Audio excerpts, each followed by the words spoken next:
Chapter 1, by Yi, by Xiaoyu. Dad, get up quickly, you didn't call me, I'm late for school again. Bai Xiaoyu kept shaking the sleeping Bai Yi, his tone anxious. Well, it's okay, daughter. I'll ask for leave for you later. Bai Yi said in a daze without opening his eyes. Then he tried to go back to sleep, but Bai Xiaoyu obviously wouldn't let him succeed. Dad, last time we asked for leave we said our house was on fire, the time before that we said we were in a car accident, and the time before that we said I was sick. We've asked for so many days off and we don't have any more excuses. Teacher Ji doesn't believe anything we say anymore. Bai Xiaoyu shouted in dissatisfaction. They have done this countless times, using one reason after another, but no one would believe it. Bai Yi wanted to open his eyes, but couldn't, and said half asleep and half awake. But these are the reasons Xiao Beiling used, and old man Gong, and we all believe them. Dad, stop saying weird things. You can't take a day off today. Bai Xiaoyu now has no time to care who the little lark and old man Gong that Bai Yi mentioned are. This is not the first time that her father always says something strange that she doesn't quite understand. Compared to this, she has something very important to do today. Oh. Bai Yi held back his sleepiness and disappointment, slowly propped himself up, looked at his anxious daughter in front of him, and asked. Daughter, why can't you take a day off today? Dad, I want to sign up for the Superpower Awakening today. After today, it will only be next year. Bai Xiaoyu explained quickly as she packed her things. Superpower Awakening? Bai Yi tilted his sleepy head and thought about it, as if he knew this. Daughter, didn't your superpowers awaken on your own? Why did you sign up? He and all the people with superpowers he knows awakened on their own. I've never heard of them having to sign up or anything like that. How strange. Bai Yi looked at the anxious Bai Xiaoyu in confusion. Dad. Can you please get up first? We are already late. Seeing Bai Yi propped up on the bed, looking like he might fall down and continue sleeping at any time, Bai Xiaoyu packed up his things, came to him and pulled him off the bed. Then I explained to him. Dad told you not to sleep every day but you didn't listen. The possibility of awakening on your own is too low. Now you need assisted awakening. Assisted awakening? Bai Yi, who was putting on his shoes, looked at his daughter in confusion. Feeling his father's eyes that were more innocent than those of a child, Bai Xiaoyu couldn't help but sigh. You can say it's innocence, or you can say it's ignorance that has not been polluted by society. I don't know almost everything, which is probably caused by sleeping every day. Dad, let's go, it's late now. But Bai Xiaoyu didn't continue to explain to Bai Yi. She didn't know if what she did was right. What if it didn't work? But she really wanted to become a superpower person. With superpowers, she could quickly become stronger. Legend has it that Mu Qingyu, the strongest person in the human race, has the ability to resurrect the dead. Oh. Bai Yi was still very sleepy, but his daughter's matter was important, so he forced himself to suppress his sleepiness, packed up simply and sent his daughter to school. Dad, don't sleep, we're really going to have a car accident. On the way, Bai Xiaoyu twisted Bai Ye's waist hard, trying to wake him up. Daughter, don't worry, no. It won't happen. I've walked this road for so long, nothing will happen. Bai Yi forced himself to cheer up and spoke in a daze. He didn't sleep well last night and got up too early today, so he is very sleepy. Then he remembered something and added. It doesn't matter if we get into a car accident, it's just a little bit painful, and we can take time off from school. He was like this before. He loved going to school with Xiao Beiling. They would often encounter various things and they would have excuses not to go to school. Unfortunately, Xiao Beiling was so stupid that he always liked that boring school. Sleeping on the table is not as comfortable as sleeping on the bed. Even though they had clearly been in a car accident and he was fine, and Xiao Beiling had several broken bones, she would still go to school. Dad. Bai Xiaoyu ignored his words and grabbed his waist tightly. It doesn't matter if there's a car accident, they'll be finished if something happens. Ah. Daughter, it hurts. Bai Yi sobered up a little and turned to look at Bai Xiaoyu with grievance. Dad, look at the road, don't look at me. Seeing him like this, and then looking at the big truck in front, Bai Xiaoyu shouted anxiously, if they hit it, they would be finished. Oh. After hearing her words, Bai Yi looked forward, and under Bai Xiaoyu's frightened gaze, he avoided the cart. We had a safe journey and arrived at school smoothly. Only. Dad, don't go home yet. Bai Xiaoyu looked at him worriedly. Why, daughter? Bai Yi felt even more aggrieved. He wanted to go back and catch up on some sleep. Dad, I can't rest assured if you go back like this now. Stop the car and take a rest first. Bai Xiaoyu was really afraid that she would not be with her father and he would really get into a car accident. Although Dad usually looks sleepy, today he was really bad. But daughter, the car is not as comfortable as the bed. Although he can sleep in the car, he still prefers to sleep in bed. Dad. Bai Xiaoyu didn't say anything else and looked at him seriously. Oh. Seeing that his daughter was angry, Bai Yi had to give up the idea of going back to bed to sleep. He took out the pillow he had prepared and fell asleep in the car. Well. Bai Xiaoyu sighed. She was obviously just a child. How could she feel at ease to participate in the awakening when her father was like this? If she didn't participate in the awakening and only relied on cultivation, how could she have the ability to resurrect people? It was getting late, and seeing that his father was sleeping soundly, Bai Xiaoyu hurried to the classroom. Xiaoyu, you are late again today. As soon as I sat down, Xiao Mengyu at the back table said with a smile. She has a good relationship with Bai Xiaoyu, so she knows a lot about her affairs. Well, my dad and I both overslept again. Bai Xiaoyu lay on the table helplessly. She seemed to have inherited her father's habit of loving to sleep. Although she couldn't fall asleep at any time like her father, she often overslept, and she couldn't do anything about it. Do you want me to come to your house and sleep with you again? You won't oversleep when I'm around. Xiao Mengyu looked at her expectantly and said. Don't want. Bai Xiaoyu refused mercilessly. After she went up to take Xiao Mengyu home, she would never take her with her even if she was beaten to death. She still remembers Xiao Mengyu's attentive look, calling him brother all the time. It's so abominable. Not only is he a nympho, but he also wants to give her a higher generation. Don't be like this, Xiaoyu. Xiao Mengyu took her hand and said coquettishly. Bai Xiaoyu ignored her, but remembered something and asked. By the way, how's the registration going? It hasn't started yet. I guess they'll talk about it in the next class. But Xiaoyu, have you really thought it through? Speaking of this, Xiao Mengyu stopped laughing and asked with a serious expression. Well, I want to be a superpower. Bai Xiaoyu nodded firmly. Xiaoyu, we are about to start practicing. There is no need to awaken superpowers. Many people will become stronger than superpowers after practicing, and there may be a chance to awaken in the future. Think about your father. Are you really at ease with him like this? Xiao Mengyu persuaded. This is not a trivial matter, and she still thinks Xiaoyu should consider it carefully. Dad. Hearing this, Bai Xiaoyu hesitated again. It's okay, right? Didn't I say there will be a powerful teacher watching over us? It shouldn't be a problem. She comforted herself in this way. She knew all this, but it was generally acknowledged that with the help of superpowers, practice would be faster and it would be easier to reach a higher level. Moreover, what if she doesn't have the talent for cultivation? Xiaoyu. Xiao Mengyu wanted to say something, but she knew that Bai Xiaoyu also knew what she was going to say. Haven't a few people died from participating in the awakening over such a long time? Chapter 2 Auxiliary Awakening, Superpower. Quiet. Teacher Ji walked into the classroom and stopped the noise. Looking at the students below, he said. Everyone knows what day it is today, so let's just go through the process.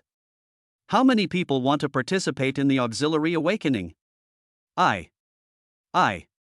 Among dozens of students, several people raised their hands one after another, including Bai Xiaoyu. The other students looked at the few people who raised their hands and began to discuss in a low voice. Wang Qian is the only one in his family, why should he participate? Who knows?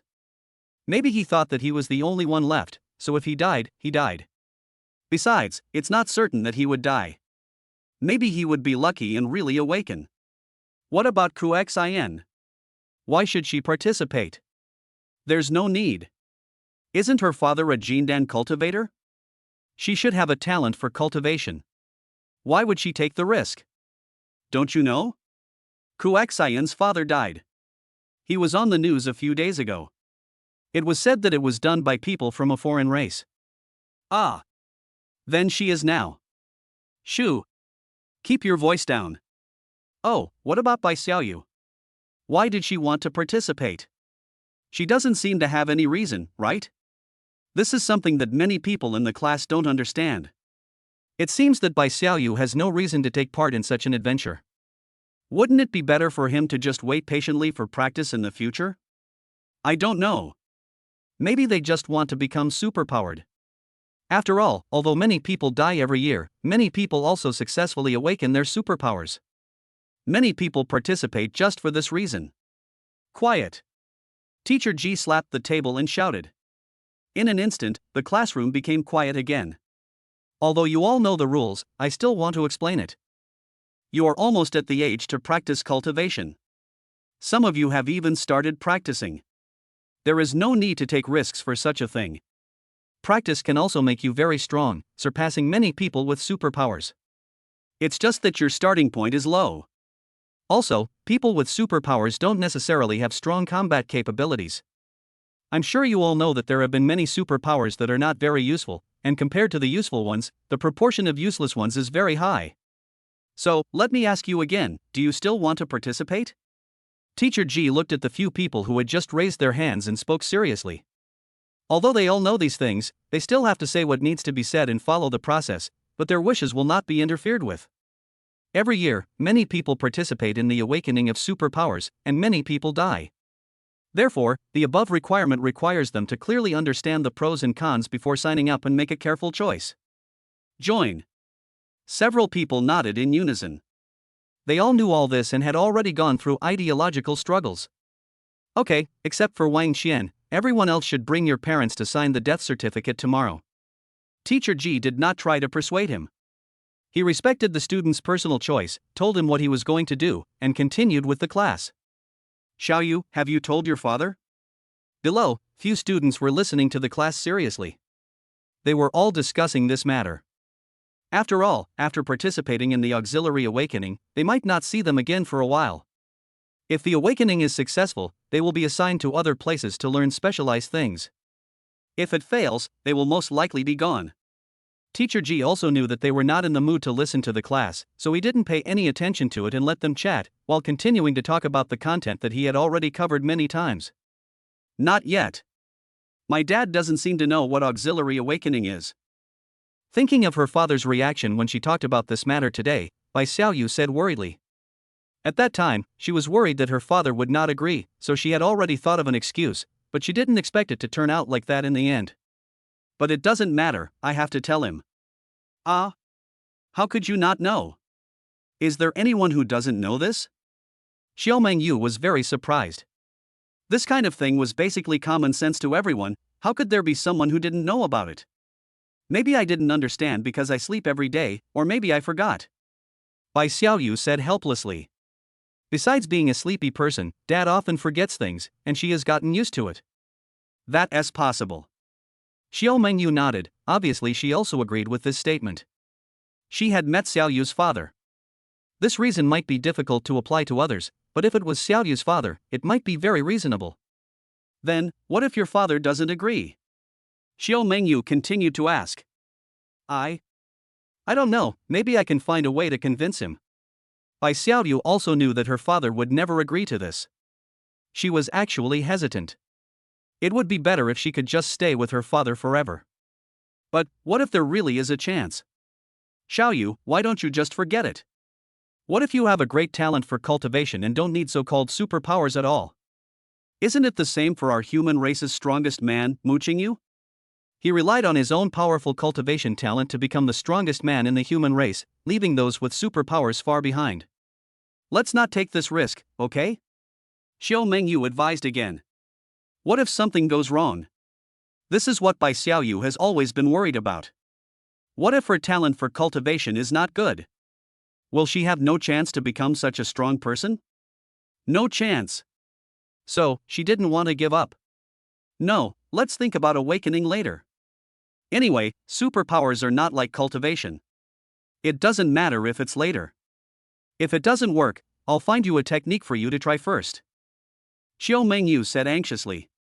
She also didn't understand what Xiaoyu was thinking. She took risks without even knowing her own talent for cultivation. What if her talent for cultivation was very good, then she wouldn't have to take risks. Even if one does not have a good talent for cultivation, one can try other methods. Participating in auxiliary awakening is usually considered when one has no other choice. She really cannot understand what Xiaoyu is thinking. Moreover, not all awakened superpowers are useful. What if you awaken a useless superpower? Wouldn't that be a waste of risk? Mengyu, I want to try. Bai Xiaoyu knew that Mengyu was doing this for her own good, but she really wanted to see what kind of superpowers she could awaken. Maybe in the future, but it is said that there are some supernatural powers that can resurrect the dead. Hey, why can't you make sense? Xiao Mengyu sighed helplessly. Forget it, do whatever you want, I don't care about you anymore. He ignored Bai Xiaoyu angrily. Bai Xiaoyu knows that many people nowadays do not understand her ideas, and sometimes even she herself does not quite understand her own ideas. But she was just a little stubborn and wanted to awaken her superpowers. Dad, we're home. After school, Bai Xiaoyu woke up Bai Yi, who was still sleeping in the car. Oh. Bai Yi was still a little confused after waking up, but he reacted immediately. Daughter, are you hungry? I'll take you to eat. Bai Yi said, remembering that his daughter seemed to have not eaten anything. Dad, I want to eat the food you cook. Bai Xiaoyu hesitated and said. But my daughter, the food I cook is not tasty. Bai Yi was embarrassed. He has never cooked. Others always prepare the food and he would just take the dishes. It has always been like this. Cooking is so troublesome. He might as well get more sleep with this time. Dad, you are lying. You clearly cooked for me when I was very young and it was delicious. Bai Xiaoyu curled her lips. When she was young, there was a period of time when her father behaved strangely. He suddenly stopped sleeping every day. He often took her out to play, told her stories, made delicious food, and took her to do many things. Just like my mother. But it was only during that period of time. After that, it was as if my dad had forgotten those things and couldn't remember them at all. Is there? Bai Yi recalled again with confused eyes. His daughter kept talking about this, but he just couldn't remember it. How could he do such a troublesome thing? Let's not talk about this, Dad, you have to come to school with me tomorrow. Bai Xiaoyu suddenly said, interrupting Bai Ye's memories. Oh, I understand, daughter. Signing a life and death agreement. Oh. Chapter 3, Life and Death Agreement, Choice. Bai Xiaoyu looked at Bai Yi in disbelief. Is this reaction correct? Dad, do you know what a life and death agreement is? Bai Xiaoyu asked tentatively. I know. They are not responsible even if we die. We did it voluntarily. Bai Yi said nonchalantly. Then Dad. Bai Xiaoyu was silent, not knowing what to say. Did Dad really know? Before she finished thinking, Bai Yi continued to ask. Daughter, why did you sign that? Dad, assisting awakening is a bit dangerous, so. She didn't intend to hide it, after all, her father would know sooner or later. Besides, she would need his signature tomorrow before she could participate in the auxiliary awakening. If her father didn't agree, then no matter how much she thought, it would be useless. Danger? Bai Yi tilted his head while driving, but he still couldn't figure it out after thinking for a long time, so he asked. Daughter, does it hurt a lot? Is it painful? Yes, if it just hurts, it would be fine. Daughter, if it hurts, we won't participate, okay? Bai Yi looked at his daughter worriedly and asked for her opinion. It was his first time being a father and he didn't know what to do. He was an orphan before and had no experience of what a father should do. However, in his opinion, he should give his daughter whatever she wants and not let her suffer. So when he heard that participating in the auxiliary awakening would be painful, he didn't want her to participate. But Bai Yi saw that his daughter seemed to want to participate very much, so he could only ask her if she could not participate. Dad. Bai Xiaoyu felt very uncomfortable seeing her father like this. She even really didn't want to participate. It would be better for her to just accompany her father. Although her father loved to sleep, he gave her whatever she wanted since she was a child, and he would ask for her opinion on everything, even though she was just a very young child who knew nothing. If she really had an accident, her father would be very sad. As she thought about it, Bai Xiaoyu couldn't help but tears welled up in her eyes. Seeing this scene, Bai Yi became anxious. Participate, we participate, my daughter won't cry. He thought she was like this because he didn't want his daughter to participate, so he spoke immediately. It's not right to cry, it's because he has felt wronged. His wife said that we must not let our daughter be wronged. They only have this one daughter. Although he is a father for the first time, he also knows that it's not good to let his daughter be wronged. Wow, wow, wow. Daddy, can you please look at the road? Bai Xiaoyu, who was already feeling very uncomfortable, looked at Bai Yi, who turned around anxiously to comfort her, although she knew that her father cared about her. But, I'm driving now. There are so many cars on the road. If she didn't die while participating in the auxiliary awakening but died here, she would feel that her death was unfair. Ah. Oh, okay, don't cry, daughter. Let's participate in the auxiliary awakening. Hearing his daughter's words, Bai Yi quickly looked straight ahead, but continued to comfort her. In fact, it doesn't matter whether he looks at the road or not, nothing will go wrong, but Bai Xiaoyu doesn't know. Woo woo woo. Seeing her father looking at the road obediently, Bai Xiaoyu continued to sob quietly uncomfortably. She was really conflicted about whether or not to participate. What would happen to Dad if she participated in the accident? Mom was gone anyway, so Dad would be alone. But she had waited for this day for a long time, and finally waited until. Daughter. Although he was looking straight ahead, Bai Yi could hear his daughter crying. However, he had never faced this situation before. This was the first time his daughter cried. He was a little at a loss and didn't know what to do for a moment. He was like this when his wife cried in the past. He didn't know how to comfort her, but she would usually get over it on her own after crying for a while. I guess it's the same for my daughter too. But as a father, I shouldn't let my daughter cry. For a moment, Bai Ye's sluggish brain started working rapidly, thinking about what to do. However, none of his previous experiences seemed to apply. What should he do? Bai Yi brought Bai Xiaoyu back home after thinking and struggling. This was his ex-wife's home. He had no home and used to live in an orphanage. So much time has passed and a lot of changes have taken place here, but fortunately, home is still there. Dad, I want to be alone. After returning home, Bai Xiaoyu left a message and wanted to go back to her room. She needed to be alone and quiet so that she could make a careful choice. Daughter, I'm sorry, did I make you angry? Bai Yi thanked his daughter aggrievely. It was his first time being a father and he couldn't do many things right. He also loved to sleep. He felt that he was not a good father. No, Dad, I'm not angry, I just feel a little uncomfortable and want to rest for a while. Seeing his father like this, Bai Xiaoyu felt even more uncomfortable. Oh, then my daughter, you should have a good rest. You will be fine after a while of sleep. Bai Yi said. In his opinion, many things can be healed by a good night's sleep. He had suffered many injuries in the past, and they were almost healed after a good night's sleep. Even the unfinished things are the same, they are finished when I wake up from a sleep.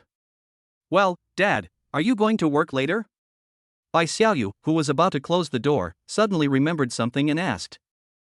I have to go to school with my daughter tomorrow and have to get up early, so I won't go. Bai Yi shook his head.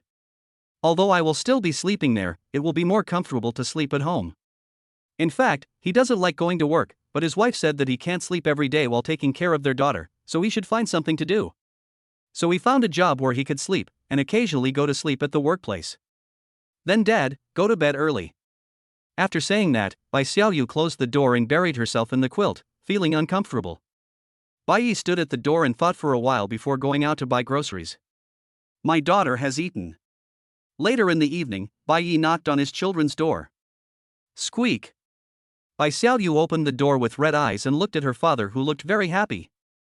She did not show the discomfort she just felt on her face and tried her best to look okay. My daughter, are you okay? Bai Yi looked at her like this, and his originally happy face immediately turned into worry. It's okay, Dad. I have no stomach. Bai Xiaoyu was about to say that she had no appetite and didn't want to eat, but Bai Yi said, Daughter, I have prepared a meal. It may not be very delicious, but I bought your favorite cake.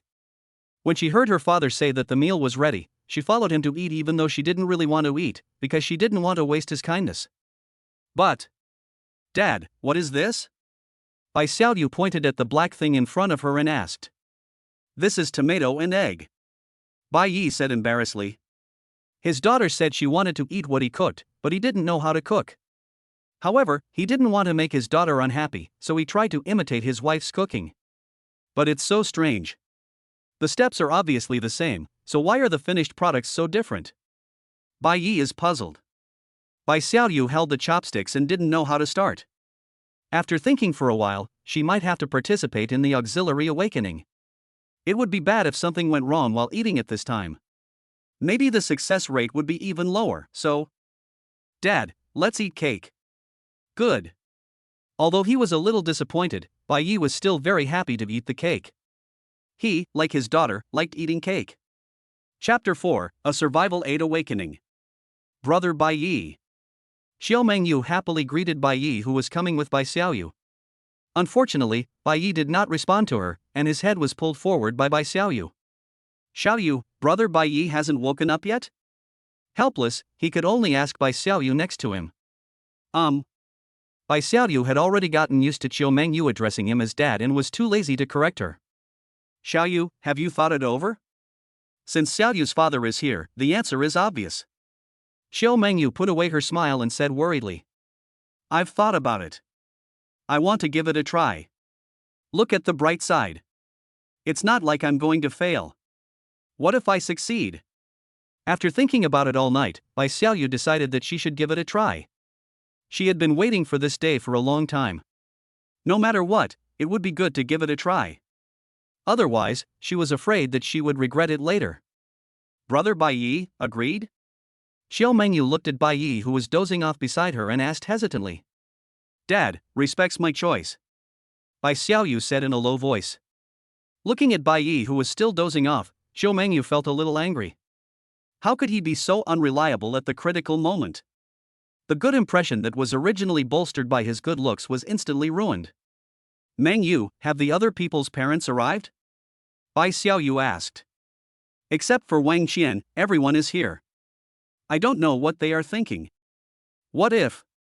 Xiao Mengyu stopped speaking halfway because that sentence seemed to be referring to Bai Xiaoyu and the others as well.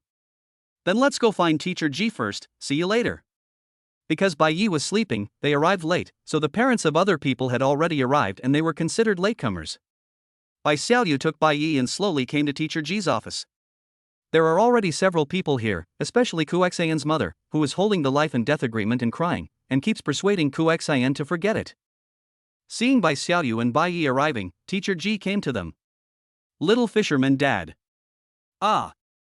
Bai Yi subconsciously touched his waist and it hurt. Dad, Teacher Ji is calling you. Oh, hello, Teacher Ji. Bai Yi looked at Teacher Ji innocently and greeted him politely. Teacher Ji watched the scene speechlessly. He knew a little about Bai Yi. After all, he had attended several parent-teacher meetings before. So he didn't hesitate and went straight to the point. Dad Xiaoyu, have you made up your mind? Are you sure you want to participate in the auxiliary awakening? This was no small matter, so he asked in a very serious tone. Yes, I'll join in. Bai Yi nodded. If his daughter wanted to go, she could go. If it hurt, she could just bear with it. It would pass after enduring it. But if he didn't let his daughter go, she would be unhappy. Teacher Ji looked at Bai Yi like this, and for some reason, he always felt that he was unreliable, so he asked again carefully. Dad Xiaoyu, do you know that auxiliary awakening can kill people? As soon as he said this, everyone in the office who was arguing in low voices stopped. Although they knew it from the beginning, it still makes people tremble involuntarily when it is said intuitively. Dead people? Why are they dead? Bai Yi looked at Teacher Ji in doubt, his eyes full of confusion. Is there anything to do with awakening superpowers and the dead? Hearing what he said, Teacher Ji frowned and looked at Bai Xiaoyu. Just as he guessed, Xiaoyu's father didn't know. Although he didn't know why he didn't know such common sense, the key point now was that Xiaoyu didn't seem to have told her father the truth. Teacher Ji. Being looked at like this by him, Bai Xiaoyu couldn't help but lower her head. She couldn't say this to her father. Teacher Ji understood after seeing her like this, so he looked at Bai Yi again. Assisted awakening is different from autonomous awakening. After research by our top human race experts, we found that the awakening of superpowers also follows certain rules. After a large number of experiments, they found these rules. Through reasonable induction based on these rules, there is a certain probability that people can awaken superpowers. Of course, the probability of this happening is very small, but it is still much better than awakening on its own, because at that time the human race needed a large number of people with superpowers to quickly improve the race's combat power, so auxiliary awakening was introduced a long time ago. But there is a big disadvantage to assisted awakening, which is that the mortality rate is very high. Even if you survive, you may not awaken superpowers. Even if you awaken superpowers, they may not be useful. Assisted awakening was only applicable to the human race's situation at the time. Now our human race's situation has become stable and no longer requires large numbers of people to sacrifice. However, it has been retained to give those who have lost hope a chance, and to give those who hope to become stronger a chance. At that time, the human race's combat power was scarce, and a large number of mid to high-end combat power was needed. However, cultivation was too slow, and except for some geniuses with monstrous talents, it was difficult to quickly form effective combat power. However, people with superpowers are different. Once they awaken, they may have considerable combat power. But the auxiliary awakening was not mature at that time, and it would take hundreds or thousands of people to die before a person with superpowers would appear. However, the superpowers of this superpower user may not be useful. Therefore, the human race at that time sacrificed a large number of people so that they could escape the disaster. Today, the human race's situation has gradually stabilized and such horrific sacrifices are no longer needed, but auxiliary awakening is still retained, leaving hope for some people. After a long period of development, the success rate and mortality rate of assisted awakening have been greatly improved. But it's still cruel. After saying that, Teacher G looked at Bai Yi quietly, waiting for his reply. The process is very complicated, but he now just needs to simply tell Bai Yi what auxiliary awakening is and what the consequences are, and then wait for him to make a choice. A narrow escape from death. Bai Yi repeated subconsciously. Just when everyone thought he was frightened by the horrific death rate, he looked at Bai Xiaoyu happily and said in an admiring tone, "My daughter, you are amazing." Bai Xiaoyu? Teacher G? Others in the office? Dad Xiaoyu, do you understand what I said? Thinking that Bai Yi had misunderstood what he meant, Teacher G asked uncertainly. I understand. Participating in auxiliary awakening is a life-threatening experience and it is so painful, but my daughter wants to participate. Isn't that amazing? Xiaoyu, is your father upset? Teacher G looked at Bai Xiaoyu seriously. We can't let him sign any life and death agreement under such circumstances. I don't know. Are you okay, Dad? Bai Xiaoyu looked at her father worriedly. Could it be that the fact that she was going to participate in the auxiliary awakening really caused problems for him? It's okay, daughter. Did I say something wrong? Bai Yi looked at his daughter carefully and asked. Everyone is looking at him as if he is a madman. Dad, are you really okay? Bai Xiaoyu checked his physical condition in disbelief. It's okay, just a little sleepy. Seeing his daughter checking so seriously, Bai Yi also carefully felt whether there was something wrong with him, and finally came to a conclusion. Dad, if I participate in the auxiliary awakening this time, and don't come back, will you be sad? Bai Xiaoyu was really not sure whether her father was upset or not. Her determination is shaken again. Why don't you come back? Bai Yi asked in confusion. I might die there. Bai Xiaoyu's eyes were dim and her voice was trembling. Daughter, what are you talking about? How could you die? Bai Yi firmly rejected it. Dad, didn't I just tell you that auxiliary awakening has risks? No, my daughter, you have to believe in yourself. Even though it will hurt a little, it won't kill you. Bai Yi spoke in a very serious tone, words that no one present could understand and were somewhat speechless. Dad. Bai Xiaoyu didn't know what to say for a moment, whether to be happy or sad. Chapter 5 Wish List. Okay, Xiaoyu's father, I want to make it clear to you that auxiliary awakening is not a joke. It is not recommended to participate unless it is necessary. Every year, many people participate in auxiliary awakening because they want to gain superpowers and end up dying. There is no need for you to gamble. As a teacher, Teacher G is still doing what he should do and persuading. They are them, my daughter is different from them. However, Bai Yi answered like this. Helplessly, Teacher G knew that he could not communicate with him any further. It seemed that their cognitions were not on the same level, so it was pointless to talk. Look at Bai Xiaoyu. Xiaoyu, are you sure? You have to know that many people from our school participated last year, but in the end only 3 people awakened their superpowers, and 2 of them had superpowers that were useless. You actually don't lack anything, and maybe you have a good talent for cultivation, so there is no need to awaken superpowers. I hope you can consider it carefully. She glanced at her father and saw him smiling at her. Bai Xiaoyu's heart wavered again. She gritted her teeth and said firmly to Teacher Ji. I'm sure, Teacher Ji. Okay, then, sign this. Teacher Ji took out the life and death agreement, 3 copies, one for Bai Yi, one for Bai Xiaoyu, and one for retention. As a teacher, he must respect their choices. Bai Yi didn't even look at it carefully. He signed his name casually and then admired his beautiful handwriting. It seemed that he hadn't written his own name for a long time. But Bai Xiaoyu was different. Although she said those words firmly, she was very hesitant when it came to signing. Once you sign this agreement, there is really no turning back. He glanced at Bai Yi, who was admiring his handwriting. Dad needs mom, Bai Xiaoyu thought to himself and signed the document firmly. Okay, now that everyone has decided, we'll see each other next Monday. Now go do whatever you want to do. Teacher Ji collected everyone's life and death agreements and spoke to everyone. The next period of time may be their last, so why should they have classes?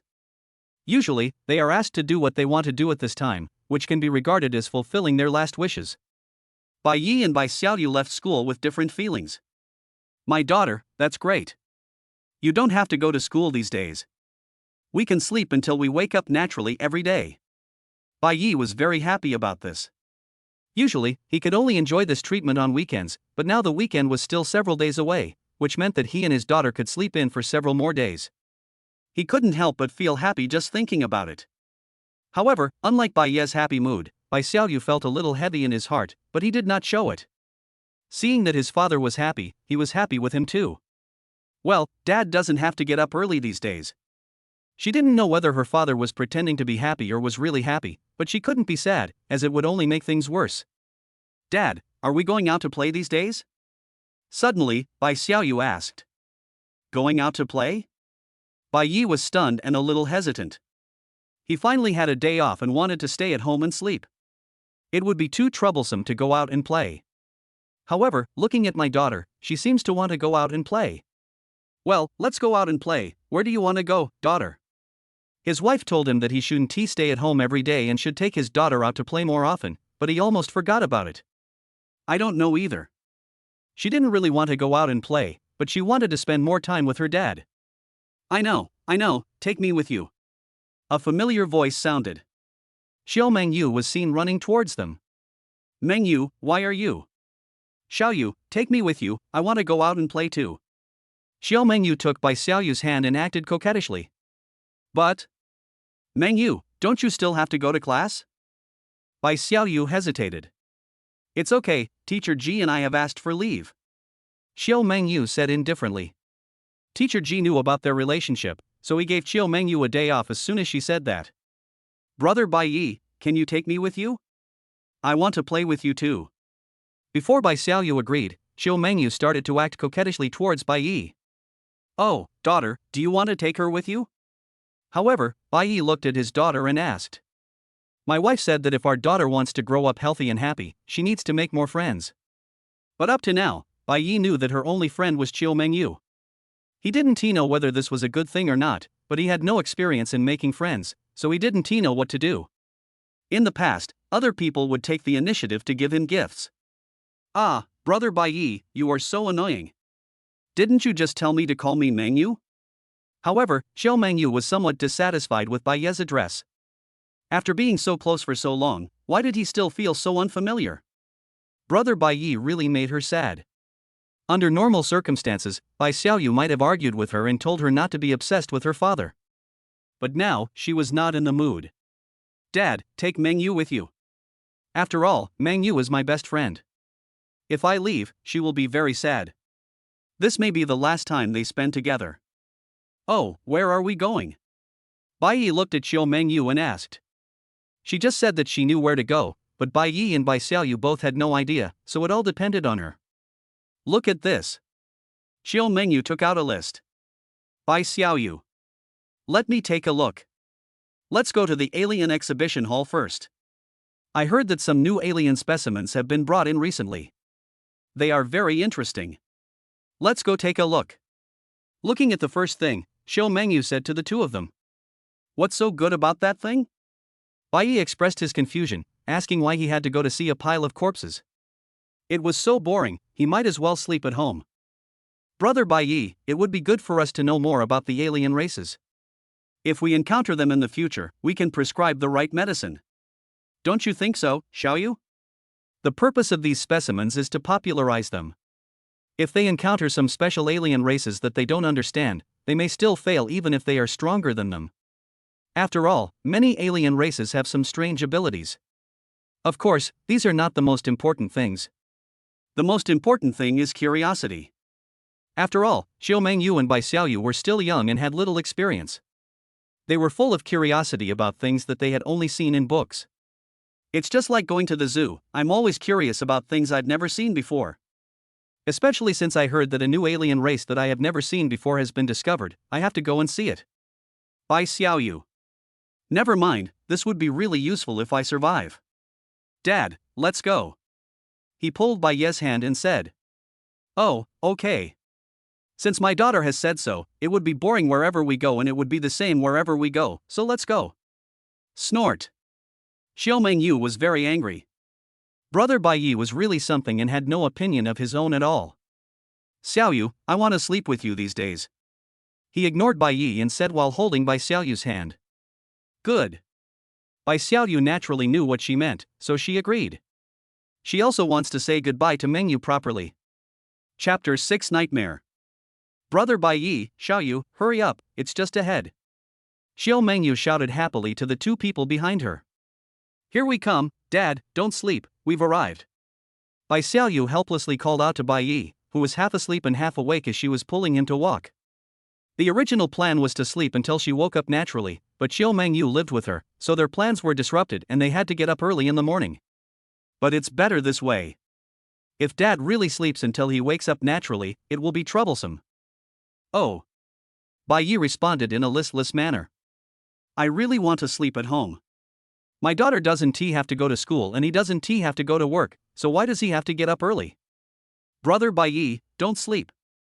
You have to play with us these days. Xiao Mengyu ran up to him and shook him, trying to wake him up. However, this level of shaking made Bai Yi want to sleep even more. Oh. I forced myself to cheer up. My wife said that I should spend more time playing with our daughter and let her have a happy childhood. But is childhood over? Bai Yi was thinking seriously.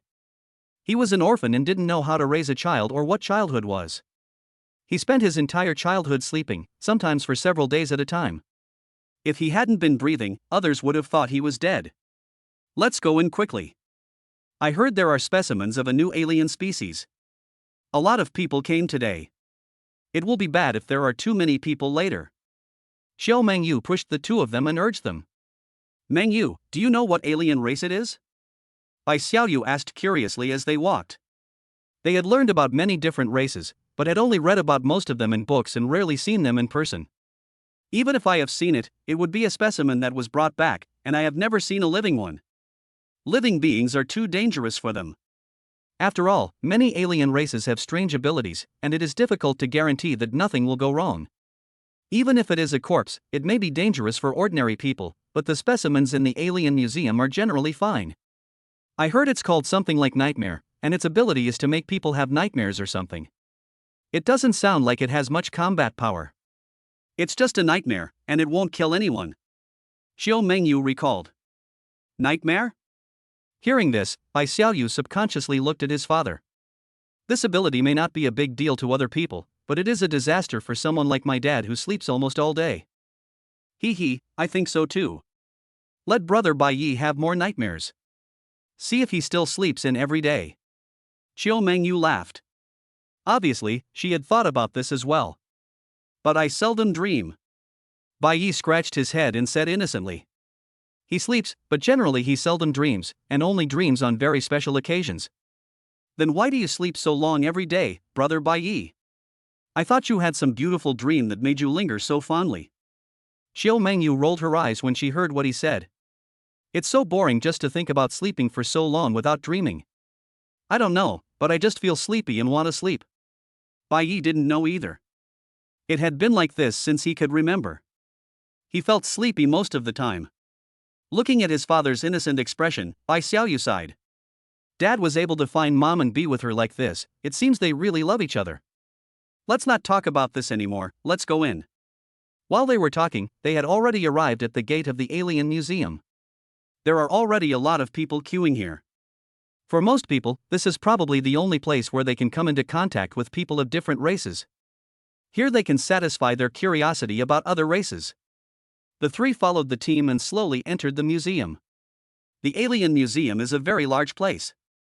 Bai Xiaoyu feels that it is much bigger than their school. Because many of the alien specimens here are very large, and there are alien specimens of many different races. Just like in a museum, each alien specimen has a large area and a detailed description of the specimen. What race is it? What abilities does it have? What is it afraid of? What restrains it? How to escape if you encounter it, or how to find its weaknesses in battle? There are many of them, and they are described very clearly. These are the experiences gained by our ancestors through their continuous sacrifices, which have allowed later generations to avoid many unnecessary deaths. Xiao Mengyu ignored the other specimens. Most of them had been brought to the school for a visit a long time ago, and they had seen them several times. So he took Bai Xiaoyu and Bai Yi directly to their destination, the new alien specimen. Not only them, most people also came to see the new standard, so everyone headed in the same direction without any prior agreement. They passed by many huge alien specimens, some of which were taller than 4 or 5 stories high. In front of them, they were like ants. But no one paid any attention to them, and no one even stopped to look at them, because these specimens had been there for a long time and everyone was tired of seeing them. They all came to a huge glass cover with excitement. There is also a huge stone tablet next to it, on which it is written. The Nightmare Clan has no entity, and is in the form of a massive energy with an irregular color. It is difficult to kill them physically. The ability is to pull creatures into dreams, where they die unconsciously. It is difficult to prevent, unless one is a monk with extremely strong mental power or someone with spiritual superpowers. The weakness is not clear yet. It is difficult for people who enter the dream to distinguish between dreams and reality. At present, unless the life form that is pulled into the dream is extremely powerful or the nightmare itself has no murderous intention, it will die. If you are unfortunately pulled into a dream, the only way to save yourself if you are not strong enough is to rely on luck. Killing method: kill with absolute strength. Inside the glass cover, a black unknown energy body was floating in it. Everyone looked at this strange energy body and started talking about it. It looks so powerful, it has no weaknesses. If you encounter it, you are finished if you are not strong enough. Yeah, this is the first time I've seen something like this. By the way, is it dead or not? He must be dead, otherwise how could he be here? Is this what it looks like when it's dead? What about when it's alive? Maybe that's the case. Everyone was very curious about this alien race that they had never seen before, and from the description they knew that this race was very powerful. The fact that it is difficult to kill by physical means is already a great ability, not to mention the ability to pull people into dreams, which is hard to defend against. It is estimated that many people with superpowers are no match for it, and even monks of lower levels cannot do anything about it. Wow, Xiaoyu, look, it's amazing, that thing actually has life. Xiao Mengyu pointed at the life form and exclaimed. It was the first time she had seen such a thing. Bai Xiaoyu also looked at the unknown energy body with curiosity. She didn't expect that such a thing could have life. Observing the energy body carefully, the black energy seemed to be still surging. Is this person really dead? For some reason, she felt something was odd there. Where they couldn't see, a person made strange movements towards the strange energy body in the glass cover. After looking for a long time, he couldn't see anything strange. Just when Bai Xiaoyu was about to look elsewhere, he suddenly seemed to see a pair of eyes from the dead energy body. And her eyes met. Chapter 7, The Living Alien Specimen. Mengyu, I seem to see it has eyes. Bai Xiaoyu was startled and quickly spoke to Qiu Mengyu next to her. I saw it too, and it opened its eyes. How strange. Is this thing still alive? Xiao Mengyu was also surprised. Not only them, many people present saw this phenomenon. Everyone was talking and the place became very noisy. Look, those specimens are alive. However, before they could come to a conclusion, they heard someone shouting. Bai Xiaoyu and the others subconsciously looked at the alien specimens in other places. The alien corpses that had been dissected were slowly being gathered together and repaired, and some alien specimens had already left the display stand and were rushing towards them. What's going on? Call the law enforcers. The crowd scattered in a hurry, running in different directions. However, the alien museum is too large, and the specimens here are countless. No matter which direction they run, they will encounter the resurrected aliens. Many people have died at the hands of aliens. Bai Xiaoyu, who witnessed this scene, pulled up Bai Yi, who was still dozing off, and tried to find a safe place to escape, but there were all kinds of aliens everywhere and they couldn't run away at all. Xiaoyu, we are in big trouble. Xiao Mengyo's voice trembled a little. This was their first time to come into contact with a living alien, and it might also be the last time. Mengyu, it's okay. I remember that the alien pavilion is also guarded by powerful monks. Let's find a place to hide first. The law enforcers will be here soon, and everything will be fine by then. Although she was also very flustered, Bai Xiaoyu still tried her best to comfort her. But, where can we hide? All the aliens here are alive. Unless we escape, there is no way we can hide. Xiao Mengyu became even more frightened when she saw those people who were fleeing in all directions but were caught by the newly resurrected aliens and had half of their bodies bitten off. Bai Xiaoyu didn't know what to do. It seemed like they couldn't run away now. They could only wait to die. What is going on? Why are all the dead aliens coming back to life? Why is this? According to her understanding, even if there is such an ability to resurrect life, it is limited. How is it possible to resurrect so many lives on a large scale? These alien races did not die recently. Many of them have been here for many years. What kind of ability can bring them back to life? In an instant, Bai Xiaoyu forgot her fear of the dangerous situation and suddenly felt anticipation. Xiaoyu, the guards of the alien museum have taken action. Great, we are saved. Suddenly, Xiao Mengyu pointed to the sky and said, I saw several figures appearing in the air in all directions, constantly bombarding the resurrected aliens underground with spells. Those newly resurrected aliens were immediately blown to pieces. However, there are too many aliens and too few defenders, so it is difficult to quickly eliminate all the resurrected aliens. Moreover, there are some very powerful aliens, so people continue to die. Dad, wake up. It's dangerous here. Let's run. At least there was a possibility of survival. Bai Xiaoyu woke up Bai Yi, who was still sleeping and knew nothing about the outside world, and prepared to find a safe place while the chaos was going on. As long as they can hold on until the law enforcers arrive, soon, some defenders will kill those aliens and attract their attention, and they will have a chance to survive. Oh. Bai Yi, who was woken up, looked around in confusion, not knowing what was going on. Just as he was about to ask something, he was dragged away to another place by Bai Xiaoyu. Fortunately, the crowd was concentrated here, so although the large-scale escape was chaotic, it also gave the two girls a chance. Otherwise, with their two little girls and a man who was listless all day long, they might be the first to die. Xiaoyu, let's run there. Xiao Mengyu quickly pointed to a place where there were few aliens and the space was small and difficult to notice and spoke. Most of the aliens here are large in size. Although it is dangerous for them to hide in that place, it is much better than being exposed outside. There are too many aliens here, and it will be difficult for the guards to clear them all out in a short time. I don't know if the law enforcement officers have received any news about the incident here. It's better to get it now, otherwise they will be in danger every hour later. The three of them ran quickly towards that place. Not only them, but many other people have also seen that place. Everyone is not stupid. Now, as long as they can hold on a little longer, they will have a better hope of survival. As long as the law enforcers come, everything will be solved. So the most important thing for them now is to find ways to live longer, to find all possible ways to live longer. That place is very good, where one can hide from many larger alien species and is not easily discovered.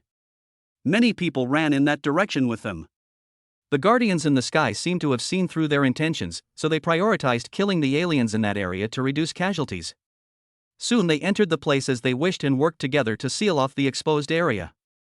This is how I got a break. What's going on? Why are all the alien specimens resurrected? Someone asked quickly. In fact, the answer is not important to them right now. What is important is that they are nervous and need to talk to calm down. No. I don't know. It's too scary. This is my first time to come into close contact with a living alien. The person who was speaking couldn't help but tremble in his legs. When will the law enforcers arrive? If it's too late, will they come to collect our bodies after we've all died? There are also those who are angry that law enforcers have not yet arrived. Don't think about it. This kind of thing happens suddenly. It's only been a few minutes. I don't even know if the law enforcers have received the news." His words left everyone speechless. Although it felt like a very long time had passed to them, it seemed like only a few minutes had passed since the incident happened.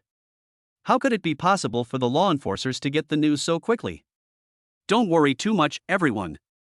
Since the monks guarding the alien pavilion have appeared, they must have notified the law enforcers. I believe we will be saved soon. There were also people comforting everyone. After hearing this, everyone's nervous hearts were somewhat comforted. Meng Yu, are you okay? Bai Xiaoyu looked at Meng Yu worriedly. No.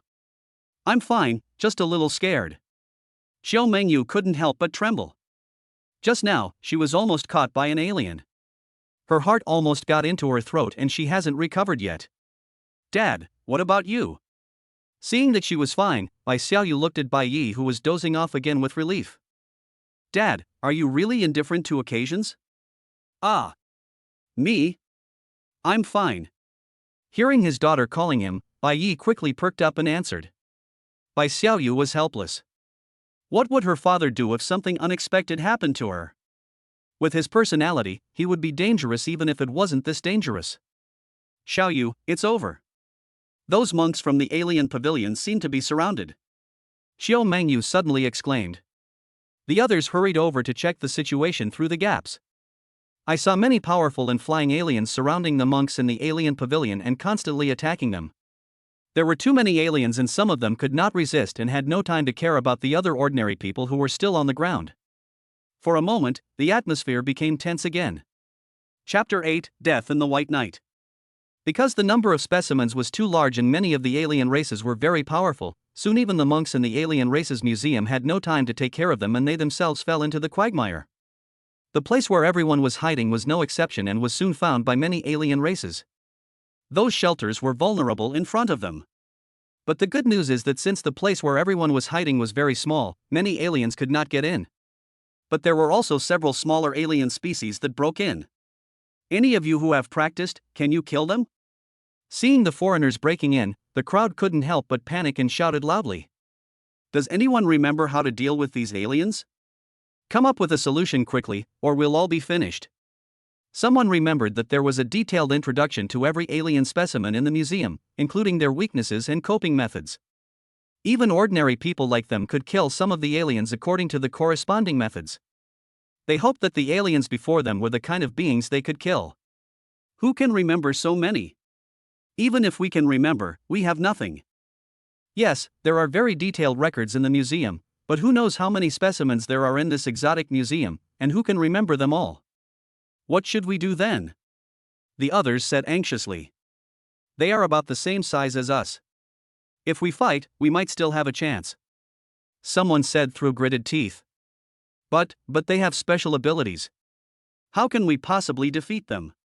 Someone hesitated. So what if you have special abilities? Many of them are of little use. If you don't fight them, you're just waiting to die. Who of you will join me? A middle-aged man stood up and spoke loudly as everyone kept retreating and dodging. Seeing this, the people behind were a little hesitant, but a few people still stood up. Bai Xiaoyu originally wanted to stand up, because what the middle-aged man said was right. If she didn't fight, she would only wait for death. But just as she was about to step out, Bai Yi stopped her. Daughter, you and Meng Yu will run away if you see something wrong. Now Bai Yi no longer looked listless. He looked at them seriously and spoke. But Dad.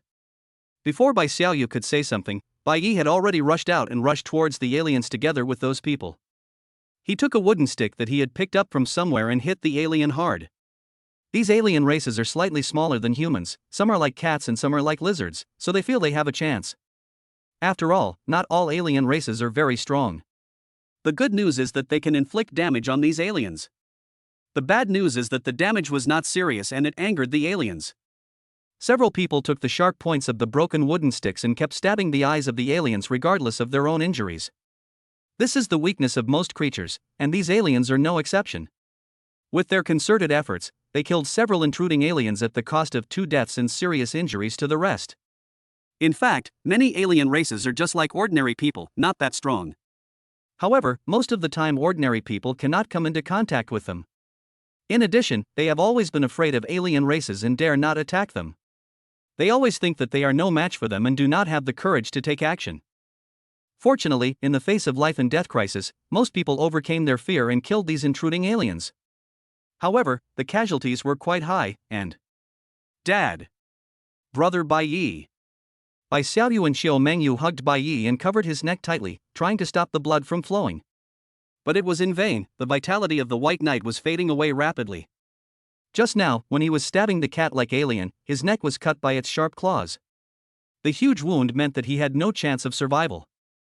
My daughter, it hurts so much. Blood kept coming out of Bai Ye's mouth when he spoke, and even his words were not very clear. Dad, don't say anything. Wait a little longer. The law enforcers will be here soon. They will definitely be able to cure you. Wait a little longer. Don't say you're well, okay?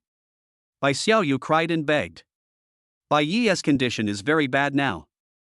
His vitality is fading away quickly without him saying a word. As long as we hold on until the law enforcers arrive, Dad will be fine. They are monks, and this kind of injury can be cured as long as they don't die. As long as they don't die. But why haven't the law enforcers come yet?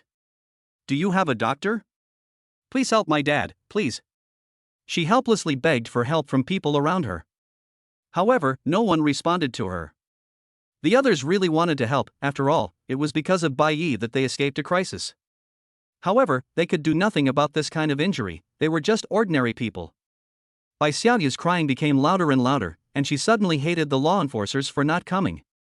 It had been so long, why hadn't they arrived yet? But in fact, it was just what they thought it was long. Only about 10 minutes had passed since the alien specimen was resurrected. Excluding the time it took for those people to react and notify them, the law enforcers might have just received the news not long ago. Brother Bai Yi, I'm sorry, I shouldn't have brought you here, I'm sorry, please don't get hurt, please don't get hurt.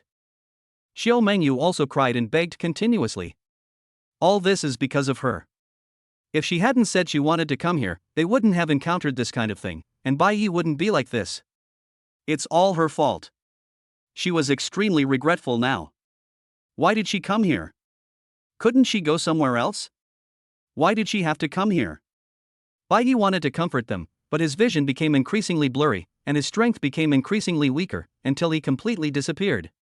Dad, wake up, hold on a little longer, the law enforcers will come if you hold on a little longer, please, hold on a little longer. Dad. Looking at the lifeless Bai Yi, Bai Xiaoyu kept begging and trying to wake him up. Just hold on a little longer, the law enforcers will be here soon and you will be saved soon. Brother Bai Yi, don't fall asleep. Just hold on a little longer. Wake up soon. Xiao Mengyu was about to collapse. This incident will make her feel guilty for the rest of her life. Everyone looked at the two sad little girls and sighed helplessly. They also wanted to help, but they were just ordinary people and didn't even have the ability to practice cultivation. Look, the law enforcers are coming. Suddenly, someone shouted in surprise. Everyone looked outside hurriedly, only to see that the aliens who were everywhere just now were torn to pieces by something unknown, and the figure of the law enforcer they had been waiting for a long time appeared in the air. The powerful law enforcers had just arrived and instantly resolved their disaster. It has only been about 10 minutes since the disaster began, not counting the time it took them to receive the news. In other words, it only took the law enforcement officers a few minutes to arrive at the scene and quell the disaster in an instant. However, many people still died. Bai Xiaoyu and Xiao Mengyu waved and called out frantically to the law enforcers in the sky as if they had found their savior. The law enforcer frowned and headed in their direction. Chapter 9: The Last Hope. Lord Law Enforcer, please, save my dad, please, save my dad. As soon as the law enforcer appeared in front of them, Bai Xiaoyu began to beg. The law enforcer didn't say anything. He frowned and looked around, then saw Bai Yi lying on the ground. My condolences. After saying that lightly, he left. If he were alive, he might be able to be saved, but he was already dead.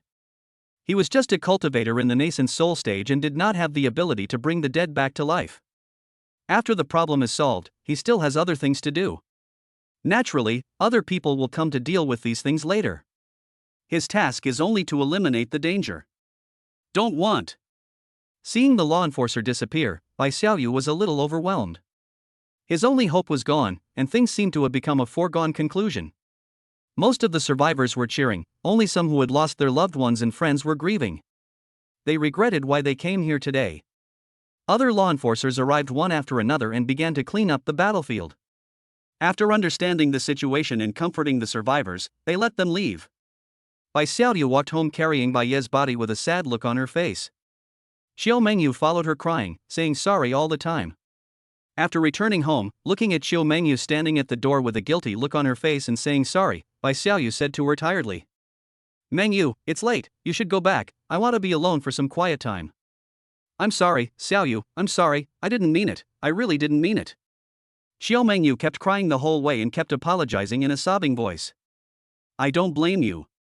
You didn't know these things would happen. I'm very tired and want to rest for a while. See you tomorrow." After saying that, Bai Xiaoyu closed the door, leaving Xiao Mengyu outside. She knew it wasn't her fault, and she meant well, but Bai Xiaoyu is now very tired, extremely tired. Now, she is really the only one left, and her father is gone. She really didn't expect this to happen. Her father died even faster than her. She had just signed the life and death agreement. She was the one who should. Bai Xiaoyu treated his father's injuries, changed him into clean clothes, and carefully stored his body. She still has a chance. In a few days she will be able to awaken her superpowers. What if she is lucky, what if she is lucky enough to awaken the superpower of resurrection? Some superpowers have limitations, require a body and are not dead for more than a period of time. So now she has to preserve her father's body well, maybe in a few days she will be able to bring her father back to life.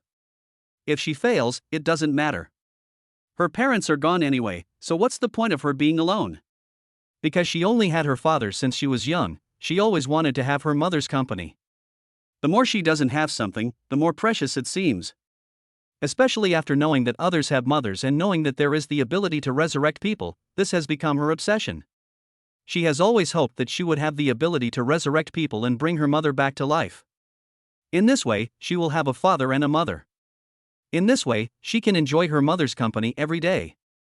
Dad is very good and treats her well. He will satisfy her no matter what she wants to do or what she wants, and he will consider her in everything. However, her father loved to sleep and rarely played with her. Most of the time, she was alone entertaining herself. It would be nice if mom was there, dad could sleep next to her while she and mom play. She can act like a spoiled brat in front of her mother and ask her to tell her stories. This picture had been constructed in her mind for a long time. Even though she had never seen her mother. But for a period of time, dad really looked like mom. She didn't sleep every day and prepared breakfast for her early. As soon as she got up, she ate the most delicious food she had ever tasted. Then he dressed her and took her out to play. They went to many interesting places. Even her father spoke like the mother of her dreams, gentle and soft-spoken. But it was only like that for a period of time. After that, my father seemed to have lost his memory and forgot those things. Later, when she grew up, she always thought that it was because her father missed her mother too much, so he became her. After that, she vowed to bring her mother back to life, so that her mother and father could be together again. However, before she could fulfill her wish, something happened to her father. If this time I fail to awaken the ability to resurrect but other abilities, or if I fail to awaken them at all, then she should go and accompany her parents. Maybe in another world, she can fulfill her wish and live happily with her parents. Tired Bai Xiaoyu thought about these things and fell asleep with mixed emotions. In the next few days, Bai Xiaoyu did not leave the room. During this period, Xiao Mengyu came several times and wanted to meet Bai Xiaoyu, but was rejected by her every time. Xiao Mengyu spent these days in an extremely uncomfortable mood. She regretted it very much. Why did she take them to that place? If it weren't for her, Xiaoyu wouldn't have lost her father. Xiaoyu didn't have a mother, and now she has lost her father. She is very worried that something might happen to her, so she comes to see her every day. Even though she knew she didn't want to see her now. But she still came every day to make sure Xiaoyu was fine, otherwise, she would feel even more guilty, as she was already feeling guilty. Fortunately, Xiaoyu is fine. The agreed time to participate in the auxiliary awakening soon arrived, and Bai Xiaoyu finally walked out of the room. Her face was a little pale and her mental state was not very good. In this state, the success rate of participating in auxiliary awakening which is already low, will become even lower. However, this is the best condition she has tried her best to maintain. If it weren't for this hope, she might not even be able to walk out of that door now. Today, Xiao Mengyu was waiting for her at the door early. She was going to take her to school. Because Bai Yi is no longer here, I can no longer send her off. Xiao Yu, how about? Xiao Mengyu looked at her mental state with a worried look, and she wanted to stop her from participating in this auxiliary awakening. Auxiliary awakening is dangerous in itself, not to mention Xiao Yu's current mental state. But before she could finish, she was interrupted by Bai Xiaoyu. Mengyu, let's go to school. Bai Xiaoyu's voice was a little hoarse. Maybe she will still hesitate and find it difficult to make a decision because of her father. But now, she has no worries and no choice. Good. Xiao Mengyu knew that Xiaoyu had already made up her mind. She said it would be useless to have more, so she hesitated for a moment and nodded heavily. Xiaoyu, I'm sorry. She apologized again. It's not your fault, it's just our bad luck, Mengyu, don't think too much, thank you for your concern during this time. Bai Xiaoyu forced a smile. This may be their final farewell. Mengyu has always been her best friend, and she doesn't want her to be as sad as she is. She knew that the hope of assisting her awakening was slim, so what if she could awaken the superpower she needed? This is just her last hope. Chapter 10 Failure, Death? Student Bai Xiaoyu, have you thought it through?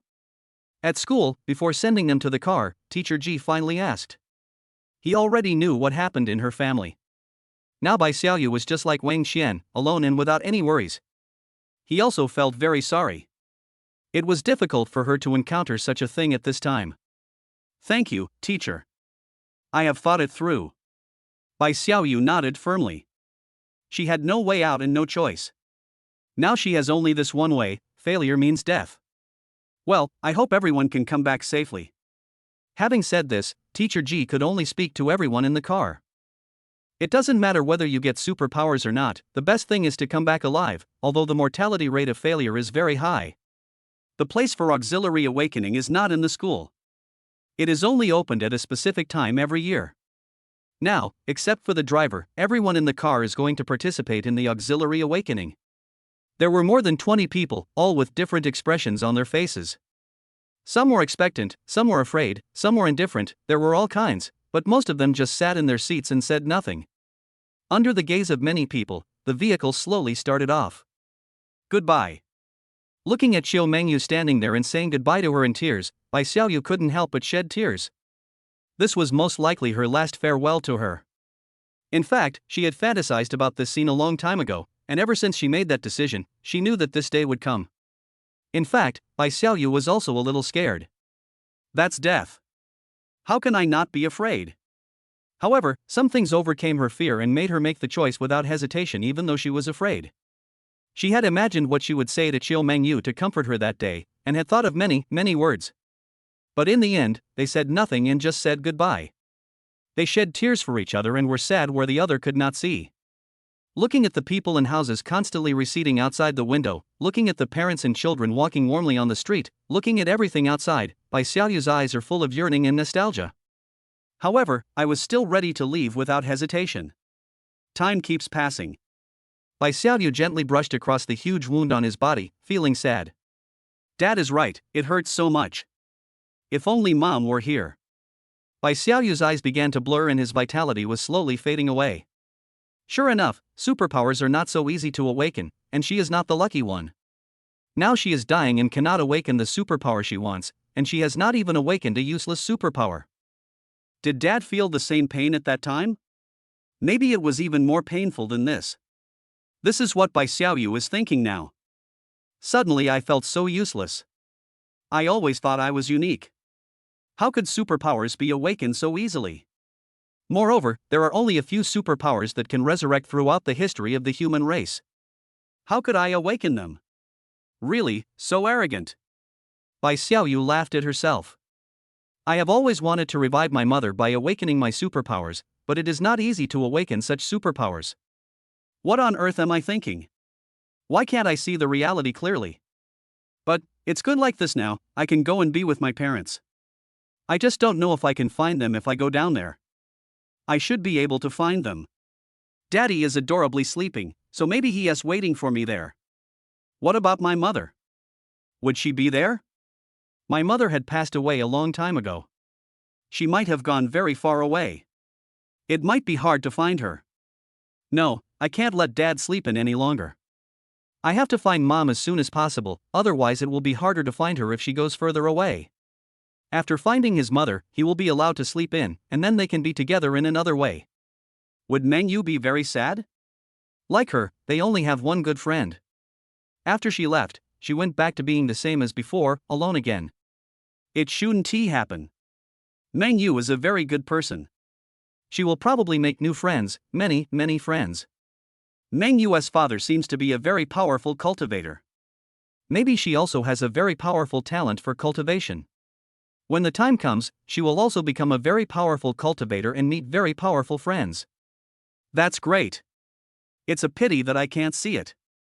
I hope Meng Yu won't be sad about that incident. It's not her fault. Just be happy in the future and forget about it. Bai Xiaoyu's vitality was slowly fading away, his consciousness was slowly dissipating, and his thoughts were drifting further and further away. She just lay quietly in a desolate land, with nothing around her, all alone. It's so strange. Why is there nothing in such a big place except her? Shouldn't there be some aliens or something? Bai Xiaoyu, whose vitality was almost gone, suddenly focused his thoughts and showed a moment of last-minute clarity, feeling a little confused. She had just been slashed open by a wolf-like alien. Where was the wolf now?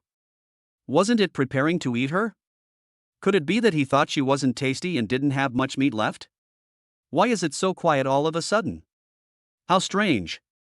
Is he dead? But why can't I use any strength and move? And, it still hurts. Can you still feel pain after you die? Daughter. A familiar voice sounded, and Bai Xiaoyu was startled. Dad? It's a little unbelievable, Dad is not.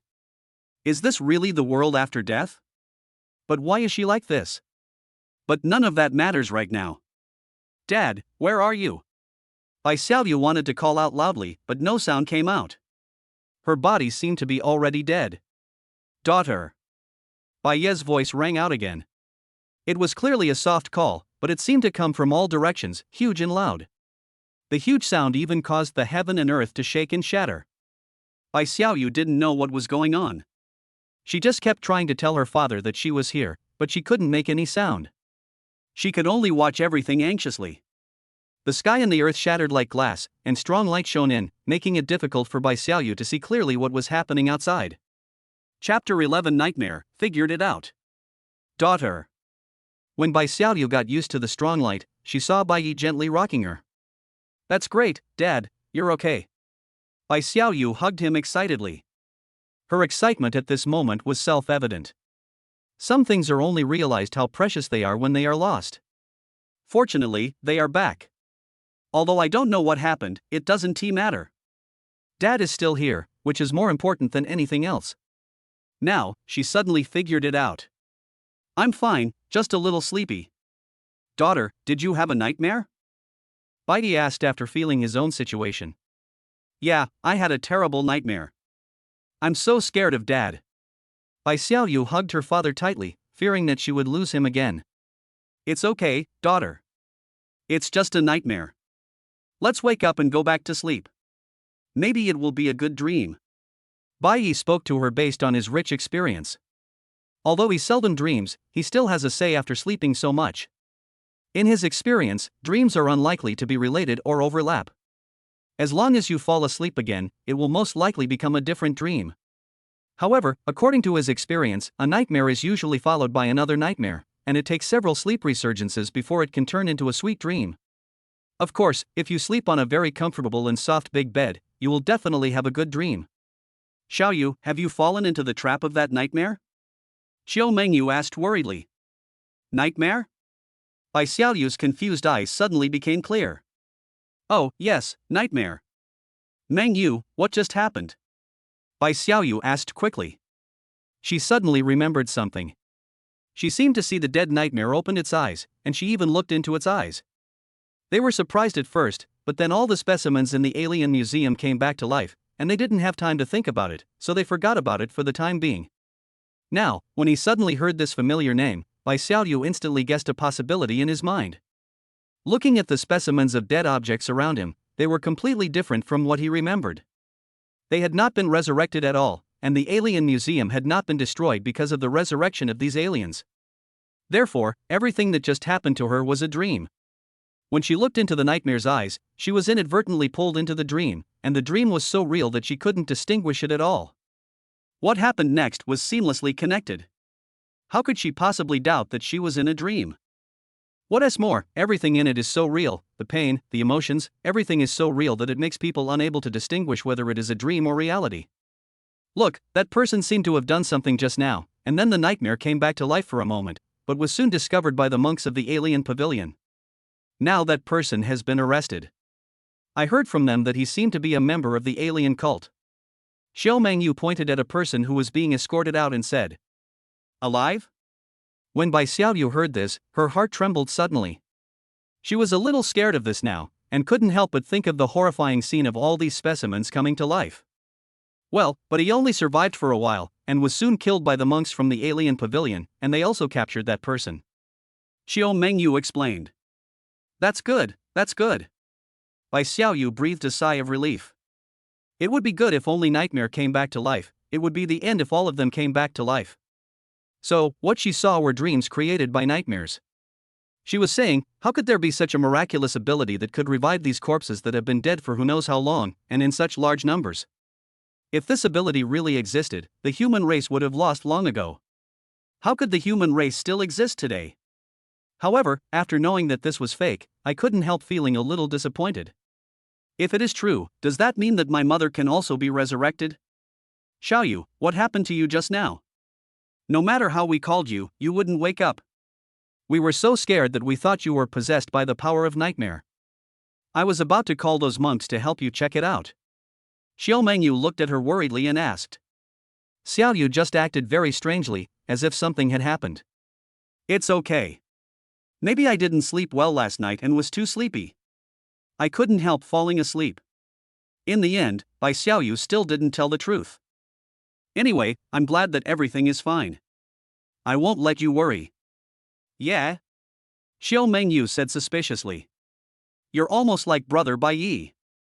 No matter how I call you, you won't wake up, and it seems like you're crying because of a nightmare. Hearing her words, Bai Xiaoyu subconsciously wiped his eyes. Sure enough, there are still tears that have not dried. Well, I had a bad dream. I dreamed that I failed to awaken. Bai Xiaoyu said with a smile. Ah. Xiaoyu, don't let your imagination run wild. Dreams are the opposite of what they seem. This means that your awakening will definitely succeed. This is what I dreamed of before. I dreamed that school was on holiday, but in reality I had to go to school. Don't take it too seriously. You will definitely be able to awaken the superpowers you want. Hearing what Bai Xiaoyu said, Xiao Mengyu hurried to comfort her, not wanting to think about the strange things that had just happened. During this period of time, Xiaoyu's self-confidence is very important. If he loses confidence in himself, the probability of failure in participating in the auxiliary awakening will only be higher. She knew that she couldn't persuade Xiaoyu not to participate, so she can only make her believe that she would be able to awaken her superpowers, and at least not lose confidence in herself. Yes, I know, but Mengyu, I have made up my mind. I don't plan to participate in the auxiliary awakening. It's good that you know. Xiaoyu, you are very good. You will definitely be able to. Wait, what did you say? Xiao Mengyu said with some disbelief. She suspected that she had heard it wrong. After all, Xiaoyu had made this decision a long time ago, and she had tried to persuade her for a long time without success. I said I won't participate. I've figured it out. Assisted awakening is too dangerous. Even if I succeed by chance, it's very likely not the superpower I want. So I don't plan to participate in the assisted awakening. Bai Xiaoyu said this with a relieved smile. She realized that she should cherish what she has now instead of pursuing an unrealistic possibility. The probability of her idea coming true is extremely small, it is just a paranoid idea that is formed over a long period of time. Now, she has come to terms with it. Since her mother is not around, she should spend more time with her father. What's more, she has a good friend named Mengyu, and she doesn't want to make her sad. That's great, Xiaoyu, you finally figured it out. Xiao Mengyu hugged her tightly with excitement, and the heavy stone in her heart was finally put down. She was so afraid of losing her only friend. The two hugged each other happily. After a while, Xiao Mengyu finally remembered something and said, "What about Teacher Ji? Their current vacation is entirely due to signing a life and death agreement to participate in the auxiliary awakening. Otherwise, the two should be in class now. It's okay, just consider it as us asking for leave. Then you can tell Teacher Ji that you won't be attending." Bai Xiaoyu said indifferently that these were all trivial matters and that now was a happy time. She just happened to want to give herself a few days off to have some fun, and she would talk to Teacher Ji when the time came.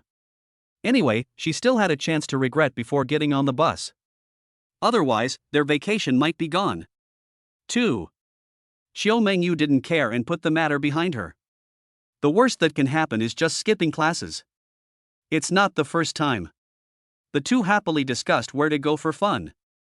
Now is not like yesterday. The mood of the two is not the same as yesterday. The mind is not on playing at all. "Dad, don't sleep. Let's go to the amusement park tomorrow, okay?" Bai Xiaoyu helplessly shook Bai Yi, who had fallen asleep quietly while they were talking. "Ah. Oh, good daughter." Bai Yi replied in a daze. "Ha ha ha." The two of them couldn't help but laugh happily at his appearance, happy from the bottom of their hearts. Bai Xiaoyu actually still has a doubt. "I remember it seemed to be written on the stone tablet that people who were pulled into the dream had to rely on luck unless they were very powerful. She hasn't practiced yet and doesn't have any superpowers, so it's impossible for her to be strong. Then why did she wake up? This shouldn't happen. Was she lucky? It didn't seem like it. Could it be that the nightmare died in the end, so the dream disappeared? It is possible." But she didn't want to think about it anymore, and instead happily went out to play with her father together with Meng Yu. Chapter 12, The Cake That Suddenly Appeared. "Ah! Xiaoyu, I think we should stop playing this." Xiao Mengyu shouted loudly. "What did you say? I can't hear you." Bai Xiaoyu also shouted loudly. However, the roller coaster was going too fast, and the whistling wind made it impossible for the two to hear what each other was saying. "Dad, don't sleep, we are out here to play." Bai Xiaoyu pushed Bai Yi, who was sleeping calmly next to her, and shouted loudly. "Dad is amazing.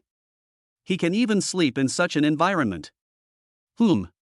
Bai Yi opened his eyes drowsily and looked around blankly. "Who am I? Where am I?" The strong wind kept hitting his face and his hair was fluttering wildly, but his thought at this moment was that it was very uncomfortable to turn around and sleep. "I miss going home so much, I miss my bed at home." "Ah." All he could hear were the whistling of the wind and people screaming. As he listened, Bai Yi began to feel sleepy again. Then, he fell asleep again. Bai Xiaoyu looked at him helplessly. She had thought that riding the roller coaster could help her father sober up, but she didn't expect that her father was so amazing and was not affected at all. "Forget it, just go to sleep. It's still early today anyway." Bai Xiaoyu and Xiao Mengyu took Bai Yi to play around in the amusement park. I don't know why, but after letting go of the obsession in my heart, I felt relaxed and happy. I haven't had so much fun as this in a long time. Maybe she should have let it go from the beginning, but there are many things that you can never let go of until you experience them once, even if you know they are wrong. Only after experiencing it can you regret and let it go. Fortunately, a nightmare gave her this experience. Where is this? Where is my daughter? When Bai Yi woke up again, he was on a public seat. Today he woke up in a different place every time. On the roller coaster, on the carousel, on the flying sword, in the water. The only difference now is that Bai Xiaoyu and Xiao Mengyu are no longer by his side. Bai Yi looked around but didn't find the two people. "I think I lost my daughters." Bai Yi shouted to himself subconsciously. I was about to stand up and go look for the two people, but after thinking about it, I sat back down and lay down to sleep. It must be difficult to find him, and there is a high probability that his daughters and others left him here because they had something to do. What if he leaves later and they can't find him? So after careful consideration, Bai Yi decided to continue sleeping and wait for his daughters to come back to find him. A place not far away. "Xiaoyu, look, I told you that brother Bai Yi would continue to sleep." Xiao Mengyu smiled as if she had won a victory. "Dad, you're such a jerk. We're gone and you're still sleeping." "Ha!" Bai Xiaoyu complained. Because their dad was sleeping the whole time and didn't play with them, the two decided to play a prank on him to see how he would react when he woke up and didn't see them. This reaction was actually expected by both of them. Xiaoyu, you know brother by Ye's temper. Okay, we're starving after playing all day. Let's go eat something. Xiao Mengyu said with a smile while hugging her arms. That's great. After Xiaoyu came to terms with it, she became much more cheerful and happier than before. No matter what happened in the past, that incident was always on Xiaoyu's mind, and she was rarely as happy as she is now. She really figured it out. Xiao Mengyu seemed to be happier about this matter than Bai Xiaoyu, and they had been smiling at each other for the past few days. Okay, but what to eat? Let's have cake. Brother Bai Yi and you love cake, don't you? Xiao Mengyu suggested. This is not a secret. As Xiaoyu's best friend, she certainly knows this. Oh, that's not good. Bai Xiaoyu hesitated. It is true that she and her father like to eat cake, but now is not the right time to eat cake. How can you eat cake as a meal? What's wrong with that? Just like it. Xiao Mengyu said indifferently. Who says cake can't be eaten as a meal? Oh well. It just so happened that when she was in a good mood, she wanted to eat cake just like her father. So, Bai Yi woke up again and ate his favorite strawberry cake. He suddenly felt much more sober. The two of them couldn't help laughing when they saw him like this. Although he didn't know what they were laughing at, Bai Yi was happy too because he could feel his daughter's genuine happiness. He is not very good at taking care of children. He has never taken care of a child, nor has he been taken care of before, so he doesn't know how to raise a daughter. Plus, he loves to sleep, so taking care of children is a very difficult task for him. But his wife doesn't have time, so he has to come. Fortunately, the simplest way to raise a child is to make her happy every day. I don't know how my wife is doing now. She must be very tired. She can't sleep every day like him. It makes me sad just thinking about it. I miss my wife, but it seems like they won't be able to meet for a long time. Huh? Why is there suddenly an extra piece of cake? Suddenly, Bai Xiaoyu's surprised voice interrupted his thoughts. Bai Yi looked over in confusion. I saw a complete cake appeared next to Bai Xiaoyu, even though there was nothing there just now. They had been eating for quite a while, and the food on the table had obviously been eaten, so the appearance of this cake was very abrupt. Could it be that we got the wrong one? Xiao Mengyu guessed. But no one has been here just now? Who got on? Bai Xiaoyu was certain that no one had been here just now. They had deliberately found an area where there were not many people. If someone had come here with a cake, they would not have missed it. Just when the two were confused, Bai Yi was already ready to start eating. The cakes in front have all been eaten, and now there is suddenly one more, and it looks delicious. He didn't think as much as the other two, so he just ate what he wanted and started eating right away. No, Dad, we don't know what's going on. What if it's poisonous? Bai Xiaoyu exclaimed and grabbed his hand. Are you kidding? How can you just eat something that suddenly appears? What if there is something bad in it? Yes, brother Bai Yi, if you want to eat it, let's order another one. Don't eat this. Xiao Mengyu also said this. Poisonous? Bai Yi looked at the cake in confusion. Is it poisonous? Dad, you are such a fool. Don't eat anything you don't know where it came from. What if something goes wrong? Bai Xiaoyu threw the cake away while educating his father, and then ordered a new one. What a waste. Bai Yi looked at the thrown-away cake with pity, feeling sorry for it. The cake looked so delicious. But my daughter didn't let me eat it, so I didn't eat it. Xiaoyu, do you think we've been tricked? Xiao Mengyu began to discuss with Bai Xiaoyu. It's possible, but who is so boring? It seems that he has some special abilities. If it's not superpowers, he should be a strong monk. Bai Xiaoyu guessed. Generally speaking, superpowers such as invisibility can put the cake in front of them without them noticing. It could also be some spatial superpowers, or it could be the work of a monk, otherwise it would be difficult for an ordinary person to do such a thing. However, people with superpowers and monks shouldn't be so boring. The two of them were chattering away, only Bai Yi was eating the cake nonchalantly. Chapter 13 Awakening Superpowers? After returning home, they all put aside the sudden appearance of the cake. After playing for a whole day, they were just ordinary people and were very tired, so they went to bed early. The next day. Ah! A scream woke Bai Xiaoyu up. What happened to Meng Yu? Bai Xiaoyu rubbed his eyes and asked in confusion. Although she doesn't sleep every day like Bai Yi, as a biological daughter, she more or less likes to sleep in. But he saw something out of the corner of his eye and stopped rubbing his eyes. Xiaoyu, is the world going to end? Why did you buy so much food? Xiao Mangyou's shocked voice continued to be heard. I didn't. Meng Yu, didn't we fall asleep together last night? Bai Xiaoyu was also shocked. Then what's going on? Did brother Bai Yi buy it? Xiao Mengyu asked, pointing at the mountain of food in the room. There are all kinds of food, including snacks, cakes, and even chicken that seems to have been freshly roasted and is still steaming. In short, there are almost all kinds of food, and they look fresh, like they have just been cooked. The food had surrounded the two of them, leaving only a tiny bit of space. I don't know, probably not. How could Dad be so boring? Bai Xiaoyu shook her head in denial. Not to mention that it is very troublesome to buy these things. I don't know how many places I have to go to before I can buy them. Besides, Bai Yi can't be so bored to do such a thing. He might as well sleep more with this time. What's going on? Could it be that the prankster from yesterday has come looking for us again? Thinking of this, Xiao Mengyu felt a little scared. When they were all soundly asleep, a strange super-powered person or monk entered their room and put so many things there without them noticing at all. It was so terrifying. By the way, is Dad okay? Thinking of Bai Yi, Bai Xiaoyu became a little anxious. Someone came into their house inexplicably. They were fine, but what if something happened to their father? Thinking of this, he quickly got up and wanted to find Bai Yi. However, the food in the room had blocked the way, leaving only a little space for them to sleep, and she couldn't get out for a while. There was no choice but to quickly pick up the food. Xiao Mengyu, who had originally planned to notify the law enforcers, saw that she was so anxious and was worried that something might happen to Bai Yi, so she joined the team to grab food. Not to mention, several of the cooked foods looked delicious and fragrant.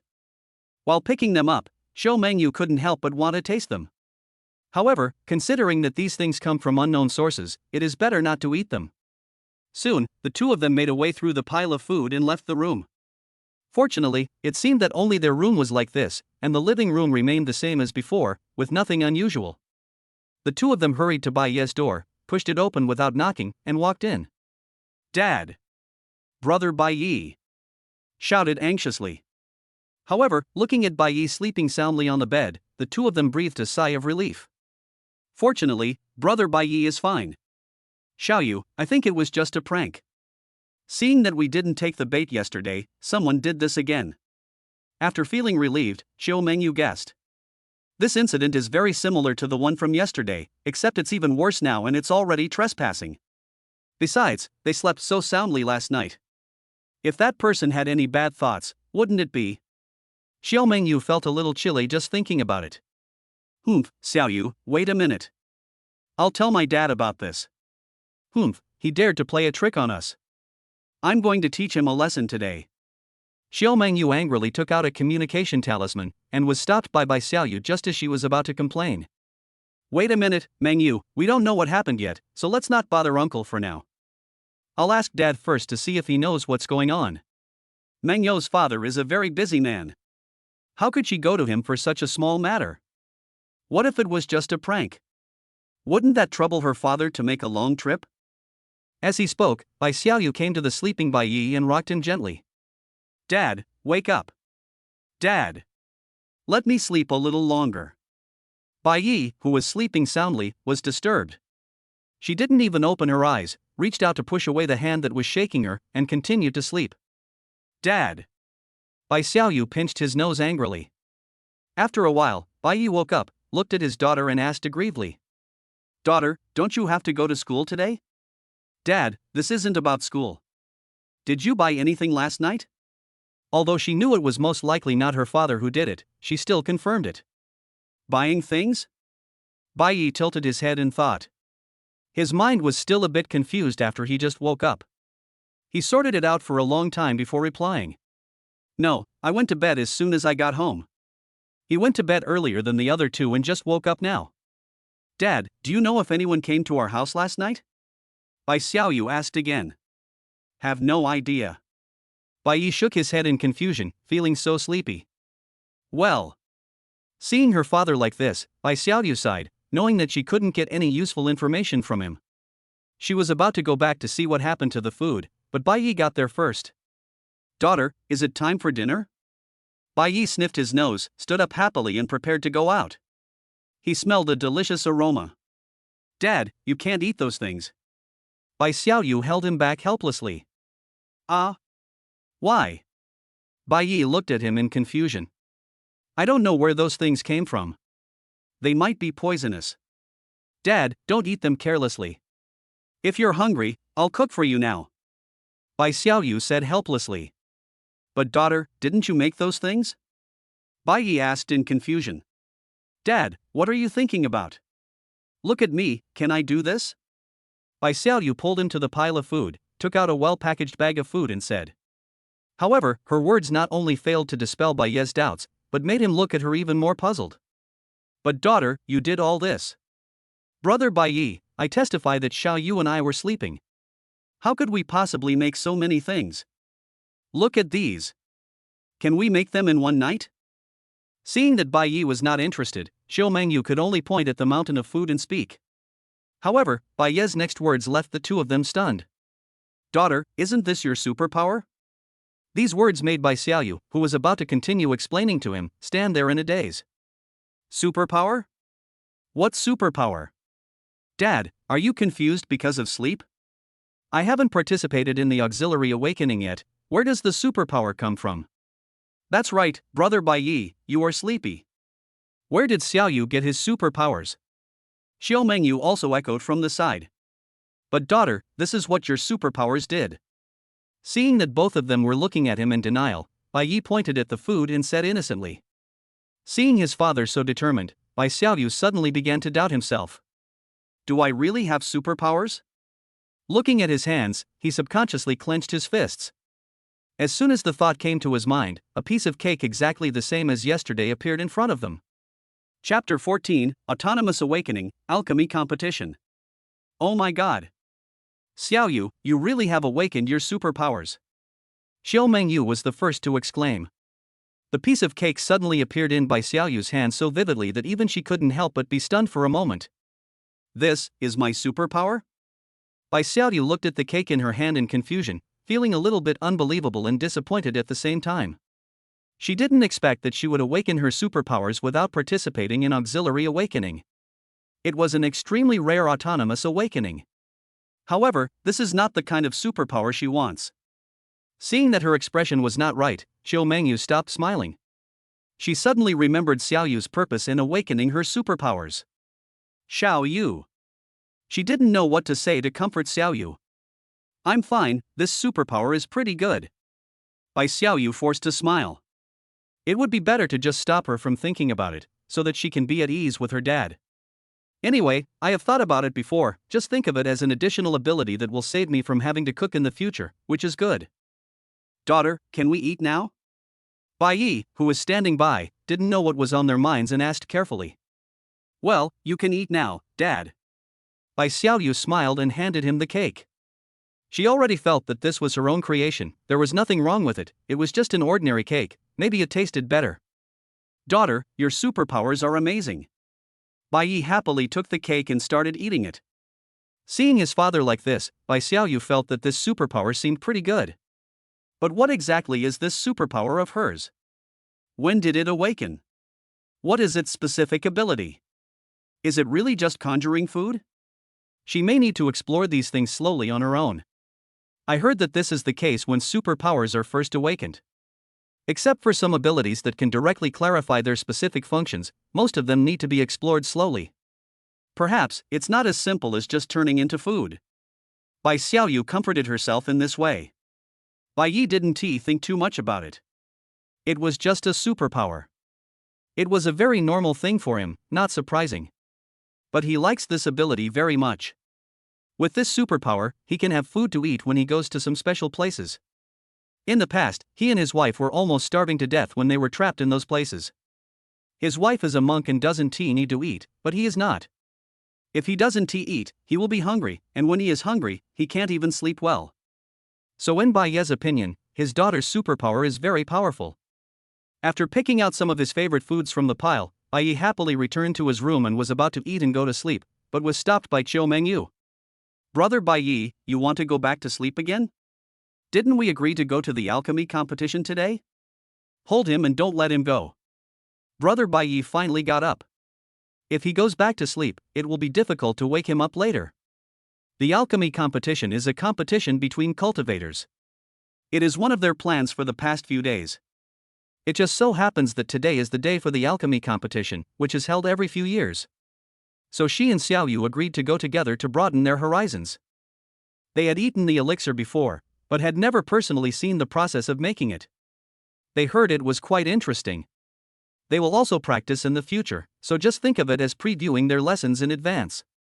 Alchemy competition? Bai Yi subconsciously tilted his head and began to think. Making pills seemed like a very boring thing. My wife also made pills before, and they were quite delicious. She often gave him lots of delicious pills. However, refining the elixir is very time-consuming and boring. It takes a very long time to practice. He used to fall asleep where his wife was refining the elixir, and he would sleep for a long time because his wife also took a long time to refine the elixir. Daughter, refining the elixir is so boring, can we just stay at home and sleep? Bai Yi looked at his daughter pitifully. No, Dad, you can't sleep every day, you need to go out for a walk more often, it will make you healthier. Bai Xiaoyu firmly refused. Dad can't keep sleeping like this. He is just an ordinary person and it will really cause problems if he sleeps like this. He must go out for a walk. All right. Bai Yi lowered his head in frustration, and the food in his hands no longer smelled as good. Brother Bai Yi, please stop looking so pitiful. If others see you, they will think we are bullying you. You have slept for so long. If you don't walk around more, not only will your brain get rusty, but your body will too. You will become a useless person. Xiao Xiaoyu looked at him like that and couldn't help but speak angrily. Brother Bai Yi is really something. He doesn't look like an adult at all. Sometimes he is even more childish than a child. Oh, I see. Bai Yi became even more depressed after being criticized by his daughter's good friend. Okay, Dad, go back to sleep and we'll call you later. Bai Xiaoyu couldn't bear to see her father like this. Anyway, it's still early for the game to start, so there is no rush. Let Dad sleep a little longer. Good. When Bai Yi heard that he could sleep a little longer, he was instantly happy and went back to sleep happily. Xiaoyu, is it okay for Brother Bai Yi to do this? Qiu Mengyu asked worriedly. She has always wanted to ask, as an ordinary person, how is it possible to sleep so long every day? Most people can't fall asleep after sleeping for a while. As for Bai Yi, if no one calls him, he will not wake up. Unless he is hungry and eats, he will sleep forever, just like he is dead. It should be okay. Dad has been like this for a long time and there have been no problems. Bai Xiaoyu was also a little hesitant. Just because there were no problems now didn't mean there wouldn't be problems in the future. Forget it, let Dad sleep less and take him out for walks more often in the future. In the end, Bai Xiaoyu decided. But that's all in the future. Right now, their most important thing is to study the superpower she has awakened. Xiaoyu, these should also be what you made last night, can you take them away? Xiu Mengyu asked, pointing at the food all over the room. Cannot.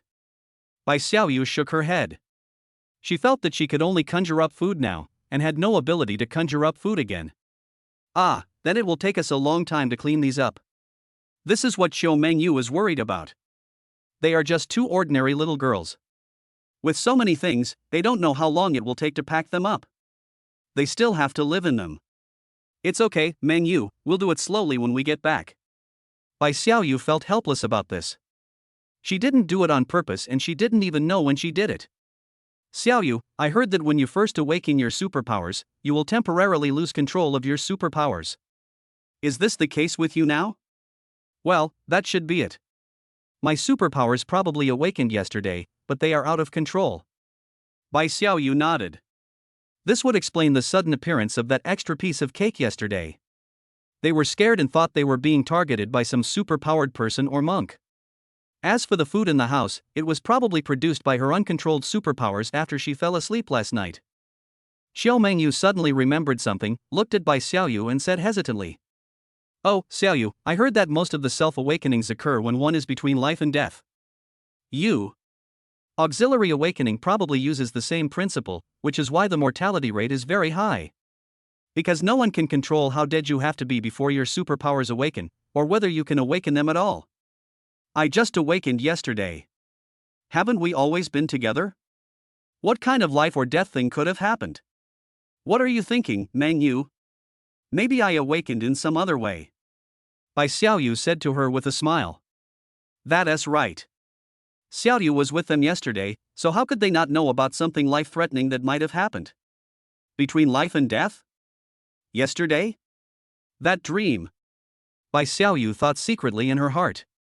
Chapter 15 Watching the Alchemy Competition. Brother Bai Yi, don't sleep anymore, the game has begun. Xiao Mengyu pinched Bai Yi angrily. She and Xiaoyu studied it for a long time but couldn't figure out what Xiaoyu's awakened superpowers were, so they went to watch the alchemy competition as planned. Oh. Bai Yi opened his eyes in pain. Looking down in confusion, he saw hundreds of monks busy at their respective alchemy furnaces. Flames of various colors were burning in the furnaces, which looked very beautiful. However, Bai Yi couldn't appreciate it. He was not interested in these things, so he began to doze off as he watched. Forget it, Meng Yu. Bai Xiaoyu reluctantly interrupted Xiao Meng Yu, who was about to wake him up. But Xiaoyu, what's the difference between brother Bai Yi being here and not coming out? Xiao Meng Yu said unfairly. It's still possible. At least I can get out for a walk. But isn't brother Bai Yi also sleeping when he walks? It seems so. Dad is really good at this. He can even fall asleep while walking. Meng Yu, look, that person seems to be Teacher Ji. Suddenly, Bai Xiaoyu pointed at a person on the field below and said with surprise. Xiao Mengyu subconsciously looked over when she heard that. It's really Teacher Ji. I didn't expect that he actually participated in the alchemy competition. After all, Teacher Ji is also a cultivator. I didn't expect him to be so low-key. I haven't heard him say anything about it. Xiaoyu, what realm do you think Teacher Ji is at? I guess he is at the foundation building stage. So the topic immediately shifted to Teacher Ji.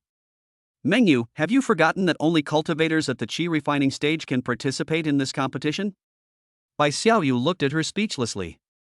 This is just a small competition, and it is difficult to have a big competition in this regard. Those cultivators above the foundation establishment stage don't have the time to participate in this kind of competition. They are either refining pills and fighting on the front lines, or practicing hard. This kind of meaningless competition is of no use to them. On the contrary, cultivators in the qi training stage are not very strong, and it is difficult for them to obtain resources through fighting. They lack many resources, so they participate in this kind of competition. After all, the prizes of this competition are still very useful to cultivators in the qi training stage. In addition, if they get a ranking, they may gain a certain amount of fame, which will make it easier for them to obtain some resources.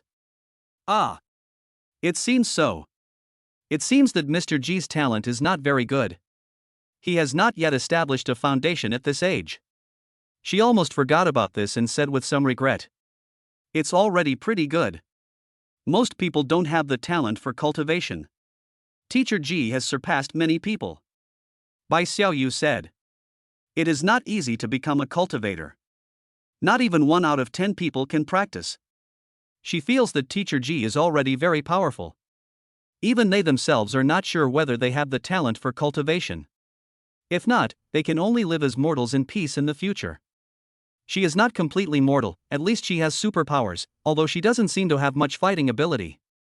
However, it is still very useful if you don't consider the battlefield. Xiaoyu, can you tell what kind of elixir Teacher Ji is refining?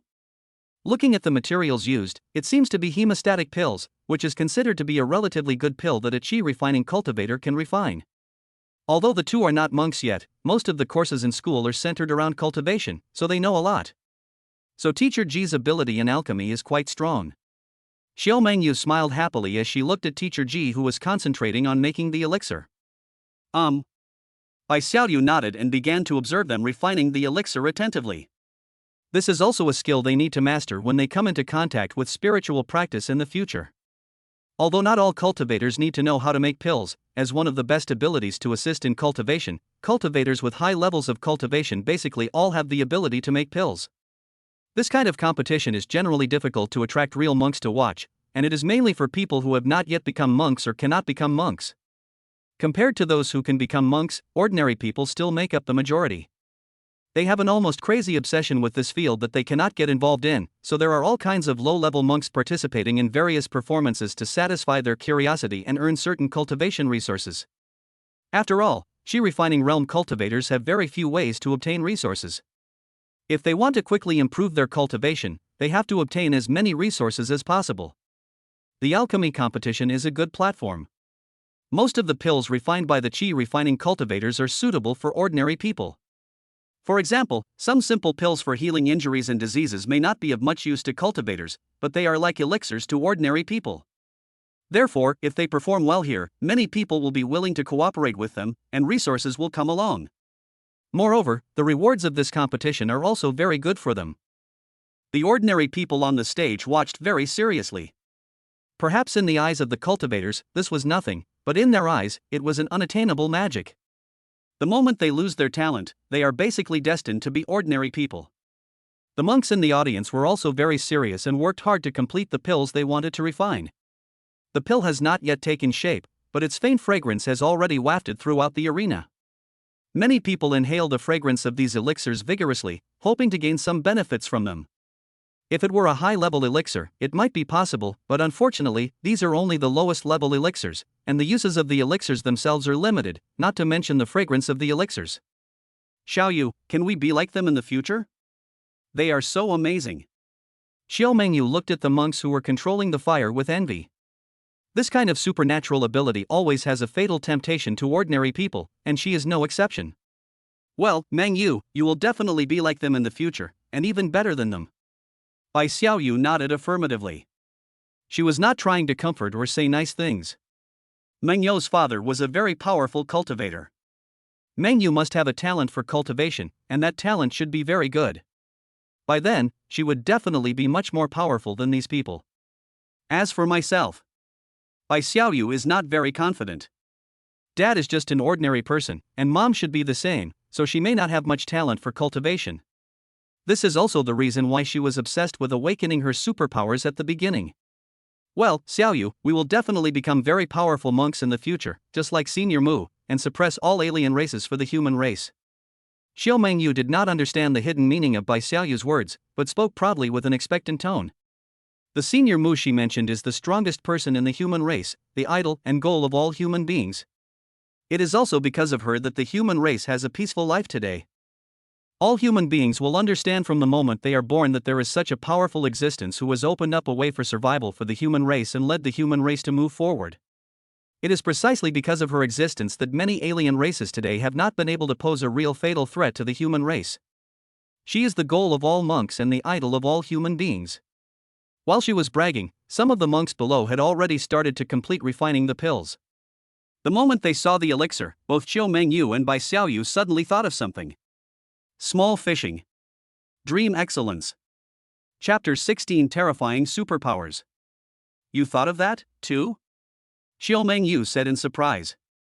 Bai Xiaoyu suppressed the excitement in her heart and nodded. Then try it quickly. If this is true, Xiaoyu, you will take off. Xiao Mengyu was so excited at this moment. If it was really as they thought, then Xiaoyu would really take off, a real takeoff. Okay, I'll try. Bai Xiaoyu couldn't help but get excited at this moment when she thought that if they were real, then what she had once thought of might not be impossible to achieve. She gently closed her eyes, felt the power that she was not yet familiar with, and began to experiment with their ideas. Just a moment later. How about it? Xiao Mengyu looked at her with her eyes closed and asked anxiously. At this moment, she was more anxious than Bai Xiaoyu. Hearing her words, Bai Xiaoyu slowly opened his eyes and opened his fists. His eyes were filled with uncontrollable excitement, and he said to her happily. Mengyu, it's really possible. I saw a green pill lying quietly in her hand, emitting a faint fragrance. Judging from the quality, even though they had never tried to refine it and had only seen it in books or on photostones, the two could tell at a glance that the quality of this pill was excellent and its efficacy must be better than other pills of the same level. Oh my god, Xiaoyu, you are so awesome. Xiao Mengyu hugged Bai Xiaoyu excitedly and was truly happy for her. Today they spent the whole morning studying what this superpower that Bai Xiaoyu awakened was. After their clumsy exploration, they found that this superpower seemed to be able to produce many edible things. They tried other inedible things, such as books, weapons, etc., but failed. The two were a little disappointed at first, because edible food was of no use because cultivators no longer needed to eat after reaching a certain level, so this superpower seemed useless. Moreover, it seemed to have some flaws and could only produce some things that Xiaoyu had seen or eaten with his own eyes. They tried to conjure up some things that Bai Xiaoyu had never seen before but had only heard of, but they failed. The moment they saw Cheng Dan, this thought appeared in their minds almost at the same time. Something edible? Isn't it pills? Moreover, compared to ordinary food, monks have a great demand for elixirs, otherwise almost all monks would not be able to make elixirs. The amount of pills consumed in a battle is a terrifying number. If Bai Xiaoyu's superpowers could really reach this extent, it would be extremely terrifying. I heard that some elixirs are very rare due to the scarcity of raw materials, such as real elixirs. If this could work, you can imagine how terrifying it would be. Because there really is a pill that can bring the dead back to life. Although Bai Xiaoyu tried her best to appear calm, her inner excitement still made her unable to control her joy, and the two hugged each other tightly. This is just a very low-level pill, the kind of hemostatic pill that Teacher Ji refined on the field, and it is basically only useful for ordinary people. But it represents a lot of significance. The elixir in Teacher Ji's hand is still there, and if Bai Xiaoyu wants, she can now take out this elixir endlessly, without the need for any materials, and just become immortal out of thin air, without obeying any law of conservation of energy. To put it bluntly, after they embark on the path of cultivation, she will be able to possess unlimited good things she has seen, and she will be the richest woman in the human race. Wait a minute, Xiaoyu, let's try again, and see if there are any restrictions. It would be bad if it can only be low-level pills. Xiao Mengyu calmed down her excitement and decided not to be too happy too soon. What if it was just a low-level elixir? Although it would be very useful, it would not be as strong as they imagined. The happier she was now, the more disappointed she would be later. Therefore, before it becomes a reality, don't be too happy too soon. Well, but Mengyu, we don't seem to have access to high-level elixirs right now. After calming down her excitement, Bai Xiaoyu wanted to try immediately whether she could produce those high-level pills. However, with their current status, even if they spent a lot of money, they could only buy pills like hemostatic pills. There was no way she could try, because she couldn't make something she had never seen before. It's okay, Mengyu. There will be opportunities in the future. Anyway, your superpowers are always there. Even if you can only transform some low-level pills, it's already very powerful. Then we won't have to worry about resources and can practice in peace. Xiao Mengyu comforted. In fact, even if Xiaoyu didn't have superpowers, she wouldn't have to worry about resources, because her father could provide her with all the resources for her initial practice. But Xiaoyu is different. Xiaoyu's father is just an ordinary person. He will not be able to help her after she starts practicing. She can only rely on herself. And of course, her best friend. However, given Xiaoyu's personality, she will definitely not accept it all the time. If this causes her practice to slow down or she becomes like Teacher Ji and the others now, where they have to participate in many things for resources and have delayed their practice, it would not be worth it. So this superpower is of great help to her. If things were really as the two of them imagined, then her previous words would not be bragging, and they really could become people like Senior Mu. No, Xiaoyu, I'm too excited, give me some coke to calm down. When she thought about the fact that they would become people like Senior Mu, Xiao Mengyu's excitement could not be stopped and it became more and more intense. If she didn't eat something to calm down, she would drift away to who knows where. Good. Bai Xiaoyu happily took out 2 bottles of coke out of thin air and handed one to her. Cheers! Cheers! The two celebrated happily. This kind of shared joy is even more pleasurable. If I were alone, I might be happy, but definitely not as happy as I am now. Bai Xiaoyu is very fortunate that she has a good friend with whom she can share everything, so she doesn't have to keep everything in her heart. The two of them happily celebrated their still uncertain future. Now in their eyes, their future is bright and they will eventually become people like Senior Mu. In an instant, the two of them no longer had any worries. They lay happily on the chairs, drinking coke and eating snacks, looking at those monks who had not yet completed their refining. They felt so comfortable. Difficulties that haven't arrived yet have already been solved. Oh, life is so boring. Bai Yi opened his eyes dazedly and saw the two people lying comfortably with expressions of enjoyment, not understanding what was going on. But seeing that they were all eating, he joined in. His daughters were angry that he had slept for so long and didn't even call him for dinner. But luckily he was thick-skinned, so he just pretended nothing happened and ate quietly. Ha ha ha. Bai Xiaoyu and Xiao Mengyu looked at his cautious appearance and couldn't help laughing happily. Chapter 17 Mutation. Xiaoyu, are you sure you don't want to participate? Teacher Ji asked doubtfully. Today is the time for auxiliary awakening. We were originally planning to send them to the auxiliary awakening, but Bai Xiaoyu, who was determined to participate a few days ago, suddenly decided not to participate. Well, Mr. Ji, I won't participate anymore. I have already awakened my superpowers and don't need to participate in the auxiliary awakening anymore. Bai Xiaoyu nodded and explained the reason. Although she didn't plan to go even if she hadn't awakened, it was more appropriate to say this now. Autonomous awakening? Teacher Ji looked at her puzzledly.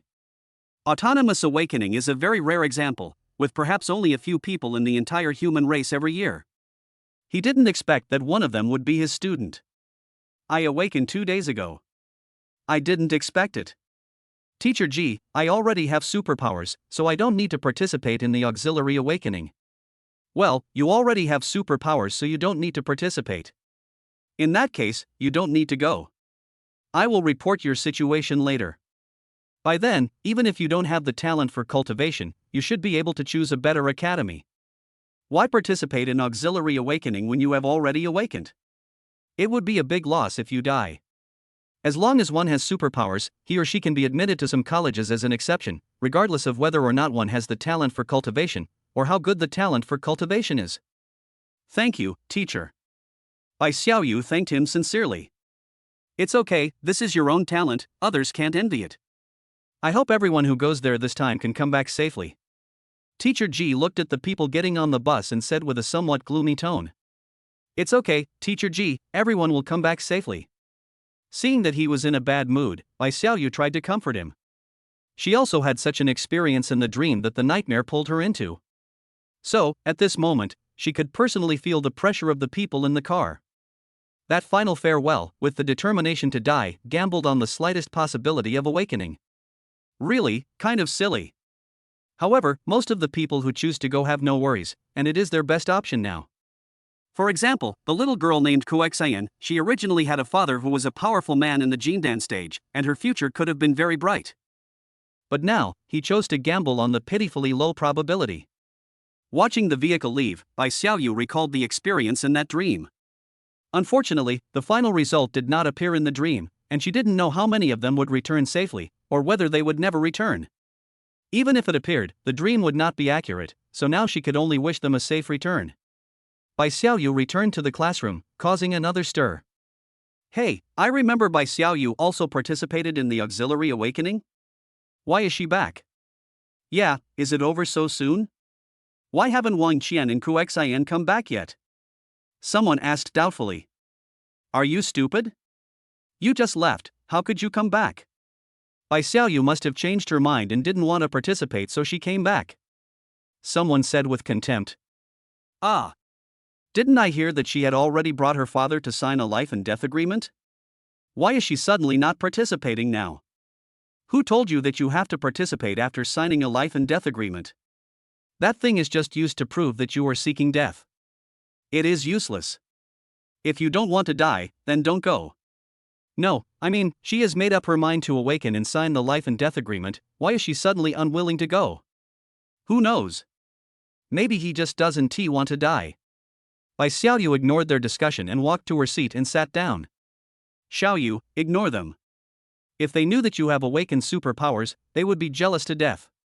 Seeing so many people talking about her, Xiao Mengyu was afraid that she might feel uncomfortable, so she comforted her in a low voice.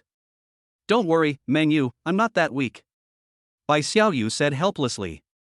What's there to be fussy about? She and Mengyu often discuss others, so she wouldn't be upset if others talked about something bad.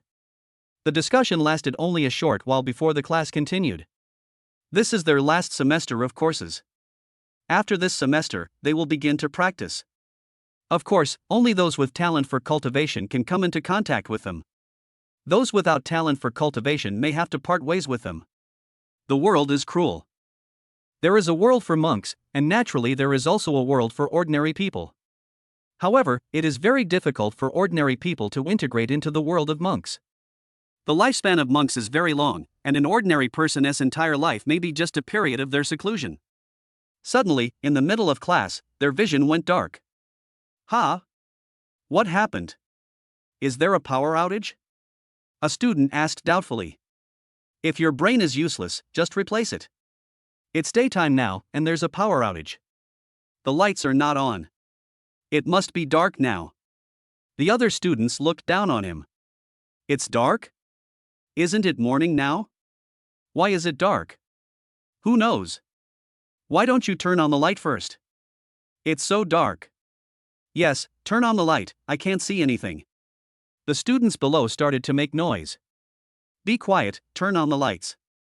Teacher G on the stage slapped the table, stopped them, and shouted loudly. Hearing this, the person near the light switch quickly turned on the light. The light came again, and they could see their surroundings clearly. Strange, why is it so dark outside? The student sitting next to the window subconsciously looked out the window and then exclaimed. Oh my God, the sun is gone. What? Hearing what he said, the others rushed to the window to look outside, regardless of whether they were in class or not. However, they soon discovered that it was not that the sun had disappeared, but that it was now pitch black outside and they could not see anything. The sun might still be there, but it was blocked by something and not a single ray of light was shining down. Fortunately, balls of light appeared one after another in the darkness. The lights in other classrooms were turned on like theirs. What's going on? Why did it suddenly become so dark? Is there any astronomical phenomenon recently? I haven't heard of it. Could it be that some great cultivator is going through a calamity and the calamity cloud has covered the sun? A student guessed. You can donate your brain if you don't need it. Have you ever seen a robbery cloud like this? A student retorted. Why? Have you seen Jiayun? Are you kidding me? Is it so easy to see the calamity cloud? How many people in the human race have survived the calamity since they started practicing? Never seen it. Then why do you say that to me? I don't explain to people who have no brains. You're itchy, aren't you? Come if you can. I'm afraid of you. Just as the two were about to fight, Teacher G on the stage finally reacted. He stopped being curious about what was happening outside and shouted. Quiet. Suddenly, the noise in the classroom became much quieter, but it did not stop completely. Teacher G was just about to let them study on their own for a while so that he could go out to take a look when he was interrupted by a scream. Ah, who are you? Let me go, ah. There was not just one scream, but many more screams came from the darkness immediately afterwards. The people in the darkness seemed to be attacked by something. Chapter 18 Blocked Area. The screams outside also successfully quieted down the students who had been noisy just now, and they subconsciously moved away from the darkness outside the window and moved towards the center of the classroom. What happened outside? A student asked tremblingly. It looks like there are aliens in our school. Let's notify the law enforcers. Yes, notify the law enforcement officers quickly. The others quickly came to their senses. There was no time to be afraid. The important thing was to quickly notify the law enforcers. Otherwise, what was the point of the law enforcers coming back if they were dead? However, do you have a signal on your cell phone? A student held his cell phone and shook it for a long time in disbelief, but there was still no signal.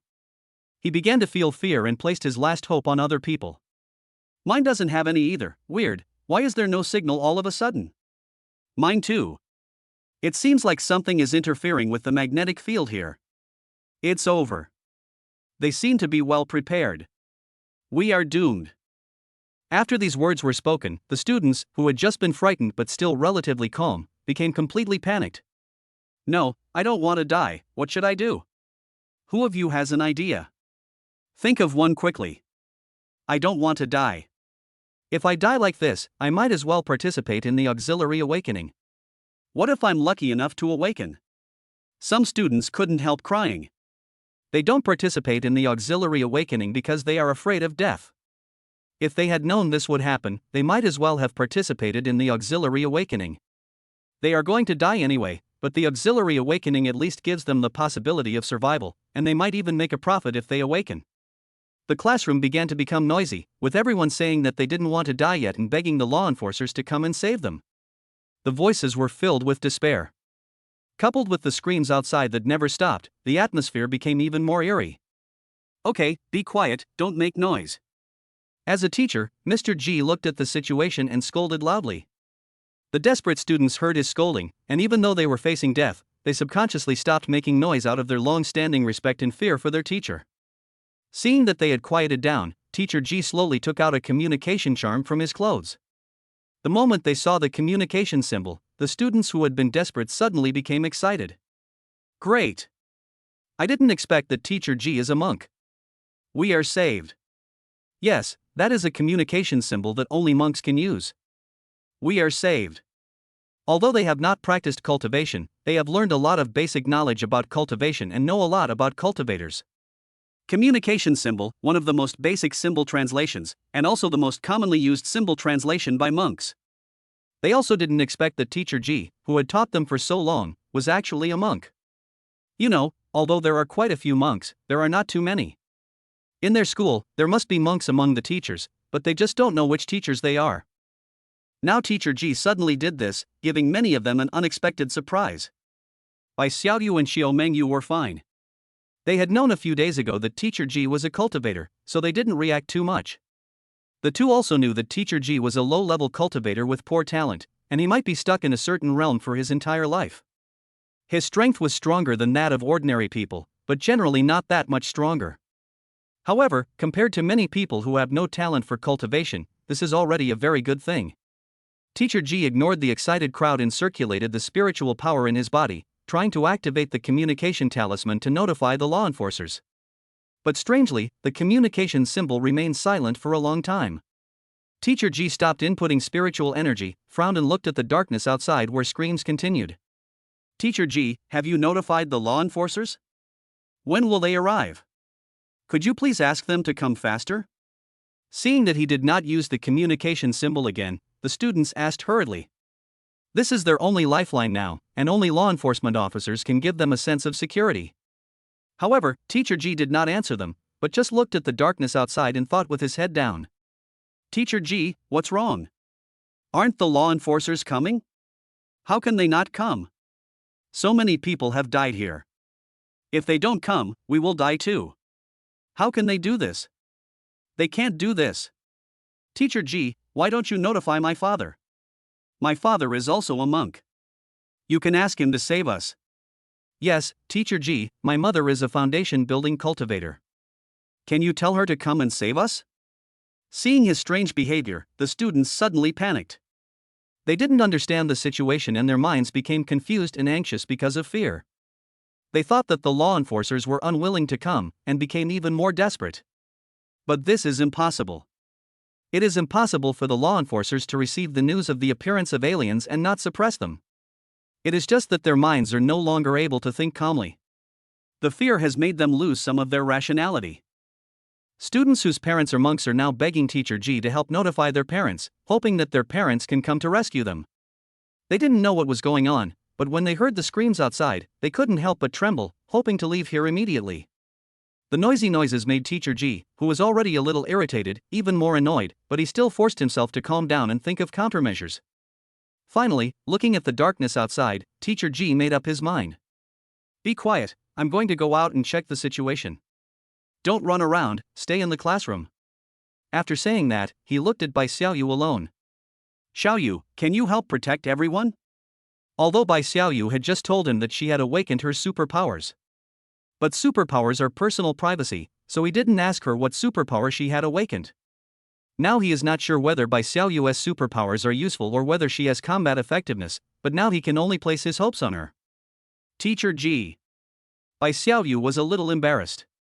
Her superpowers did not bring her any combat power. Apart from being able to transform some food, she was just an ordinary person. How could she protect everyone? I see. Teacher G saw her dilemma, understood something, and sighed. Then he looked at squad leader Hubba. Hubu, please watch over everyone and don't run around until I come back. Class monitor Hubba is a big guy. His height of nearly 1.9 meters is very convincing when everyone is just an ordinary person. He became class monitor because Teacher G valued this aspect of him. Since Bai Xiaoyu's superpowers are useless, they can only rely on him to take care of everyone temporarily. The more chaotic the situation is, the worse it will be. Okay, teacher, when will the law enforcer come? Huber nodded in agreement but asked. It's almost time. I'll go out and see what's going on. Remember what I said. Teacher G still didn't tell them that the communication talisman was ineffective. If they knew about it, it would only cause more confusion. Now this area seems to be blocked. He must find a way to leave this blocked area and notify law enforcement as soon as possible. Otherwise, the longer the time goes, the more dangerous they will be. After explaining some matters, he resolutely opened the door and walked out. He is their teacher and the only monk among them, so only he can do this.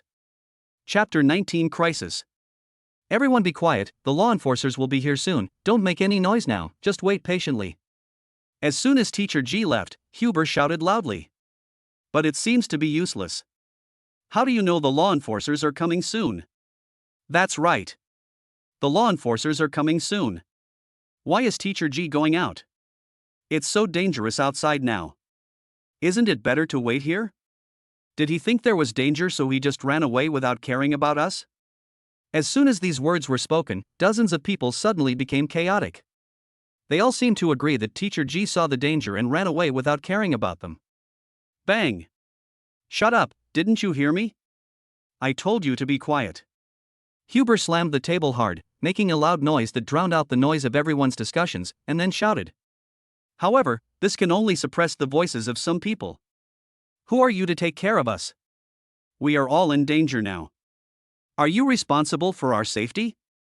That's right, Hub, don't think we're afraid of you. We're just giving you face because you're the class monitor. Do you really think you're great just because you're stronger? Several students immediately said angrily. It's okay for Teacher G to treat them like this since he is a teacher, but Hubu is just a class monitor, why does he treat them like this? Just because of great strength?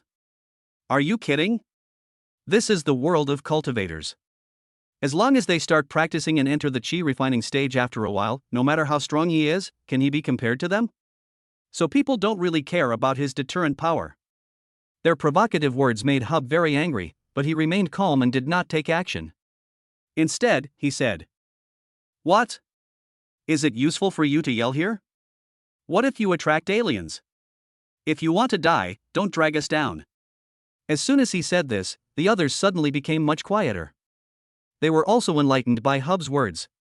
Yes, the louder the noise, the more likely it is to attract aliens. The people who were a little more sober quickly quieted down. However, the person who was criticized obviously felt a little embarrassed.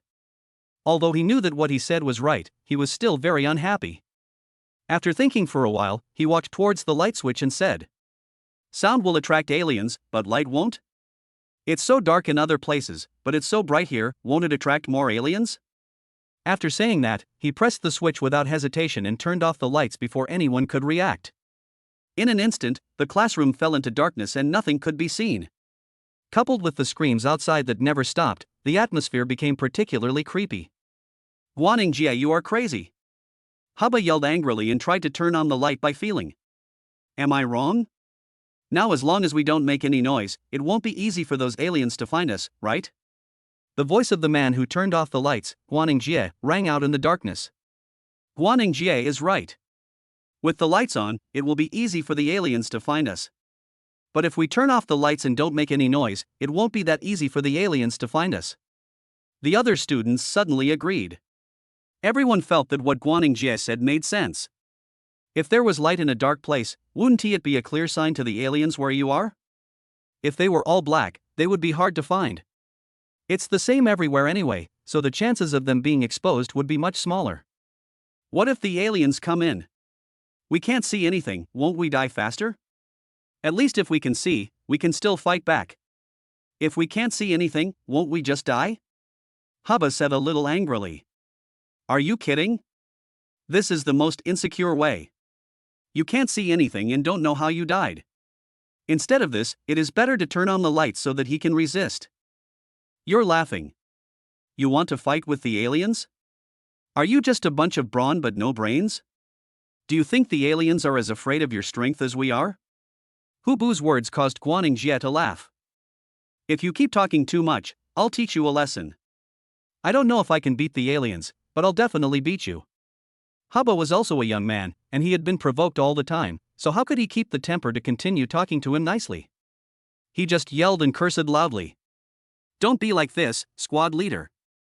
What Guaning Jie said is indeed correct. Turning on the lights will attract aliens with a high probability. Even if you can defeat them, do you think it's just one alien? Listen to the screams outside, there are screams everywhere. There must be more than one alien. What should we do if we are discovered? We are all ordinary people.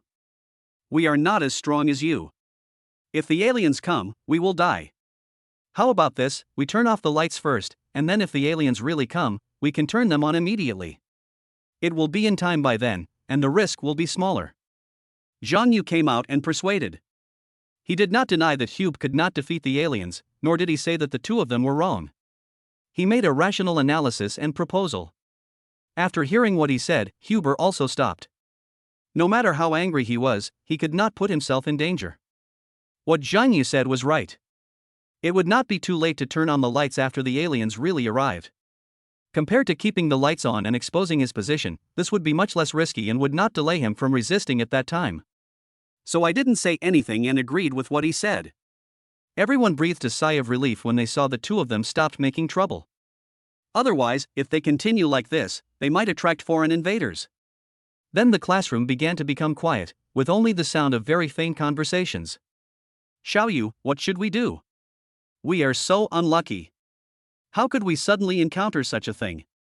Xiao Mengyu said with a sad face while hugging by Xiaoyu. It's okay.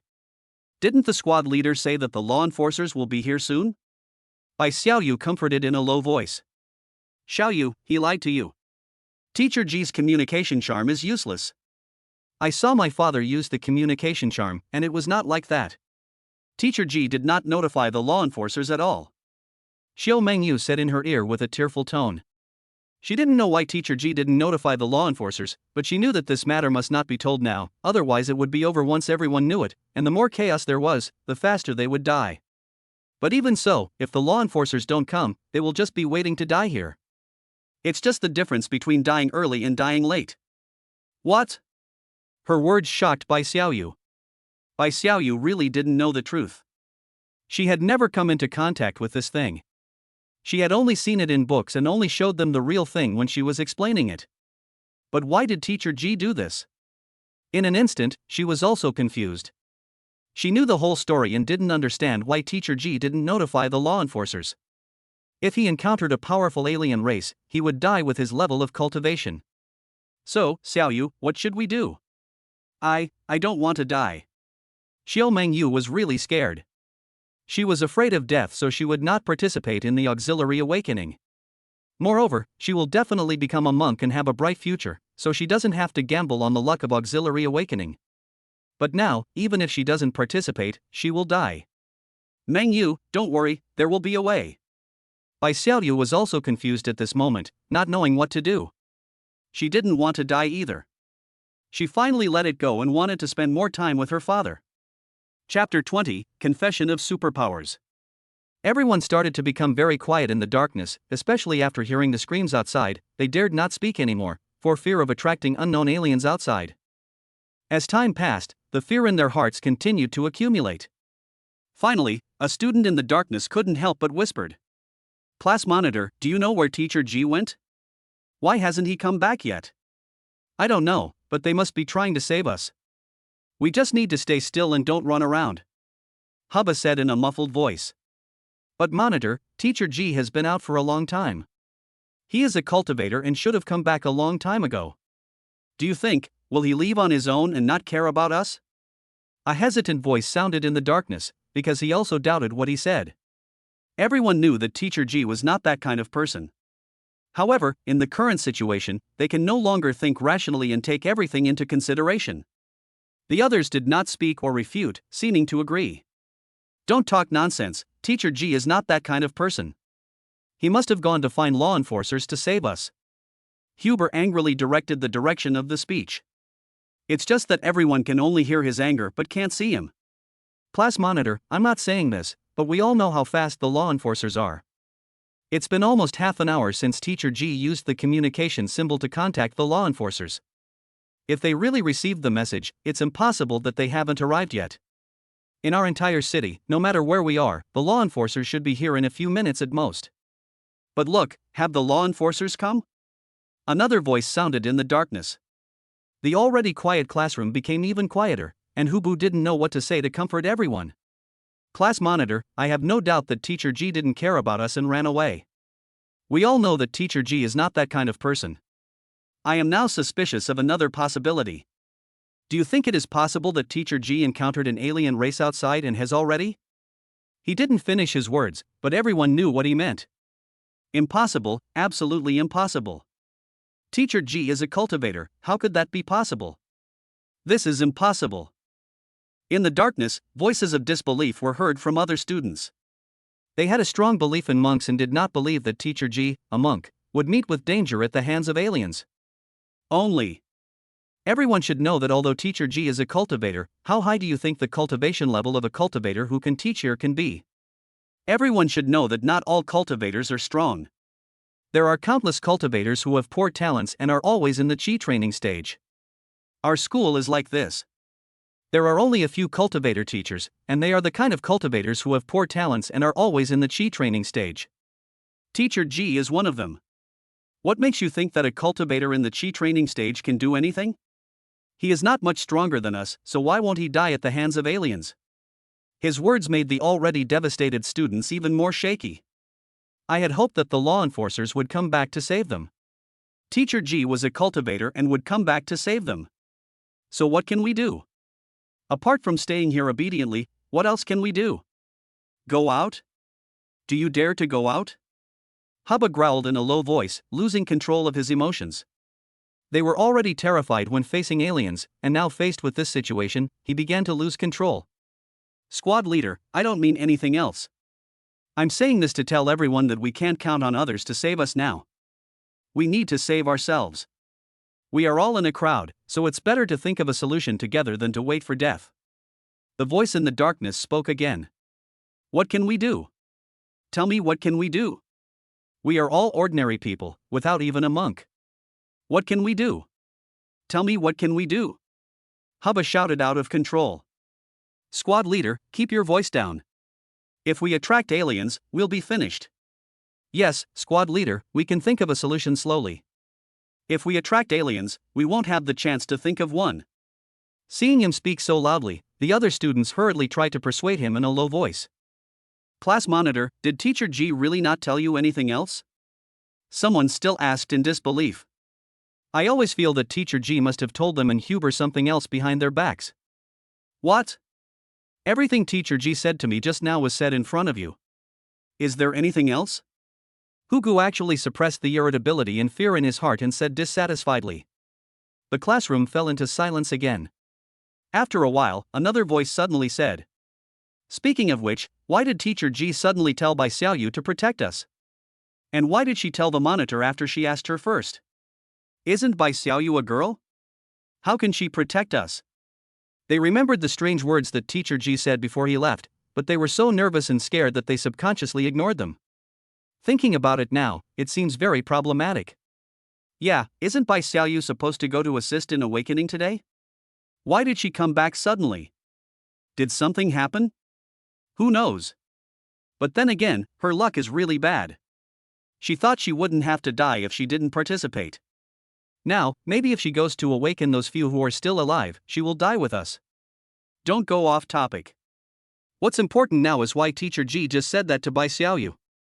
Bai Xiaoyu, don't you want to tell everyone about it? Someone was calling Bai Xiaoyu's name in the dark, hoping that she could explain to everyone. Small fishing. Xiao Mengyu approached Bai Xiaoyu nervously. Fine. Bai Xiaoyu comforted in a low voice. Then he looked around in the darkness, thought for a while, and decided to tell the reason. I have awakened my superpowers. After all, Teacher G felt that this was personal privacy, so there was no need to tell everyone. But now that they are all like this, there seems to be no need to hide it. What? You've awakened your superpowers? Everyone forgot their fear for a moment and looked in the direction of Bai Xiaoyu's voice in shock in the darkness. They didn't expect this would be the answer. People with superpowers are very rare in the entire human race. But today is the auxiliary awakening, didn't you miss it? Someone asked doubtfully. Suddenly, everyone looked towards her position, and they were also puzzled by this question. How come he has superpowers before the auxiliary awakening even starts? Autonomous awakening. Bai Xiaoyu said briefly. In an instant, everyone understood and was even more shocked. Autonomous awakening is much more difficult than assisted awakening, otherwise there would be no such thing as assisted awakening. After the shock comes surprise, a huge surprise. That's great, Xiaoyu, you are a person with superpowers, you can deal with aliens, please protect us. Yes, Xiaoyu, we will reward you. Please protect us. For the sake of us being classmates, please be kind, Xiaoyu. For a moment, everyone excitedly begged Bai Xiaoyu for her protection. Now, this is their only hope. Only. Sorry, no. Chapter 21 Controversy. Why? Classmate Bai Xiaoyu, we are all classmates. Even if you have awakened superpowers, you don't have to do this. Just be kind and have mercy on us. My father is a cultivator in the foundation building stage. As long as you save me and leave here, I will make sure my father gives you a satisfactory reward. Xiaoyu, we are classmates. Please save us. Some of us will become monks in the future. Maybe they will become very powerful monks. We will definitely repay you then.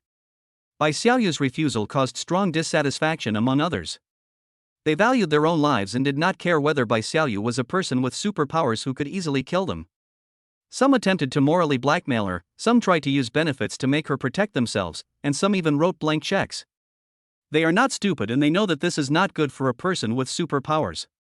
However, the current situation has left them no choice but to do so. I don't know what happened in the classroom next door just now. They might have been discovered by the aliens. There were continuous screams, and they were so scared that they didn't dare to make a sound, for fear of attracting the aliens. The screams outside gradually disappeared, which was not a good thing. This means that the people still alive outside have already been killed by the aliens, and now they have time to find the people who are hiding.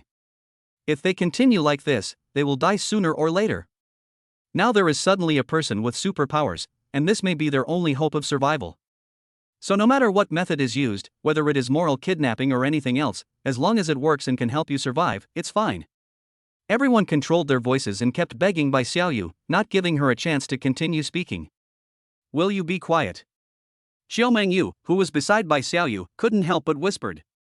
She was already feeling annoyed and scared, and there were a bunch of people chattering in her ears, so no matter how good her temper was, she couldn't help feeling a little angry. Her low shout was quite effective, and the others subconsciously shut their mouths. Taking advantage of this gap, Xiao Mengyu said directly. Have you forgotten that even if you awaken superpowers, many of them are useless and have no combat power at all? As soon as these words were spoken, the classroom, which had just been quiet, became noisy again. What do you mean? Bai Xiaoyu's superpower is a useless superpower? You didn't want to save us and deliberately lie to us, how could it be that you just happened to have useless superpowers? Yeah, if you don't want to save him, just say so. Why make up such an excuse? They all knew that what Xiao Mengyu said might be true, because superpowers are such an uncertain thing that it is hard to say.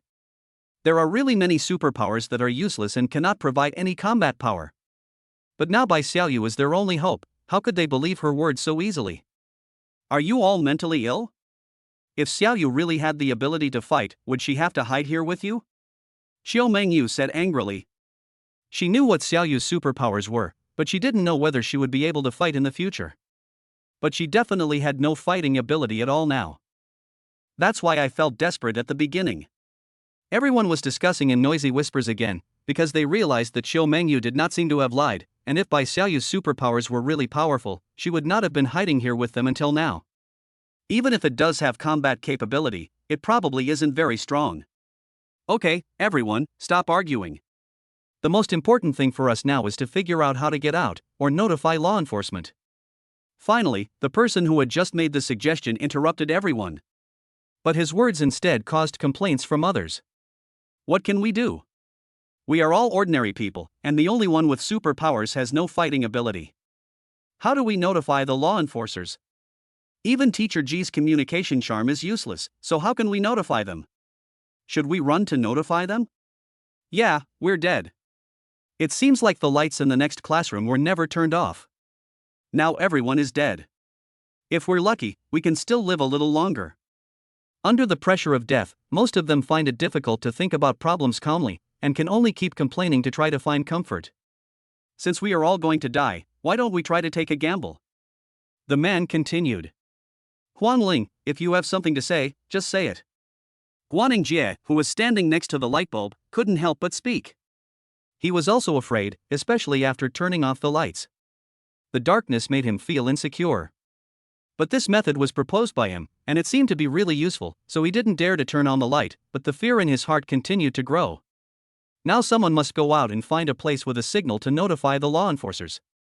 We'll all die if we stay here anyway, so why not send someone out to try their luck?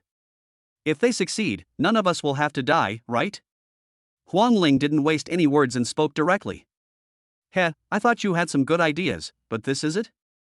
Teacher Ji is a cultivator and he hasn't come back since he went out.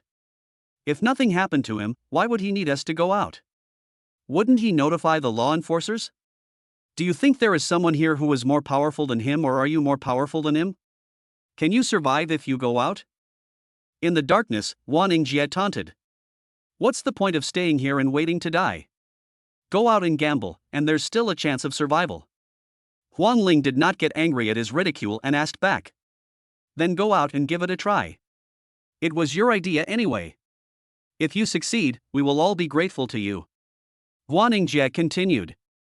Seeing this, others quickly followed suit. Yes, Huang Ling, go out and give it a try. You will die if you stay anyway. There is still a glimmer of hope if you go out. We will definitely be grateful to you if you succeed. Huang Ling. He didn't expect this to happen, and he regretted saying too much, but since he had brought it up, he was mentally prepared to leave, so he said. I can't be the only one going. You guys can't just sit back and enjoy the fruits of your labor. That's impossible. Someone must go with me, otherwise forget it. Fear is secondary. The main reason is that we don't know what the situation is outside.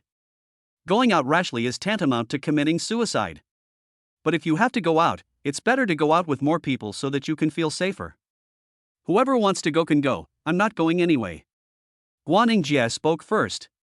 It's so dangerous that we don't know how many people have died. You're dreaming if you want him to get out. I don't want to go either. My legs are weak now and I can't walk. I'm afraid that going there will only hinder us. Everyone started looking for excuses. If you go out, you might die immediately, but if you stay, you can die later. If the people who got out actually managed to notify law enforcement, then they wouldn't have to take any risks. In that case, if we are going to die, we will die together. Let's continue to wait for death. Huang Ling sneered. Humph, he is willing to come out but they are not, and they want to sit back and reap the benefits. What a dream. He made others anxious. No, squad leader, you are strong, you can go with Huang Ling. Yes, squad leader, you have the highest combat effectiveness among all of us. If you and Huang Ling go, the success rate will be much higher than if we go with him. Everyone immediately pointed the finger at Hub. His strength is secondary. The main reason is that everyone thinks that he is the squad leader and should stand up. Why? Just because I'm strong, I have to go? Bai Xiaoyu is a superpower, why doesn't she go?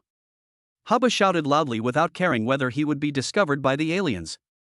For a moment, everyone's attention turned to Bai Xiaoyu, who had remained silent. Chapter 22 Leaving the Classroom. Bai Xiaoyu doesn't know what to do in this situation and she is very scared. What are you doing? Didn't we already say that Xiaoyu's superpowers are useless? If we don't go, then no one else will go. Why should we go just because Xiaoyu has superpowers? Fortunately, although Chiu Mengyu is also very scared now, she still speaks up for her firmly. You said her superpowers are useless, but you asked her to tell us what superpowers are first. You haven't said what superpowers are after talking for a long time. That's right, classmate Bai Xiaoyu, please tell us what your superpower is. Although it may not be useful for combat, it may have other uses. Now that we are in this situation, let's give it a try. That's right, classmate Bai Xiaoyu, please tell us what your superpower is first, and then we can work together to find a solution. Maybe we won't have to die. The topic instantly turned into denouncing Bai Xiaoyu and wanting her to reveal what her superpowers were.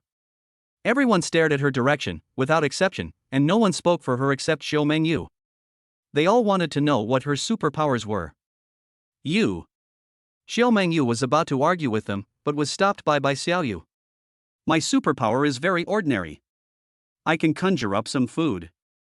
Other than that, it has no other function. Xiaoyu calmly talked about her superpowers. And in the darkness he personally conjured a piece of bread into each person's hand. After practicing for a few days, I did gain some results. Oh my god, there's something in my hand, it looks like a piece of bread. Someone felt something suddenly appear in his hand and couldn't help but exclaim. Me too. And me, I have an extra piece of bread in my hand. Immediately, everyone started talking. Wow, he can really conjure up food, that's amazing. Seeing that everyone was the same, they realized what was going on and were shocked. Conjure up food? This seems to be really useless. We may not live long enough to need food. Some people hold different views. In this situation, how could they have the mind to eat? It's even unclear whether they can live long enough to eat. This kind of superpower is really useless if you become a cultivator. You don't even need to eat after you reach the foundation building stage. It's not useless. If she doesn't have the talent for cultivation, she can open a store in the future and make a good living with no capital. What a pity that I have to awaken such a superpower. Everyone feels very sorry for Bai Xiaoyu's superpower. What a useless superpower. For those of them who aspire to become monks, this superpower is useless. What now? Gradually, everyone stopped worrying about her superpowers, the criticism disappeared, and everyone returned to the previous topic. Squad leader, those who are capable should do more work. You are the most capable one among us right now.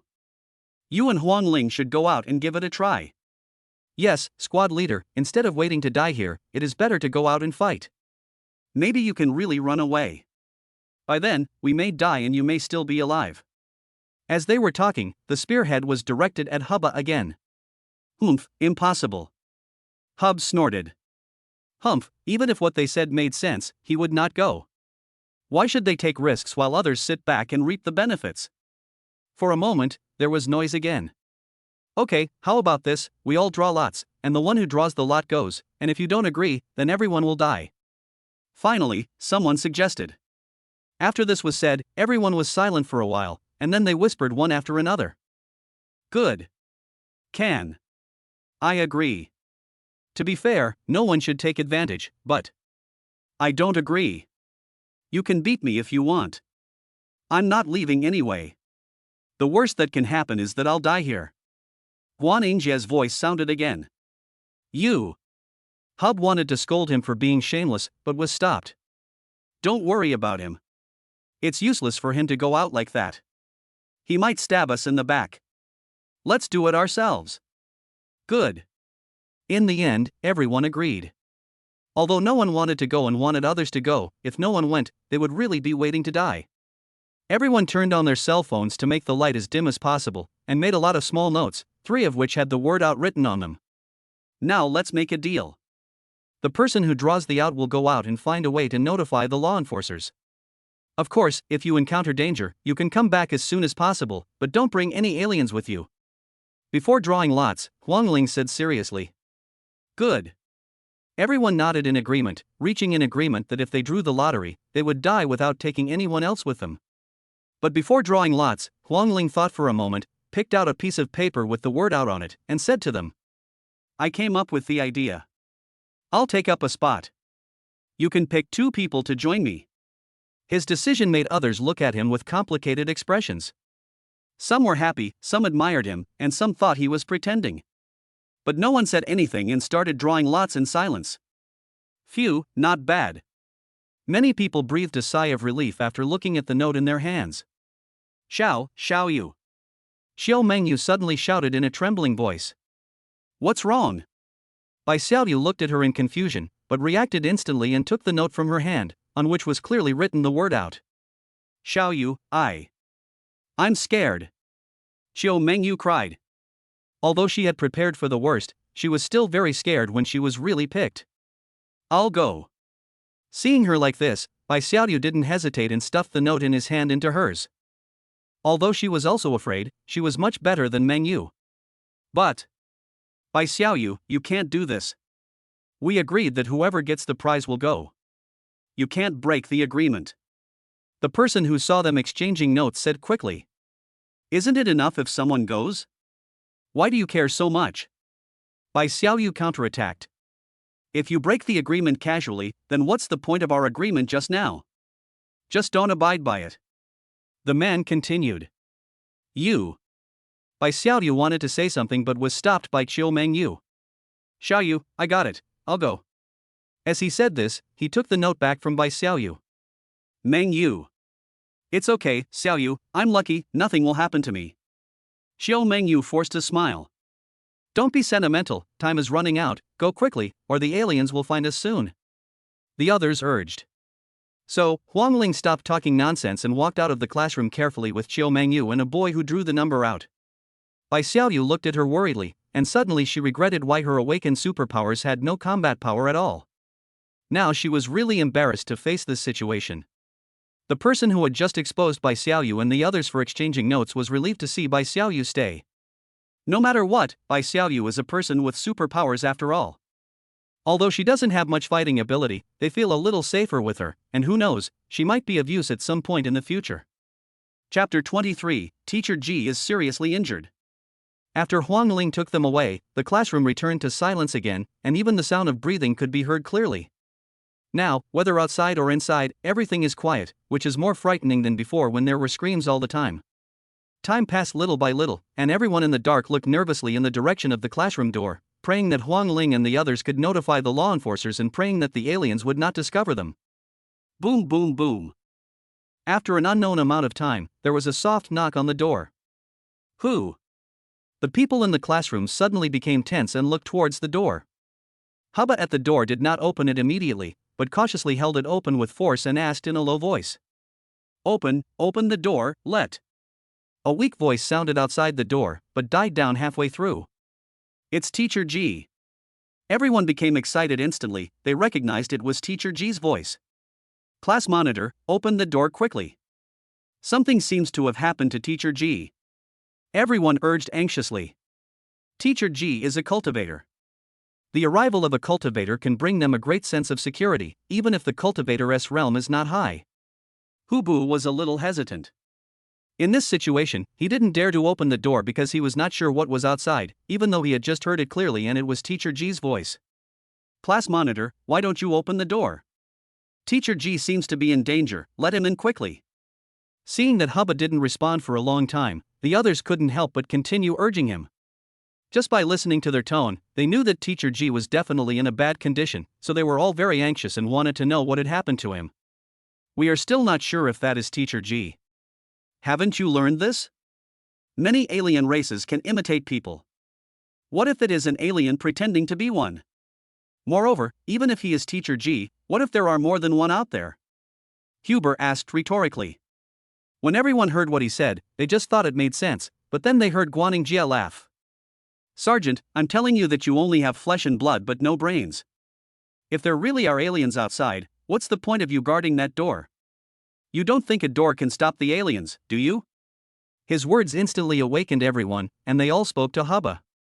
Squad leader, although Guaning Jia has problems with his character, he is right. If there really are aliens outside, it doesn't matter if this door exists or not. It must be Teacher Ji outside, and now Teacher Ji seems to be injured, we have to save him. That's right, with Teacher Ji here, maybe we can survive.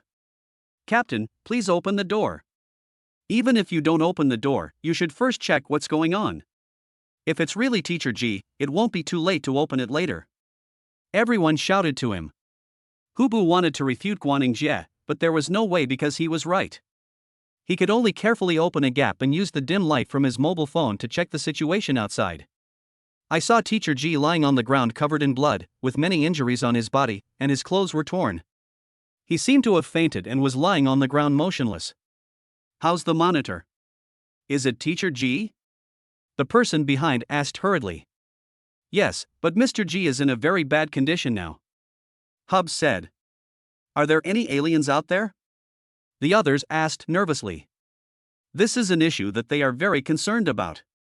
I don't know, I can't see clearly, but at least there is no one around Teacher Ji. Hobo looked around in complete darkness and could not see anything. He could only use the faint light from his cell phone to see Teacher G lying by the door. Then what are you waiting for? Let Teacher G in. The other students shouted anxiously. Good. Huber opened the door slowly and carefully so that if there was an accident he could react quickly and close the door. But fortunately, everything went smoothly. Hubu quickly dragged Teacher G in without caring about his injuries, and then quickly locked the door again. Teacher G. The other students hurried to Teacher G to check on him. Did Teacher G fight with aliens? He has so many wounds on his body. Nonsense, who among you has healing pills? Give some to Teacher G. I have. Bai Xiaoyu quickly took out a few healing pills. This is the elixir she had seen at the last alchemy competition. The quality of the elixir she made was better, so the effect was also better. She quickly gave the pill to Teacher G to take. As for what happened next, it was not something she could decide. No one else suspected anything.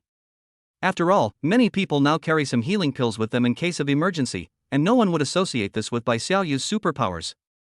In fact, there should be other people who have it, but in the current situation, they still want to keep it for themselves if they can.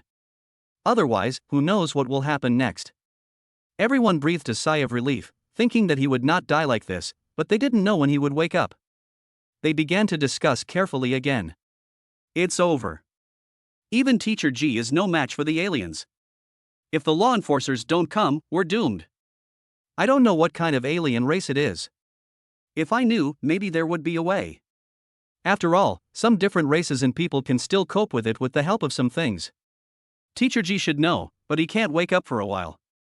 Strange, why are there still teeth marks on Teacher G's body? Suddenly, someone who was checking Teacher G's injuries exclaimed.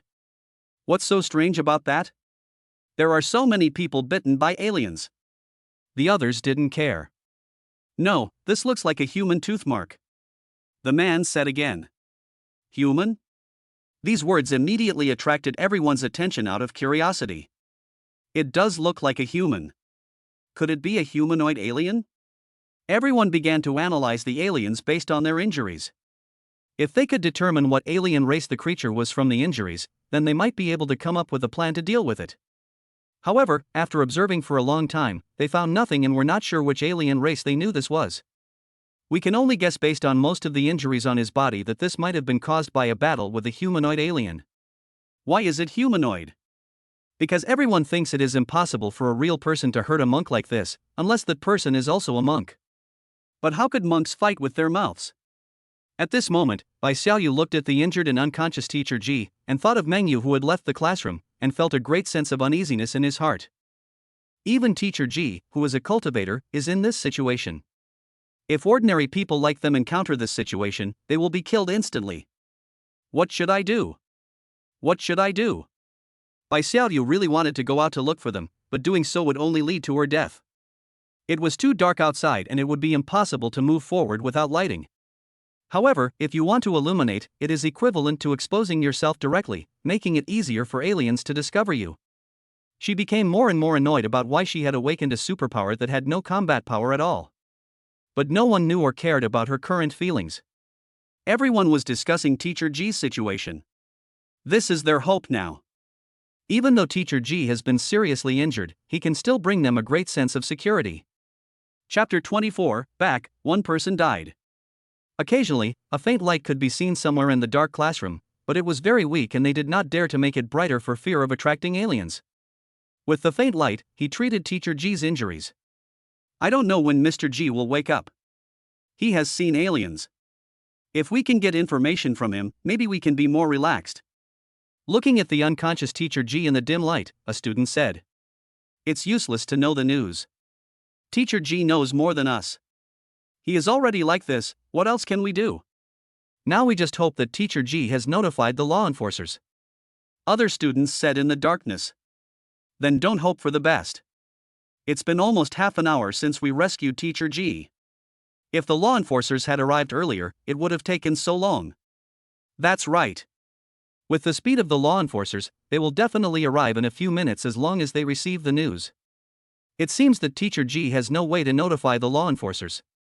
The other students sighed. What about Huang Ling and the others? If even Teacher G can't help them, they are doomed. Someone suddenly mentioned Huang Ling and her friends who had been out for over an hour. They are dead. It has been so long and there is still no news. They are probably dead.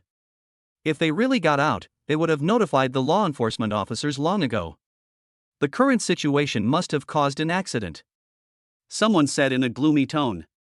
These words made by Xiaoyu, who had been worried in the corner of the classroom, feel as if his head was hit hard. His mind was confused and his hands and feet suddenly went limp. Fortunately, she was sitting on the ground, so nothing happened. Meng Yu. Dad. Bai Xiaoyu couldn't help sobbing softly. However, in this situation, no one cared about her because she was not the only one crying. In this kind of environment, many people have cried, but fortunately everyone knows their limits, and even if they cry, they only cry very quietly. The others continued to discuss in low voices. Not necessarily. They may still be alive, just hiding somewhere else. Some people still have hope for Huang Ling and others. After all, as long as it is not a fact, there are infinite possibilities. But this possibility is very small. The probability of survival is not high, but there is nothing we can do. We can only say that they were unlucky. Who made them get the lottery? Don't worry about what's happening to them now. If they continue like this, we might end up worse off than they are. What can we do? We can't do anything if we stay here now. At this point, everyone felt helpless and desperate.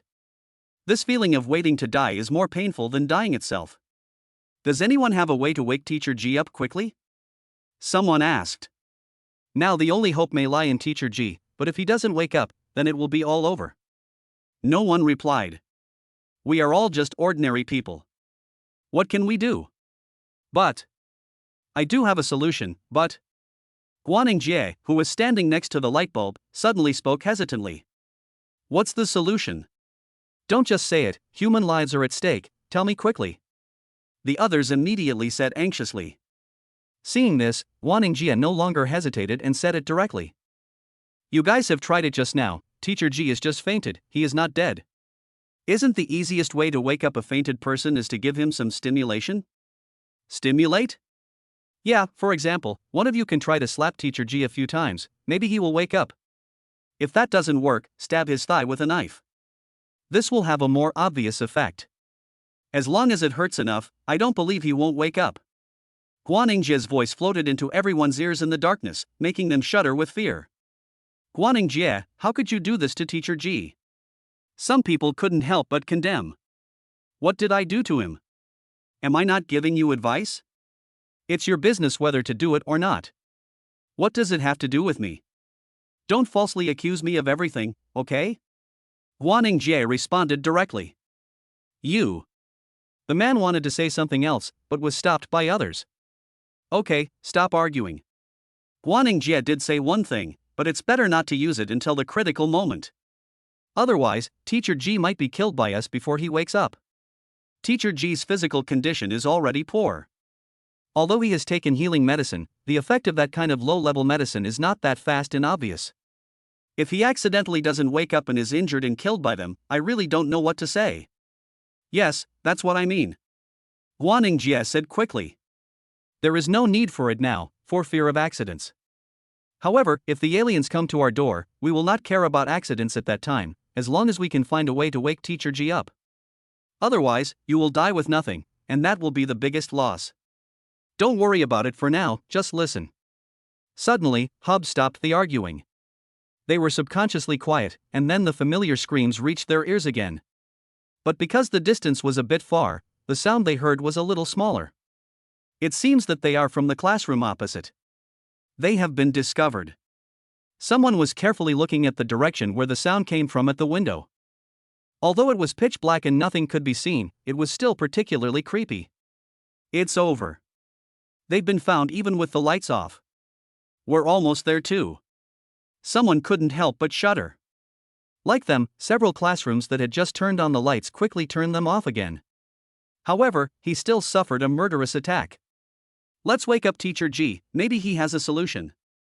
The others were no longer concerned about whether they would kill the already injured Teacher G.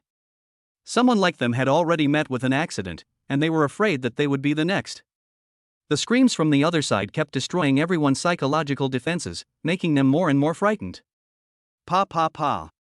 I didn't care about anything else and just slapped Teacher G a few times to see if I could wake him up. It's useless.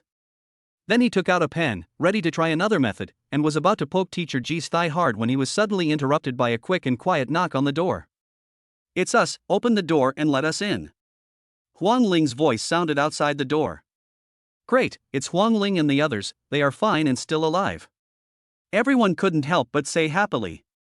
For them now, the more people there are, the better, so they feel more secure.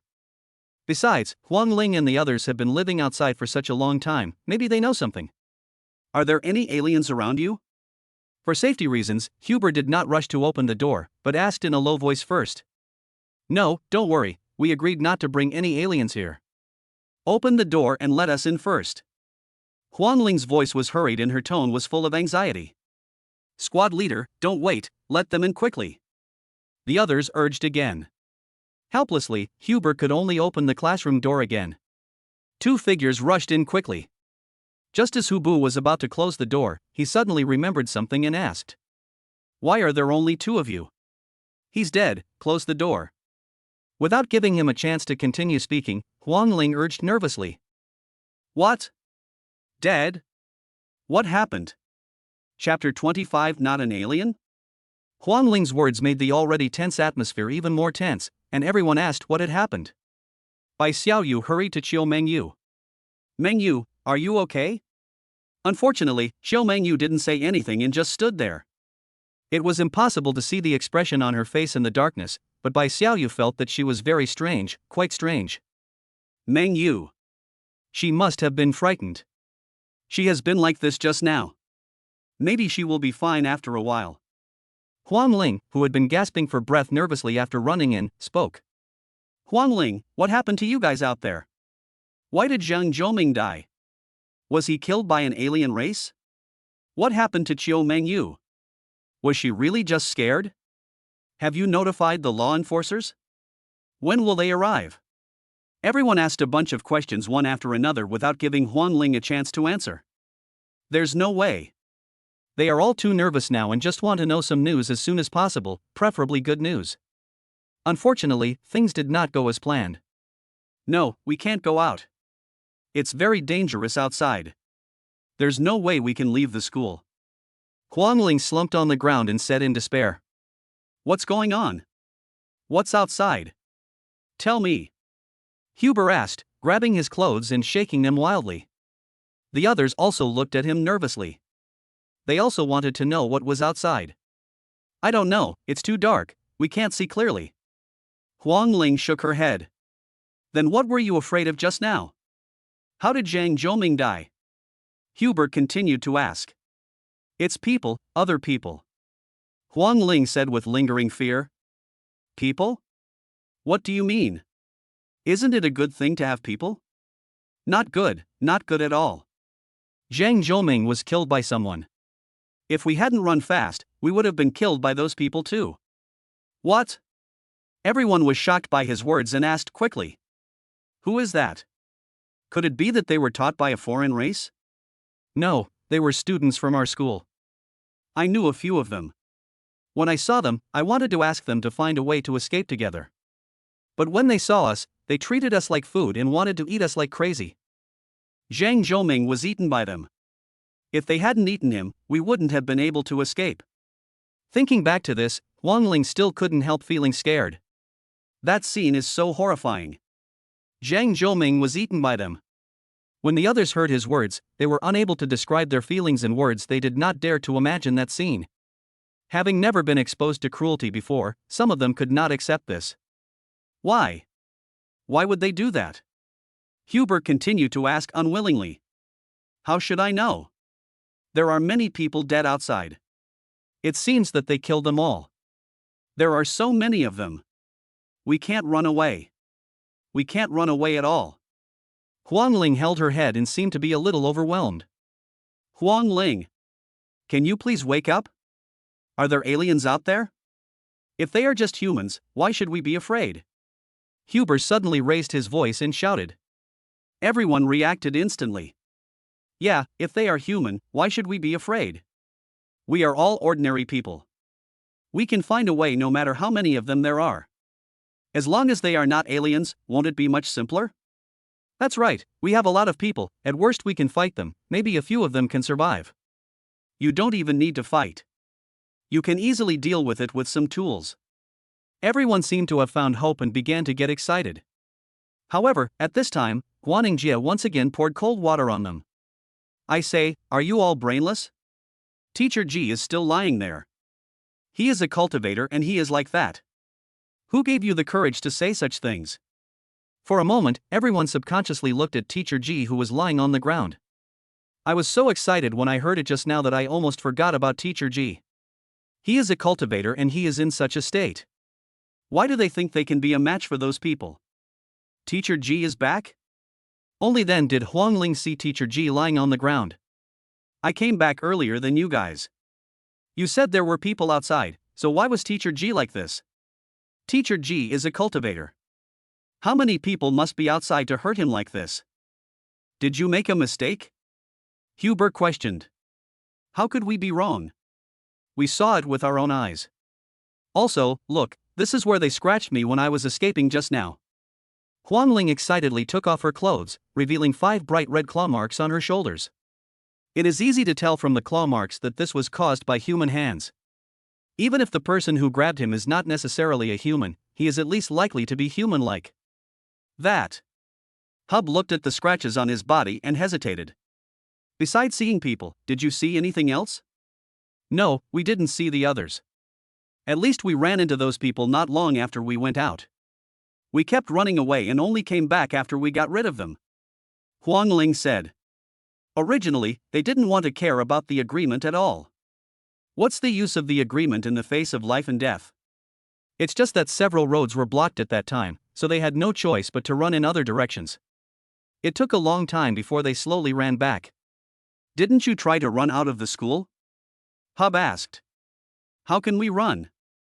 There are people like them everywhere outside now. If we want to go out, we will have to run into them. What do we do now? How should I know? Isn't Teacher G here? We should ask him. Teacher G was seriously injured and won't wake up for a while. Then find a way to wake him up, otherwise he will never wake up.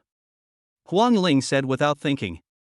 We were just about to do it when you came back. They were indeed planning to force Teacher G to wake up, but they were interrupted by Huangling and others. Then let's continue now. Those people outside seem to be looking for someone alive. If they find us, we'll be dead. Huangling said hurriedly. Good. Huber nodded. He really didn't have time to care about anything else now. He picked up the pen and was about to stab it when a terrible sound was heard. Ah! Everyone subconsciously looked in the direction of the shouting, but the classroom was too dark to see. I turned on my phone and shone the dim light in that direction, and the next moment. Ah! Someone's dead. Several people couldn't help but scream when they saw the scene. Shut up, do you want to die? What if you attract aliens? Huber didn't even have time to observe the dead man, and hurriedly shouted in a low voice. Someone's dead. We're the only ones in the classroom. Who killed him? The others ignored him and spoke tremblingly, pointing at the place where the sound had just been made. I saw a man lying on the ground with a pen stuck in his temple. 3/4 of the pen was inserted, leaving only 1/4 exposed, and a small amount of blood was flowing out, which made their temples ache slightly. Everyone looked at the people around the dead person. It's not me. I've been here all this time and have done nothing. That pen is not mine either. It's not me. I'm weak. How could I possibly stick the pen like that? If he hadn't called me out, I wouldn't have known he was next to me. Everyone proved their innocence. Chapter 26. People gradually lose their minds. At this time, everyone was shocked. A real dead person was right in front of them, and it was someone they knew. Although everyone had been feeling fear since dark, and the fear had grown as time went by, the feeling became even more real now that people actually began to die around them. No one is allowed to move. Hugo shone the light of his cell phone at the people in the area and shouted. It really wasn't me, I didn't kill anyone. The people in that area began to panic and kept making excuses for themselves. I don't know who of you made the move now, no one of you move, do you hear me? No one of you move. Hub raised his voice again, trying to shock them. No, I don't want to stay with them. There are murderers among them. I don't want to stay with them. The people in that area ignored Hub's words and scattered to other places, fearing that the murderer would attack them next. Hubu wanted to stop them, but he couldn't. In an instant, the people scattered. Because the light was always dim, no one could see all the people in that area. For a moment, the classroom was in chaos. Stop, everyone, you will attract aliens like this. However, out of fear of death, no one paid any attention to these words. Bai Xiaoyu pulled the somewhat dazed Xiu Mengyu to a corner to avoid the chaotic crowd. Mengyu, what's wrong with you? Don't scare me, just talk. He grabbed her shoulders worriedly and shook her gently. However, there seemed to be no reaction and Xiu Mengyu still didn't say a word. If Bai Xiaoyu could see her eyes now, he would find that she seemed to have lost her soul. Bang! Stop it, you hear me? Huber slammed a table to the ground with a loud noise and shouted. This trick was indeed much more effective. The originally noisy crowd instantly quieted down. Hubu, are you crazy? What will happen if you attract aliens like this? They were the first to condemn Hub's actions. The noise just now was really too loud. Such a loud noise in such a quiet environment was too obvious. It must be a sign of seeking death. Am I crazy or are you crazy? Won't you attract aliens if you do that? Huber no longer controlled the volume and shouted at everyone with his huge voice. You can't do this, can you? You're just making things worse. Unfortunately, in this situation, everyone's rationality is slowly disappearing, and they can no longer look at the problem calmly, and can only blame others for the mistakes. So what? It's all snow and frost. What if we all die together? Huber's angry voice grew louder and louder. His already annoyed and impatient mood was provoked again and again by these people, and he could no longer tolerate it. Everyone, stop arguing. It will really attract aliens. Everyone, calm down. Survival is the most important thing. Don't fight among yourselves. At the critical moment, Huang Ling still stood up. After calming down, he felt a little calmer and no longer as nervous and scared as when he first came in. Survive? How to survive? We haven't died at the hands of aliens yet, but we've already started dying at the hands of our own people. We don't even know who it is. We might die at the hands of our own people before the aliens even arrive. Tell me how to survive? Someone said dissatisfiedly. Then tell me, what's the point of arguing? Will it help you survive? Huang Ling asked back. The man wanted to refute him, but Hubu spoke first. I'll kill anyone who makes a fuss again. People are already dead anyway, so it doesn't matter if a few more die. Everyone is going to die after this, so I'll send you off so you won't suffer anymore. As soon as these words were spoken, the scene suddenly became quiet. Although it was scary, no one wanted to die. Now, among them, except for Teacher Ji, the unconscious monk, no one should be a match for Hubu. If he really wants to kill someone, they have no way to stop him. Maybe, as long as we unite, we won't be afraid of him being alone. But now, the murderer is still among them, so it is impossible to unite.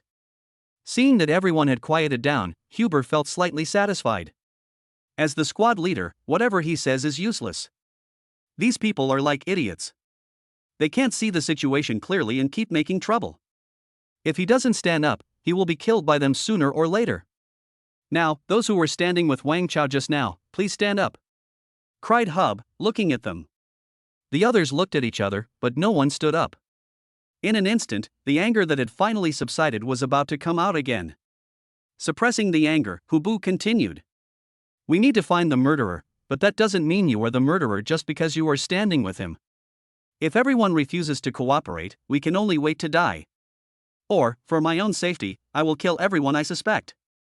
Hub, are you crazy? They stopped calling him squad leader, as his remarks shocked the others. Kill all those who are suspicious. Is this something they can say? It doesn't matter if I'm crazy or not. Anyway, for my own safety, so that I can die at the hands of my own people before dying at the hands of foreigners, I will do what I say. Hub said coldly. There aren't many people here who can kill like Wang Chao. Except for a few strong boys, who else can do it? In that case, you kill them all.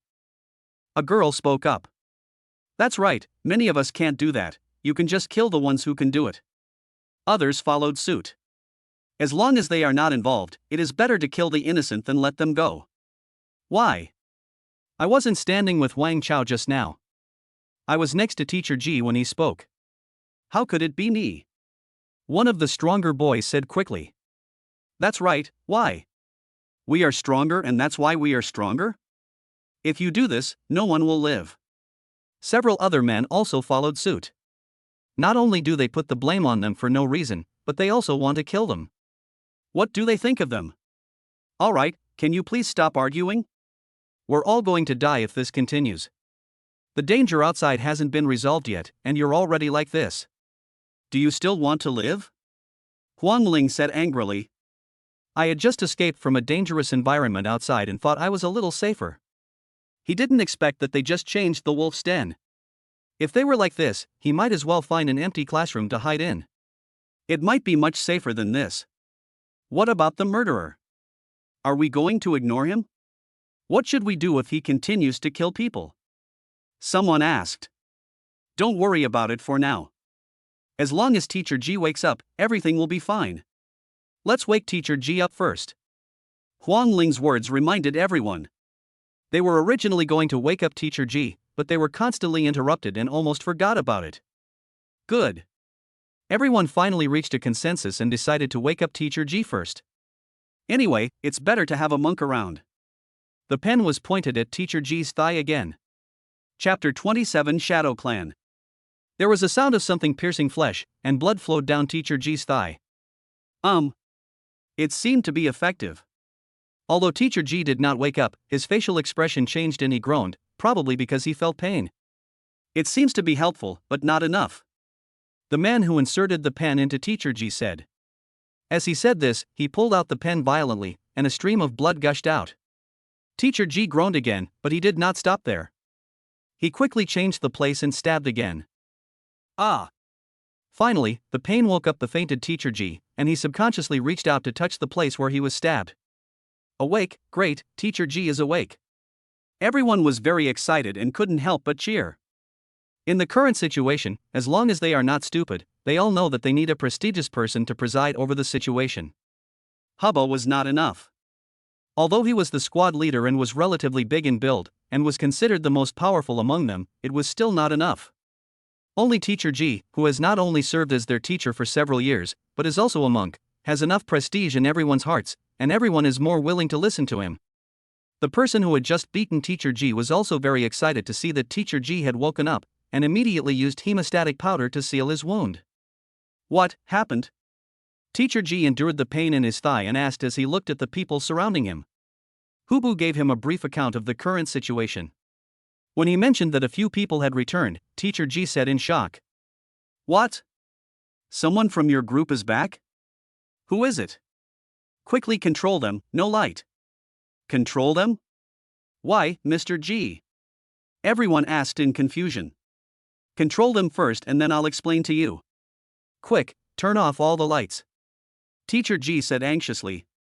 He wanted to prop himself up and do these things himself, but the pain in his legs prevented him from getting up for the time being. Although everyone was surprised, they still did as he asked.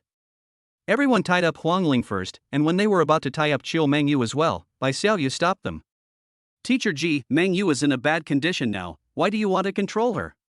She stood in front of Chiu Mengyu and questioned Teacher Ji. Xiaoyu, she may not be Chiu Mengyu anymore, leave her quickly, it's very dangerous. However, Teacher Ji shouted to her anxiously. Not Mengyu? Teacher Ji, what are you talking about? Why is Mengyu not Mengyu? Control her first. An alien race called the Shadow Clan has invaded our school. She may have been controlled by the Shadow Clan now. Teacher Ji explained quickly. Bai Xiaoyu, get out of the way. Xiu Mengyu is in danger now. Besides, we are not doing anything to her. If she is fine, she will be fine. After hearing what he said, the others pushed Bai Xiaoyu away and tied up the dazed Xiu Mengyu without caring whether Bai Xiaoyu tried to stop them or not. After doing this, they looked at Teacher Ji and asked. Teacher Ji, what happened outside? What is the Shadow Clan? The Shadow Clan is a group of aliens. They have special abilities. They emerge from darkness and have no fixed entity. They exist by parasitizing and controlling other groups. If you are devoured by them, you will be controlled by them. Also, when a person has devoured the shadow, he or she is already dead. The remaining body is only controlled by the shadow clan. They will constantly select hosts and replace them with more powerful bodies. If they encounter a body that is not as powerful as their current body, they will eat it and absorb it to strengthen themselves. Now many people in the school have been controlled by the shadow clan, including several teachers who have become monks. They are searching for other survivors. We are in danger now. Teacher G told everything he knew in one breath, and at the same time took out a pill and swallowed it. The wound on his leg healed at a speed visible to the naked eye. Teacher G, have you notified the law enforcers? The others were frightened by what he said and asked quickly. Although they were prepared, they were still frightened. Eating shadows was such a strange ability that it was impossible to guard against. If they were to encounter this, they would probably be finished without even realizing it. No, someone blocked this area and the news couldn't get out. Teacher G shook his head. What should we do? Are we doomed? Hearing this, the others couldn't help but despair. Teacher G didn't say anything. He just focused on treating his injuries and seemed to agree with what they said. For a moment, everyone became even more desperate. Teacher G, I am not controlled by aliens. I am who I am. Please let me go. Huang Ling, who was tied up and thrown aside, shouted. He felt very insecure being tied up in such a dangerous place. Teacher G, is Mengyu being controlled by aliens now? Bai Xiaoyu also asked hurriedly. Don't turn on the lights, leave their surroundings, shine the light on them and see if their shadows are still there. Remember, don't let other people's shadows appear next to them, otherwise the shadows can quickly swallow up other people's shadows and transfer to someone else. Teacher G was not sure whether the two were being manipulated, so he said. The shadows of people controlled by the Shadow Clan have usually been eaten, so it is easy to distinguish them. However, the Shadow Clan moves very quickly and can devour the shadows of ordinary people almost instantly, so as long as other people's shadows appear, they can quickly parasitize other people. Upon hearing this, the others hurriedly tested Huang Ling. After all, if there really were aliens in the room, everyone would be in danger, and especially if they were such a strange alien, they might be killed without knowing anything. A faint light shone on him and a shadow appeared on the ground. I said I'm not controlled by aliens, let me go. Seeing this, Huang Ling gained confidence and shouted to them. However, the others ignored him and looked at Teacher G. Let him go. Teacher G spoke up, and then the others untied Huang Ling. Then he looked at Bai Xiaoyu.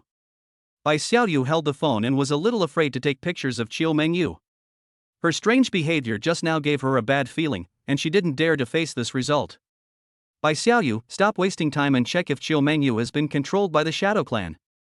Seeing that she was slow to move, the others couldn't help but urge her. If you don't come, I will. You're always dawdling. Hubu shone the light directly on Qiu Mengyu. She now had a dull expression and lifeless eyes. Everyone thought she was frightened. Looking at the ground, everyone breathed a sigh of relief. There is a shadow, Qiu Mengyu is fine. Bai Xiaoyu breathed a sigh of relief. Great, Mengyu is fine. Etc. Teacher G interrupted the happy crowd. What's wrong, Teacher G? Everyone looked at him in confusion. Teacher G was seen frowning and looking at Qiu Mengyu's shadow, shining her whole body. After thinking about it, he said to Hub.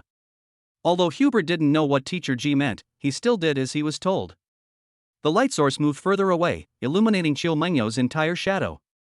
Chapter 28 Qiu Mengyu, whose shadow was swallowed. What's going on? Why is Qiu Mengyu's shadow incomplete? All I saw was Qiu Mengyu's shadow on the ground, with her head and shoulders incomplete, as if they had been eaten. Teacher G, what's going on? Why is Mengyu's shadow like this? Bai Xiaoyu asked Teacher G in panic. Teacher G did not reply to her. Instead, he got up, walked to Qiu Mengyu, and looked at her with a frown. At this moment, Qiu Mengyu still had a dazed and unconscious expression. No matter how many things happened here, or how everyone tied her up, she didn't react at all, and just stood there in a daze with lifeless eyes. Before, everyone thought she was frightened and didn't pay attention to it, but now.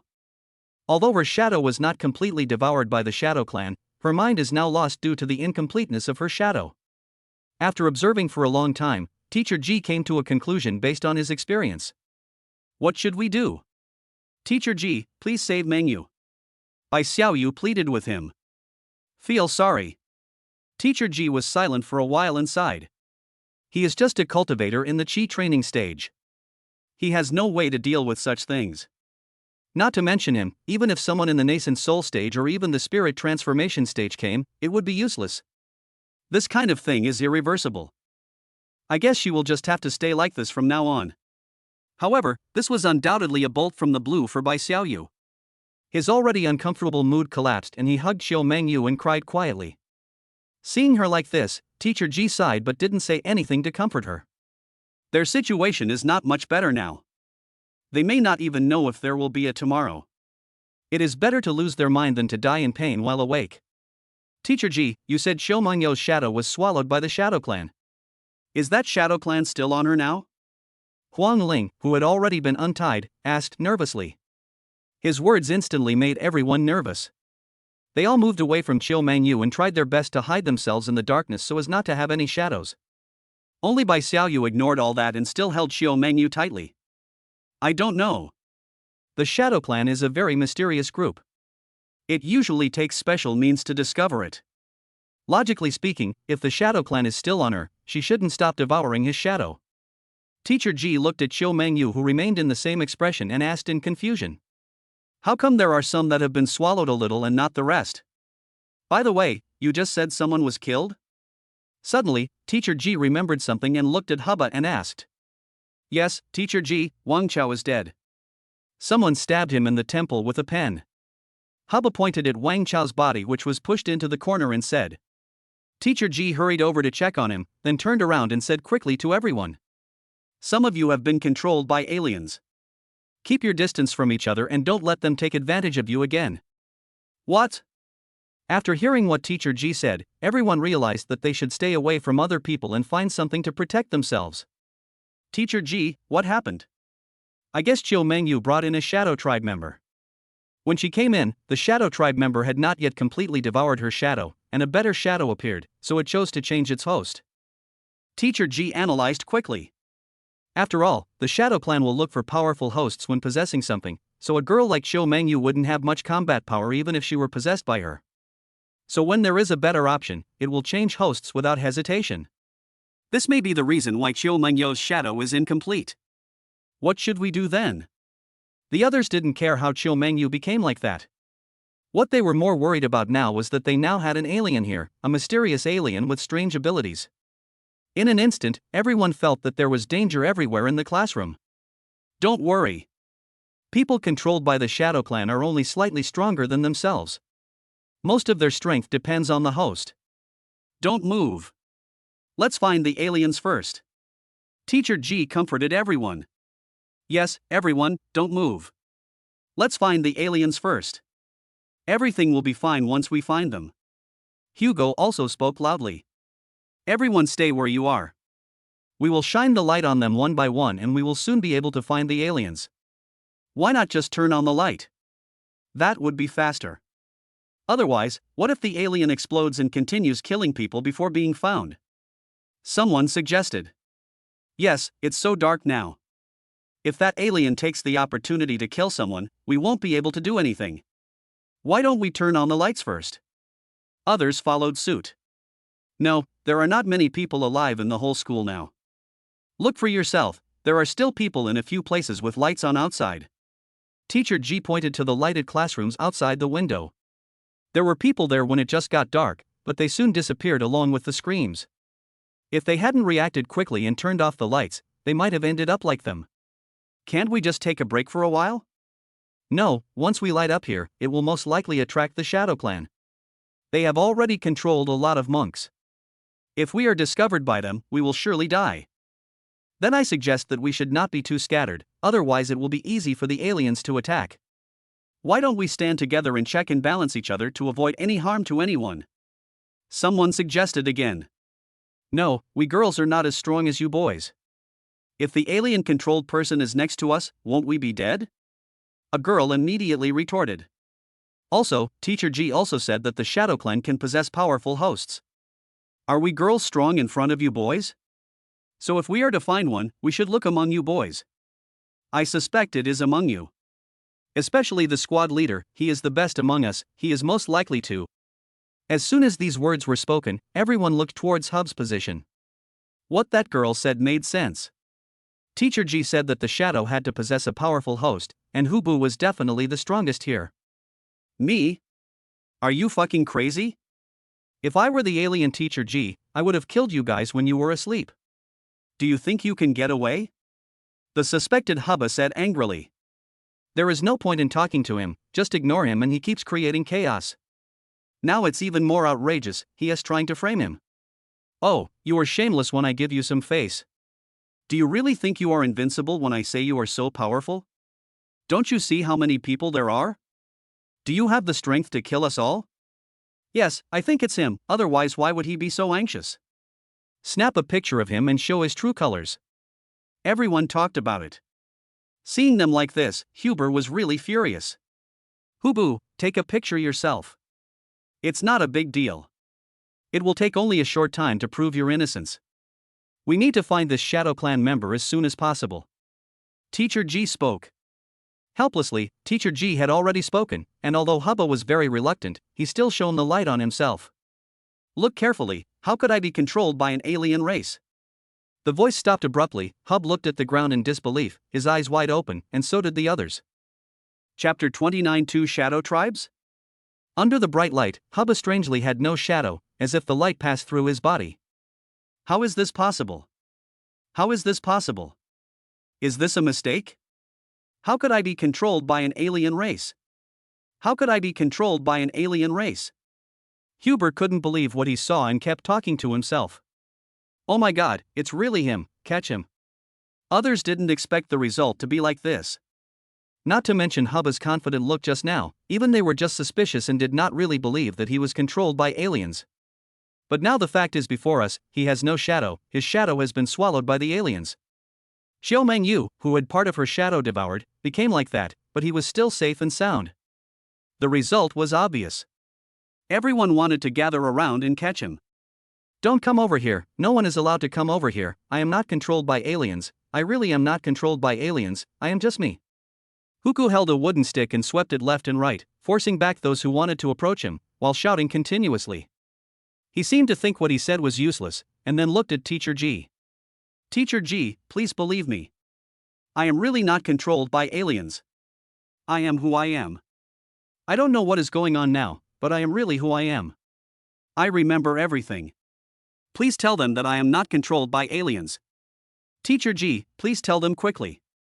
Everyone's eyes also turned to Teacher G. The situation is so strange now. They are a little confused. What is going on? What is happening to Hub? If he really wasn't controlled by aliens, then where did his shadow go? In the face of Huber's pleading eyes, Teacher G looked at him calmly and said, after the Shadow Clan devours the host's shadow, they will basically inherit everything from the host, including memories. You are talking nonsense, this is not true. I am who I am. How could I not know that I was controlled? As if he couldn't accept the fact he said, Hub shouted at him loudly. Now he couldn't care about anything anymore, so he just let himself be discovered by the aliens. Because now he began to doubt himself. Where did his shadow go? Was it really swallowed up? Then is he still himself? You are not allowed to come here, no one is allowed to come here. He was waving his stick wildly and yelling non-stop. He was almost going crazy. Teacher G, it seems that the monitor is not controlled by the aliens. Wait. Some people couldn't bear to see him like this. They don't know what it feels like to be controlled by aliens. Anyway, looking at Hubba's current state, it really doesn't feel like he is being controlled. Yes, Mr. G. When Wang Chao died just now, the monitor was by your side. He had no time to kill anyone. It couldn't have been him. There must have been an alien who possessed someone else and killed Wang Chao. Someone else said. No one is stupid, and this contradictory issue was quickly raised. If Hubu was really the one controlled by the alien race, then who killed Wang Chao? This is unreasonable. That's troublesome. It seems you brought back more than one Shadow Clan member. After hearing what they said, Teacher G frowned and said, there's more. Everyone was shocked and subconsciously moved away from each other again. They had no time to care about the crazy hub, for they were afraid that the person controlled by the alien would suddenly attack them. Don't panic, just follow that method. Use your cell phone to take a picture of yourself to prove that your shadow is still there. Teacher G quickly comforted everyone. Teacher G, why don't we control Hub first? If he goes crazy like this, he might attract aliens. And he has no shadow, so he is probably under control. What if he suddenly attacks us? Someone spoke up. That's right, teacher. It's not good for us whether Hubu is doing this or not. You should subdue him first. Otherwise, it would be bad if he suddenly attacks us. Others also spoke one after another. Regardless of whether Hub is real or not, it is a fact that his shadow is gone, and his madness may attract other shadow tribes and implicate them. Good. Teacher G nodded and slowly walked towards Hubba. Don't come over here, I am really myself, I am not being controlled, please, Teacher G, I am really myself.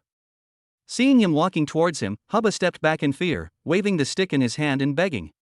However, Teacher G ignored him and grabbed the stick he was swinging, gently pulled him to the ground, and then held him down. Let me go, I'm really not controlled by aliens, please, Teacher G, believe me, I'm really me. He raised his hand and was about to understand him. Teacher, why don't we tie up the monitor? A girl spoke up to stop him. Teacher G looked up at her, then looked at the others. They all remained silent, as if agreeing with what the girl said. First of all, with Teacher G here, he is a cultivator, so even if Hubba is really controlled, it won't cause any trouble. Secondly, for some reason, although the evidence is now solid, they don't think Hubba looks like he is being controlled, so they feel a little reluctant and are afraid of killing the wrong person. Teacher G looked at them, wondering what he was thinking. After a while, he put down his hand. Everyone breathed a sigh of relief when they saw him put his hand down. Hey, who is that? Why are you lying on the ground? When everyone was about to continue preparing to test who was controlled by the alien race, a voice suddenly rang out. Everyone looked over and someone carefully turned on his cell phone, shining a faint light on that place. I saw a person lying in that corner, motionless. The one who found him was a girl. She bumped into him when she was scared and tried to move towards a dark corner. Everyone had a bad feeling, and some people bravely went forward to check. It's Li Hu, he seems to be dead. As expected, it was a dead body. Everyone's already tense feelings were raised again, as another person had died. How strange, there are no injuries on his body, how did he die? The inspector wondered. Wait, look, he has no shadow. Suddenly, a girl pointed at Li Hu and said tremblingly. Hearing this, everyone hurried to observe carefully. The person who was checking did not believe it and brightened the light of his mobile phone to shine it on him. Unfortunately, there is still no trace of the shadow. He was controlled by aliens. He was so scared that he quickly left Li Hu. Don't worry, he's dead. Teacher G came over and spoke. Teacher G, wasn't he controlled by aliens? How did he die? The alien race should have transferred from Chiu Mengyu to his body. After devouring his shadow, it went to someone else's body. So this body has no control, so it's natural that it's like this. Ah! Is it the one that ran onto the squad leader? It killed someone on Li Hu first, and then ran onto the squad leader. Have no idea. Never mind, let's start proving ourselves. If we have time to discuss other things, we might as well find the aliens first. Chapter 30 Another Death. That's right, let's get started quickly.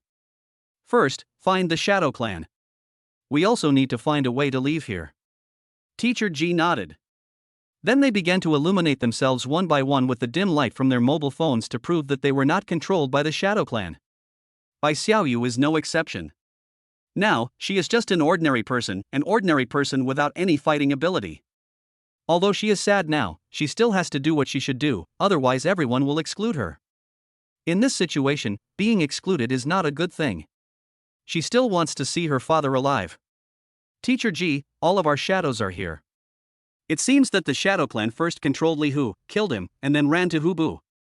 Soon, the results came out, and their shadows were still there, intact. They were all relieved at the result. Just one Shadow Clan would be fine.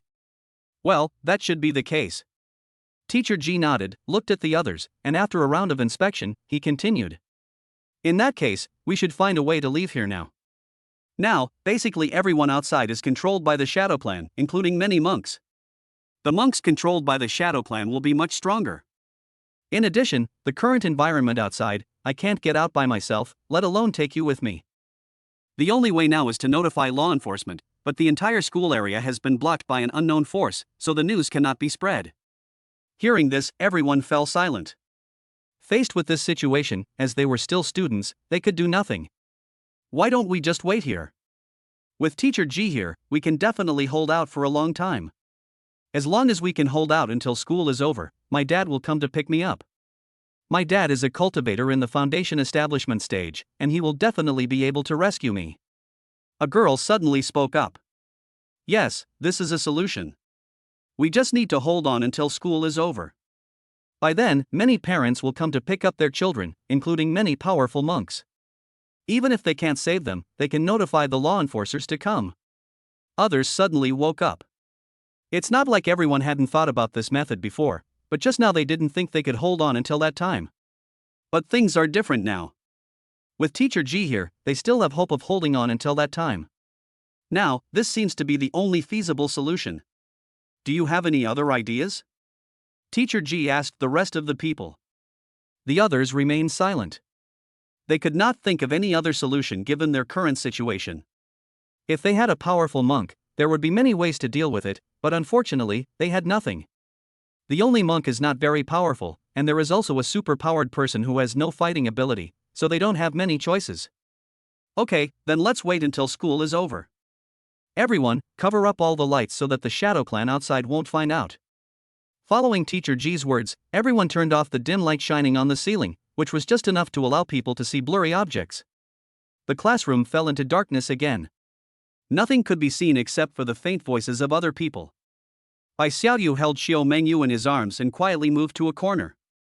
Although Teacher G has already said that Mengyu's situation may be beyond help, but she still held out hope. Mengyu's father was a very powerful monk. What if he had a way to save Mengyu? Now she has to protect Mengyu and not let anything happen to her. Besides, for some reason, Bai Xiaoyu felt very strange, but she couldn't explain why. Time passed slowly in this weird atmosphere. Everyone spoke less and less. The presence of Teacher G made them feel more secure and provided them with a certain degree of reliance. So there won't be shouting and noise like before, making a mess here. Even Hub, who had been shouting just now, was silent at this moment. If someone could see his expression at this moment, they would definitely find that he was numb and dull. It's not Xiao Mengyo's situation where she was swallowed by a shadow, but a state where her spirit suffered a huge blow and she was unable to accept the facts. By the way, Xiaoyu, is your superpower really only able to transform into something edible? Suddenly, Teacher G's voice came from the darkness. Bai Xiaoyu subconsciously looked in the direction of the voice and replied. Well, it can only transform into something edible, but it has no combat power. At least not now. That's a pity. Teacher G sighed, and seemed to be really sorry. He then continued. If your superpowers were like some other superpowers, with powerful combat power right after awakening, then we wouldn't have to be like this now. I remember that last year there was a girl about your age who awakened superpowers. I heard that once she awakened, she had very strong combat power. Many cultivators were no match for her. She also had a strong talent for cultivation. It is said that she is now cultivating in the academy. What a blessed child! In the darkness, there was only Teacher G's voice, which seemed to be envious or something. If it weren't for this accident, you would have been exposed to cultivation in the near future. Some of you should have a talent for cultivation. Maybe you have a good talent and will be able to come into contact with a wider world in the future. Your superpowers may not be useful now, but they may be of great use somewhere in the future. Alas, what a pity! Compared to what they have now, not only do they not have those enviable superpowers and talents, but they may not even have a future. Teacher G couldn't help but sigh. Teacher G, we can survive. Bai Xiaoyu said firmly. Maybe. Obviously, Teacher G himself didn't really believe that they could survive. Who are you? Don't lean on me. Suddenly, while they were talking, a voice came from the other side. Did you hear that? Go away. Then there was a dull sound of thumping, as if someone had fallen heavily to the ground. What's wrong? Everyone quickly looked towards where they were, and someone turned on his cell phone and shone a faint light over there. I saw a man lying on the ground with a pen stuck on his temple, and the way he died was very similar to the previous person. In an instant, everyone first looked at Hubba, who was still tied up, and then moved away from each other in fear. What's going on? Didn't they say there was only one shadow clan? Hubu is tied up now. Who killed him? I just checked and everyone's shadow should be there. Why is this happening? The crowd was in chaos again, and even with Teacher G around, they were out of control. Because even if he was there, someone would die, and they couldn't be sure that they would be the next to die. The situation was a little out of control. Teacher G looked at them without saying anything. Teacher G, please think of a solution quickly. Have other members of the Shadow Clan found us? Yes, Mr. G, please think of a solution quickly. I don't want to die yet. Let's try again and see who has no shadow. Everyone, calm down and stop. Huang Ling suddenly shouted loudly. Stopped the chaotic crowd. Chapter 31, Murder. For some reason, everyone actually listened to him and stopped. That's right, find that Shadow Clan member quickly, or he will attack again.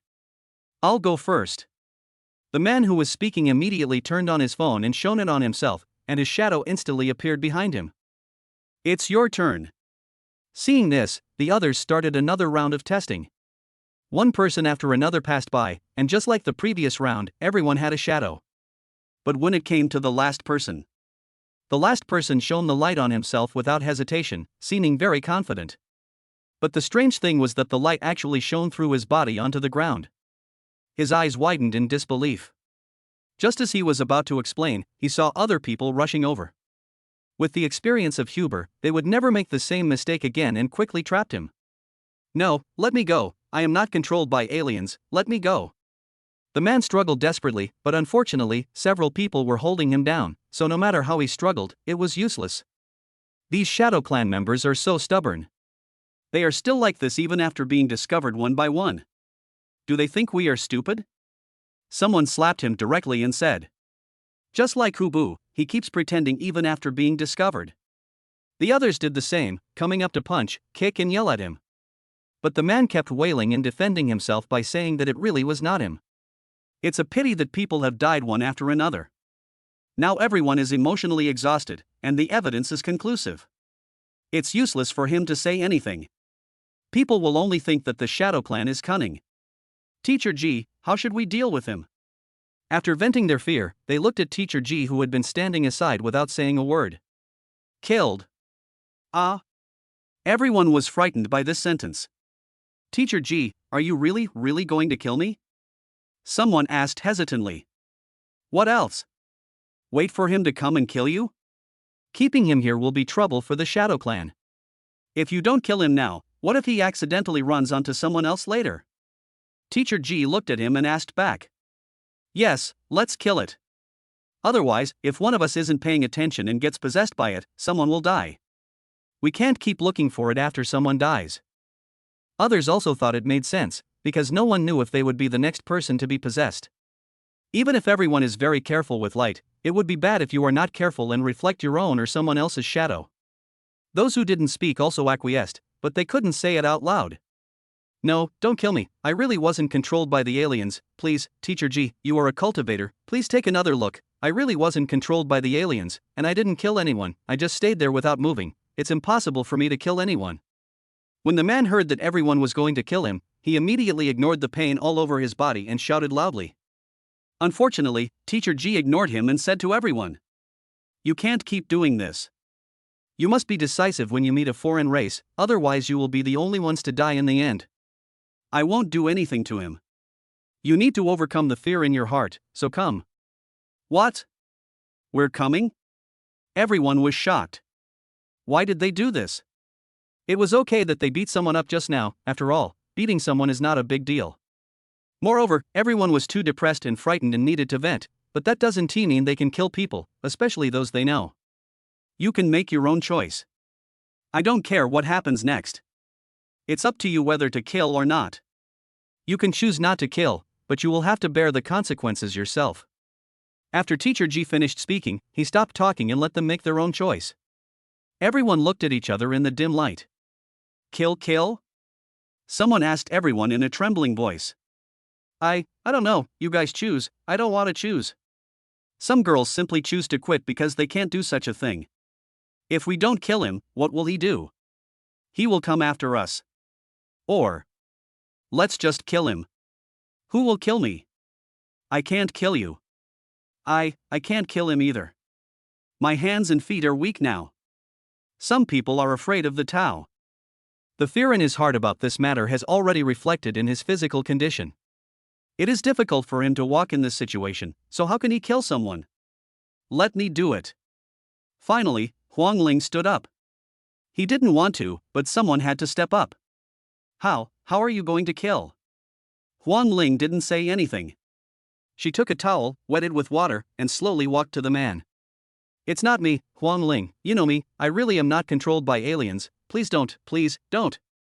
The man looked at him desperately, begging constantly. Feel sorry.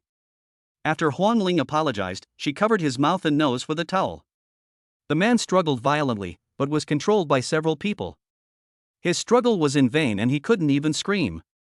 Some of the others didn't dare to watch the scene, and the girl even turned around and covered her ears. After the man struggled for about a minute or two, his arms slowly lost strength. After a few minutes, Huang Ling took off the towel, stood up with a trembling body, and walked to the corner. Some girls were frightened by this scene and started crying quietly, but no one cared now. Because now everyone is the same. Being killed by an alien race and being killed by others are two different things. Being killed by a stranger and being killed by an acquaintance are two different things. Killing someone else and killing yourself are two different things. After a while, the classroom fell into an eerie silence again. In that corner, Bai Xiaoyu kept stroking Qiu Mengyu's back, as if to comfort her not to be afraid. But Qiu Mengyu is completely sane now, so how can she be afraid? Bai Xiaoyu really wants to go home now, really wants to go home. She didn't know why she had experienced so many things in such a short time. She had just understood something and they seemed to have a very good future. Why? Moreover, if something like this happened now, if her father came to pick her up before the law enforcers, would he be in the same dangerous situation as them? It's so dangerous outside, Dad might come in and... She really wanted to contact her father now and ask him not to pick her up, but unfortunately, she couldn't get in touch with him. If she could get in touch with him, she wouldn't have to worry about whether Bai Yi came to pick her up or not, she could just contact the law enforcer directly. Now, Bai Xiaoyu could only pray that her father overslept and forgot to pick her up. As long as the law enforcers arrive before him, it will be safe. She held Qiu Mengyu in her arms, praying that her father had overslept, and that the law enforcers had known the news here, and that they would be safe. In this weird atmosphere, everyone's mood became increasingly heavy. They all ignored Hubu, who was tied to the wall, and remained silent.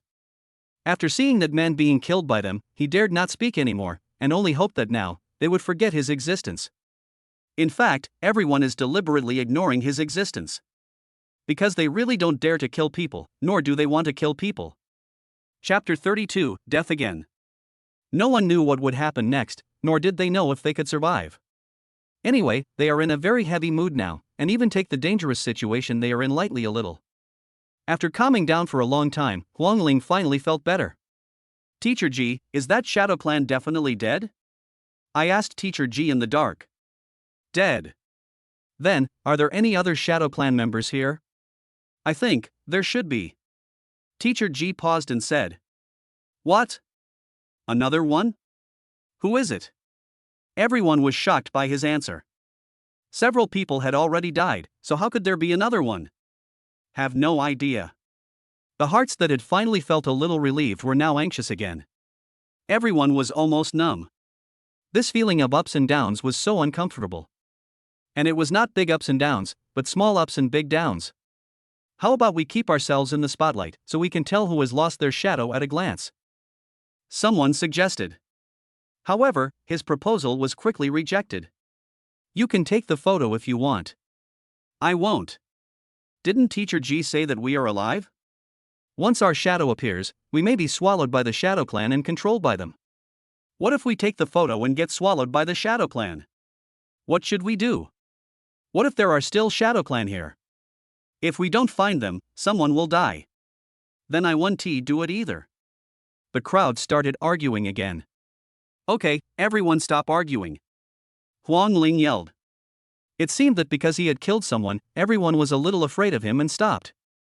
Let's stick together, a few people in a group, in a fixed area, so that if someone gets into trouble we can find out in time, and we can also quickly find the aliens. Now count first, I go first, 1. Huang Ling's voice continued to ring out in the darkness. The others hesitated for a moment, then started counting as well. 2. 3. 34. 35.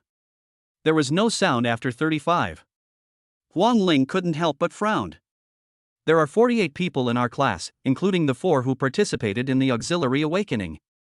5 of them have died since the beginning. Including Teacher Ji, Xiao Mengyu who was swallowed by the shadow, and Hu Bu on the ground, there are only 47 people now. Where is the other one? Look around each of you, who's missing? Yali didn't count just now, I didn't hear her voice. A friend of Yali said. Chen Yali? Chen Yali, are you there? Give me a reply. Huang Ling shouted around the classroom, but no one responded. There was no other choice but to turn on the light from my phone again and shine it towards the ceiling, trying not to illuminate everyone's shadows but still being able to see the surrounding situation more clearly. Only. Seeing the person hanging on the blackboard on the back wall of the classroom, several people couldn't help but scream. The light was too weak and everyone could only see a blurry figure, but someone was hung silently. Everyone only realized it now and were really scared. It seemed that he became much braver after killing someone. Huang Ling did not say anything. He walked to the blackboard, put the man down, and then observed carefully. Her neck was broken. She was killed in one blow. Who of you was by her side just now? After checking, he looked up and asked the others. Yali was with me before, but after what happened just now, I don't know where she went after it got dark. The girl who just spoke up. Teacher Ji, it seems that there are still Shadow Clan here. What should we do?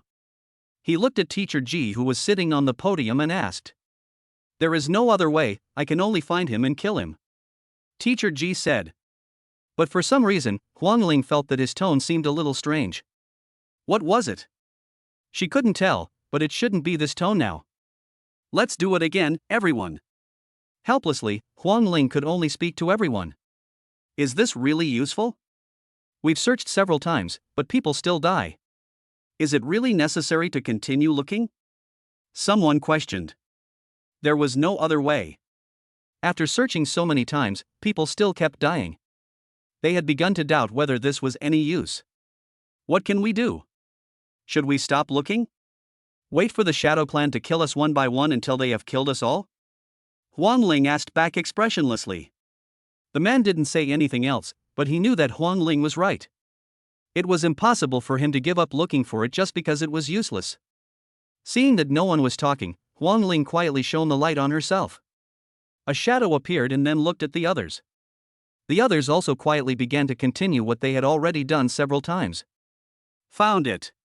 The result came out when he was the 21st person, but just like the previous person, he looked at the ground in confusion, with the same incredible expression. No. Before he could say anything, he was tackled to the ground by several people.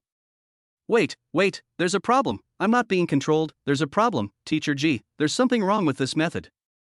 The man knew it was useless to tell them, so he quickly shouted at Teacher Ji. Shadow is the most basic thing about human beings. Few things can interfere with it. Only the Shadow Clan has the special ability to devour shadows and control the people who swallowed the shadows. No shadow can be controlled or not, only like him. Teacher Ji pointed at the person on the ground who was not possessed but died because his shadow was swallowed up and said lightly. I don't know why my shadow disappeared, but I really wasn't controlled by the Shadow Clan. Really, Teacher Ji, I figured it out. The monitor wasn't controlled either. We are all the same. We are who we are. We really weren't controlled by the alien race. The man explained anxiously, and even mentioned the squad leader whom everyone deliberately ignored in order to convince everyone. At this time, everyone hesitated and looked at Teacher Ji. They couldn't tell whether what he said was true or false, so they could only look at the person they believed. You are so indecisive and easily believe the words of a person controlled by an alien. It will be very difficult to survive in such a danger.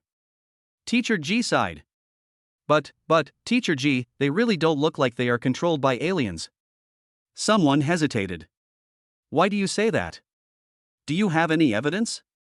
If he wasn't controlled by the aliens, where did Shadow go? Teacher G looked at the person who was speaking and asked back. The man had nothing to say. If you just believe his words without any basis, does that mean you can do whatever he says? Even if there is no evidence, can you do that? Teacher G continued to ask back. The man hesitated and lacked confidence. Bai Xiaoyu in the corner looked at Teacher G and felt that he had become a little strange. Could it be that because of these things that happened, Teacher G's temperament had changed? Hurry up and do it. If you hesitate like this, you will only hurt yourself in the end. Seeing that the man had nothing to say, Teacher G looked at the others. Hearing what he said, everyone subconsciously took a step back. Even though they knew that what Teacher G said was right, they still couldn't do it. Let me do it. Huangling said expressionlessly, seeming to be numb. Following the familiar operation, he was about to suffocate the man to death in the look of horror in his eyes, but was stopped by a voice. Etc. The next moment, the lights in the classroom were turned on. Chapter 33, The Possessed Teacher G. Everyone subconsciously looked towards the light switch, only to see Guaning Jie standing there staring at Teacher G. What are you doing, Guaning Jie?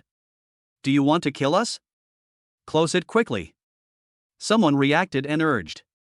Some people ran over and wanted to turn it off immediately. After all, the longer the light was on, the greater the chance that they would be discovered. Now I just hope that the school is so big that those Shadow Clan members didn't notice the lights on here. However, Guaning Jie ignored everyone and stared at Teacher G closely. Teacher G, why don't you explain why you don't have a shadow either? As soon as he said this, those who were about to take action stopped instantly and looked down at Teacher G's body unconsciously. Like the previous few people, there was no shadow under him. The bright light seemed to shine through his body and illuminate the playful smile on his face. Oops, I've been discovered. He didn't seem panicked at all. Instead, he was very calm and said with a smile. Everyone looked at his smile, felt an inexplicable sense of fear, and subconsciously began to move away from him. Teacher G, what's going on? Why don't you have a shadow either? Someone asked in a trembling voice. Everything before their eyes was far beyond their acceptance, and something was constantly destroying their psychological defenses. What's going on? Teacher G looked at him and smiled. That's exactly what happened, you've all seen it. The others were frightened by his weird smile and stepped back. Only Huangling seemed to have been hit hard. She ran to Teacher G, grabbed his clothes, and shouted frantically. Teacher G, what do you mean? Were you controlled by the Shadow Clan? Were they controlled by the aliens just now? Tell me. Guess? Teacher G didn't care about his behavior at all. Instead, he looked at him with a smile. He didn't say it, but Huangling knew the answer from his smile. He let go of him, squatted on the ground, held his head and screamed in despair. Ha, this is really interesting. It's a pity that it was discovered too early. Otherwise, we could have watched such an interesting thing for a longer time. However, his behavior made Teacher G even happier. You are not Teacher G, who are you? Others quickly reacted and questioned loudly. Who I am? Teacher G looked at them and said with a smile, haven't you been looking for me? You are a Shadow Clan. Although they had guessed it, he admitted it himself, and they still shrank into the corner in fear. At first, they really didn't think that Teacher G would be from the Shadow Clan, or rather, they didn't dare to think so at all. As the only cultivator among them, he not only knows a lot but is also very powerful. His prestige is also the highest among everyone. Everyone is willing to listen to him so that they will not become a group of scattered people. And as the strongest person among them, if he was really controlled by the aliens, even if they united together, they would not be his match. In that case, they would really be dead, so they never dared to think about it. However, the things we least want to happen are often more likely to happen. What did you do to Teacher G? They asked tremblingly. What did I do to him? Let me think about it. Teacher G didn't seem to be in a hurry to kill them, and was thinking seriously. Yes, I am Teacher G now. I didn't do anything to him. Have you forgotten? I am your Teacher G. Teacher G said grimly as he looked at them with a weird smile. They were so frightened that they stepped back. However, the wall was there and they had nowhere to retreat. Teacher G looked at them playfully for a while, then looked at Guaning Jie who had exposed him. What a pity. If it weren't for you, I could have played for a little longer. Can you tell me how you found out? I shouldn't have allowed myself to appear under the light, right? In order to play with him, he was very cautious. Just now, when they were shining the dim light here and there, he deliberately avoided those light sources in order not to reveal any flaws. Everyone couldn't see him clearly, and most of the time all they could see was a blurry outline. But unexpectedly, it was discovered in the end. When did you go to Teacher G's place? Guaningjie stared at him closely and asked back instead of answering. When? When you were about to stab him for the second time. Teacher G recalled. Okay, I've answered your questions, now it's your turn to answer mine. What do you want to do? Watch us kill each other? Guaningjie ignored him and continued asking. He had felt something was strange when it came to Hobu before. Although he and Hobu had just had a quarrel, it was just a matter of temper and it was over in the past. In the face of the overall situation, you can make some small moves, but you can't continue to act on impulse. This is why he wanted to turn off the lights in the first place. He was surprised at first why Hubba didn't seem to be controlled by aliens, but it was just a suspicion. After all, he didn't know the details. Maybe this was what it meant to be controlled by aliens. But then people continued to die one after another, and every time someone died, a person without a shadow was caught, which made him feel very strange. Finally, although he behaved similarly to Teacher G in normal times, many of his actions and words were too strange. The Teacher G I know would not do such a thing. Just now, when Huang Ling was about to kill someone again, he made a bold guess and verified it directly. Sure enough, the result was just as he expected. Yeah, it's really interesting to see you guys killing each other. Don't you think it's interesting to see him? Teacher G smiled and pointed at Huang Ling, who was squatting on the ground with her head in her hands. In response, Guaningjie remained silent.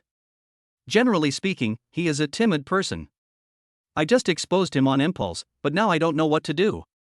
How could ordinary people like them deal with a controlled monk? This is also the reason why the Shadow Clan just answers whatever they are asked. It doesn't care what they do, and it doesn't pose a threat to it, so it keeps playing tricks on them. It's all because of you, it's all because of you, kill you, I'm going to kill you.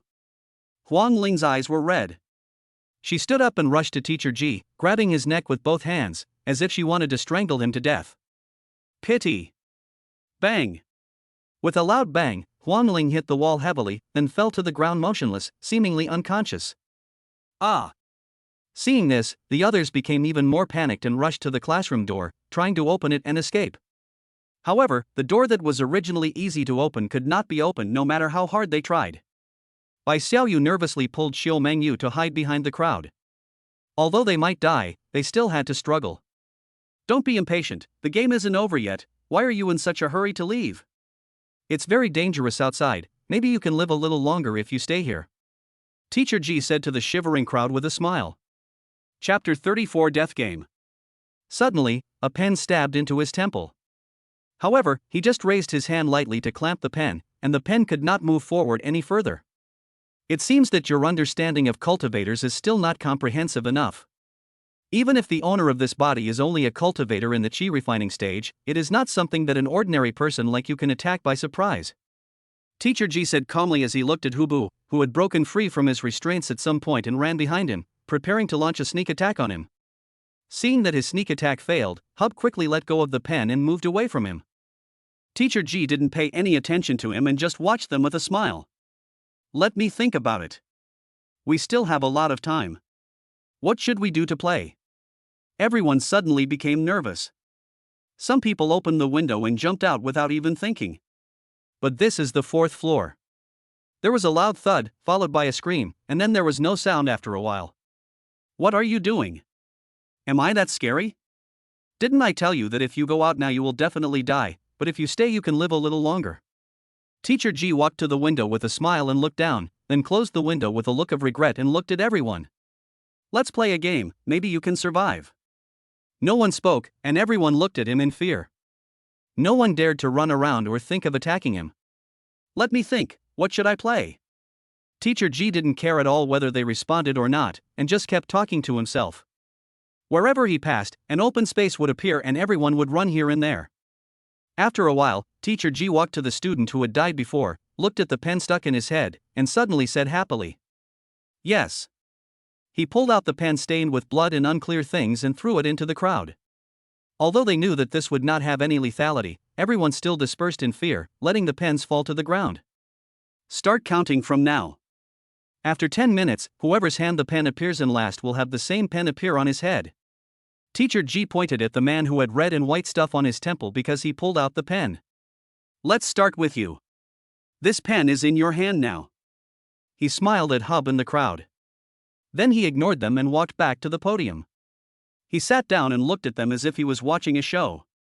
Hubba glanced at him, then looked hesitantly at the pen with blood and unknown objects on the ground, struggling internally.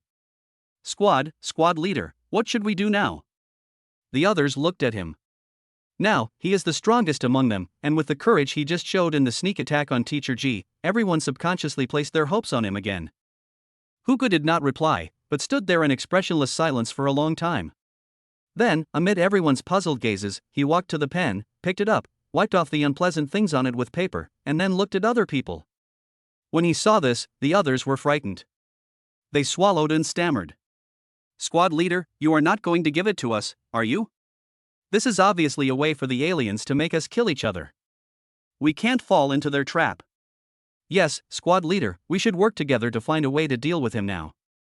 We can't fight among ourselves, otherwise we will all die in his hands. A group of people hurriedly tried to persuade him. Okay, we can find a way to deal with him, but this pen can't be in my hand now. Hubba said expressionlessly as he looked at everyone. It wasn't like this just now when they didn't believe him and even wanted to kill him. Hearing this, the others moved away from him, fearing that he would force the pen on them. Now Hobu seems to have become Teacher G. Everyone hides where he goes. But the classroom is so small, where can I hide? Huber grabbed a boy and thrust the pen into his hand. No, I don't want it, don't give it to me. The man wanted to resist, and struggled, and shouted desperately. But how could he possibly resist Hubba? He threw the pen away the moment he took it. Hubu didn't pick it up, but looked at Teacher G on the podium. It's not you now. Teacher G said with a smile. Only then did Huber walk aside alone. I didn't take that pen, I didn't take it. The boy looked at Teacher G and wanted to explain, but unfortunately Teacher G didn't say anything. He just smiled and looked at them. The boy also understood, hesitated for a moment, and finally ran over to pick up the pen he threw away. He looked at other people, as if he was choosing who would be more suitable to give it to. Everyone subconsciously avoided his gaze. Finally, a girl became the next transmitter. The girl was very scared. She looked at the pen in her hand with tears in her eyes, then looked at other people. Everyone avoided her again. However, this time the girl did not look for the next person to pass the pen like the boy did before. Instead, she stood there holding the pen and cried silently. Just like that, time passed little by little, and everyone was silent, looking at her standing there crying, suspicious and uncomfortable. 10 minutes passed quickly and Teacher G stood up, slowly walked up to her and took the pen from her hand. Well, the time has come. What a kind girl. It's a pity that kind people don't live long. While the girl was trembling all over and afraid to look at him, the pen was inserted into her temple in front of everyone's horrified gaze. Ah! The timid girls were so scared that they screamed. The girl groaned and fell to the ground. Alas, such a kind little girl was killed by you. You are so cruel. Teacher G looked at the remaining people and smiled. Some people in the crowd were angry, but helpless. Okay, since this little girl is so kind, let's change the pen. Teacher G didn't care about their mood and took out another pen. Seeing this scene, everyone's heart was lifted again. You want us to die one by one? Huber looked at him with gritted teeth. Not necessarily. Maybe if a few more of you die, I'll have enough fun and let you go. However, Teacher G still responded to his anger with a smile. Who should I give this pen to now? His eyes swept across the crowd again, and every time his eyes fell on a person, that person's heart began to tremble with fear, and his body could not help but tremble. He seemed to enjoy the feeling. It's you, you look smart. Finally, he stuffed the pen into Guaning Jie, who had exposed him, and then happily returned to the podium to watch the show in the best position. The area around Guaning Jie immediately became a vacuum area. He looked angrily at Teacher G, who was watching the show on the podium. Unfortunately, Teacher G seemed to enjoy the look in his eyes and smiled even more happily. Chapter 35, Champion. Guaning Jie held the pen, very hesitant. He doesn't want to die. He is not a very brave person and is very afraid of death. He also knew that as an ordinary person, he could do nothing now and could only abide by the rules of the Shadow Clan. But he didn't want to hurt anyone. It's none of his business whether others go or die, but it can't be because of him. If he gave this pen to someone, it would mean that person would die because of him, and he couldn't accept it. After looking at the people who stayed away from him because of fear, and then looking at the several bodies that had been dead on the ground for a while, Guaningjie fell silent. He is struggling. Time passed little by little, but he just stood there, with a struggled look on his face, and it seemed that he had difficulty making up his mind. Friendly reminder, there are still 2 minutes left. Teacher Ji at the podium looked at him like this, smiled even more, and said in a playful tone. When Guaningjie heard his words, he looked up at him, wondering what he was thinking. He just moved and the others were startled. Fortunately, he did not walk towards the crowd, but walked towards the podium, towards Teacher Ji. Why? Do you have anything to say to me? Teacher Ji continued to smile, and did not react to him walking towards her. She just asked with interest. Guaningjie looked at him without saying anything and slowly walked to his side. Under Teacher Ji's puzzled eyes and in the shocked gazes of everyone. Isn't it that your mother gave you face? Why are you pretending? A small fry wouldn't dare to cause trouble for those powerful monks, so you come to bully a group of ordinary people. Only small fry like you like to seek a sense of existence by looking for someone weaker than you. Guaningjie spoke very quickly and moved his hands very quickly. He held the pen and poked it into Teacher Ji's temple. Only. It seems that you are not very smart. Teacher Ji grabbed the pen he passed to him, his smile faded, and he looked at him with a gloomy expression. You could have died in less pain, why do you want to make things difficult for yourself? The moment he spoke, he exerted force, snatched the pen, and then inserted it into Guaningjie's eyes. Ah! At the moment of pain, Guaningjie instinctively wanted to touch it, but this made him feel even more painful. Then he was kicked hard again, sending him flying and hitting the wall, which even shook a little. However, Teacher Ji seemed to have controlled the force and did not let him die so easily. Can't you just play games peacefully? Why do you have to spoil my fun? Teacher Ji walked up to him, stepped on his head, and looked at the others. Are there any of you who are as brave as him? Come out now so that I can clean up the mess together with him, to avoid spoiling my fun later. The others stepped back in fear, shaking their heads. They were puzzled by Guaningjie's behavior, but they couldn't help but admire him. If it weren't for this incident, no one would have known that he was such a person. Seeing them like this, Teacher Ji nodded with satisfaction. Very good, but if his situation happens again, I won't be able to continue playing games, the consequences will not be so simple.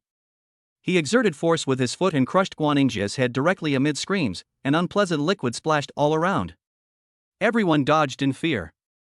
Okay, let's forget about the unhappiness right now and continue the game. Teacher Ji picked up the pen that was scattered due to the explosion and spoke slowly.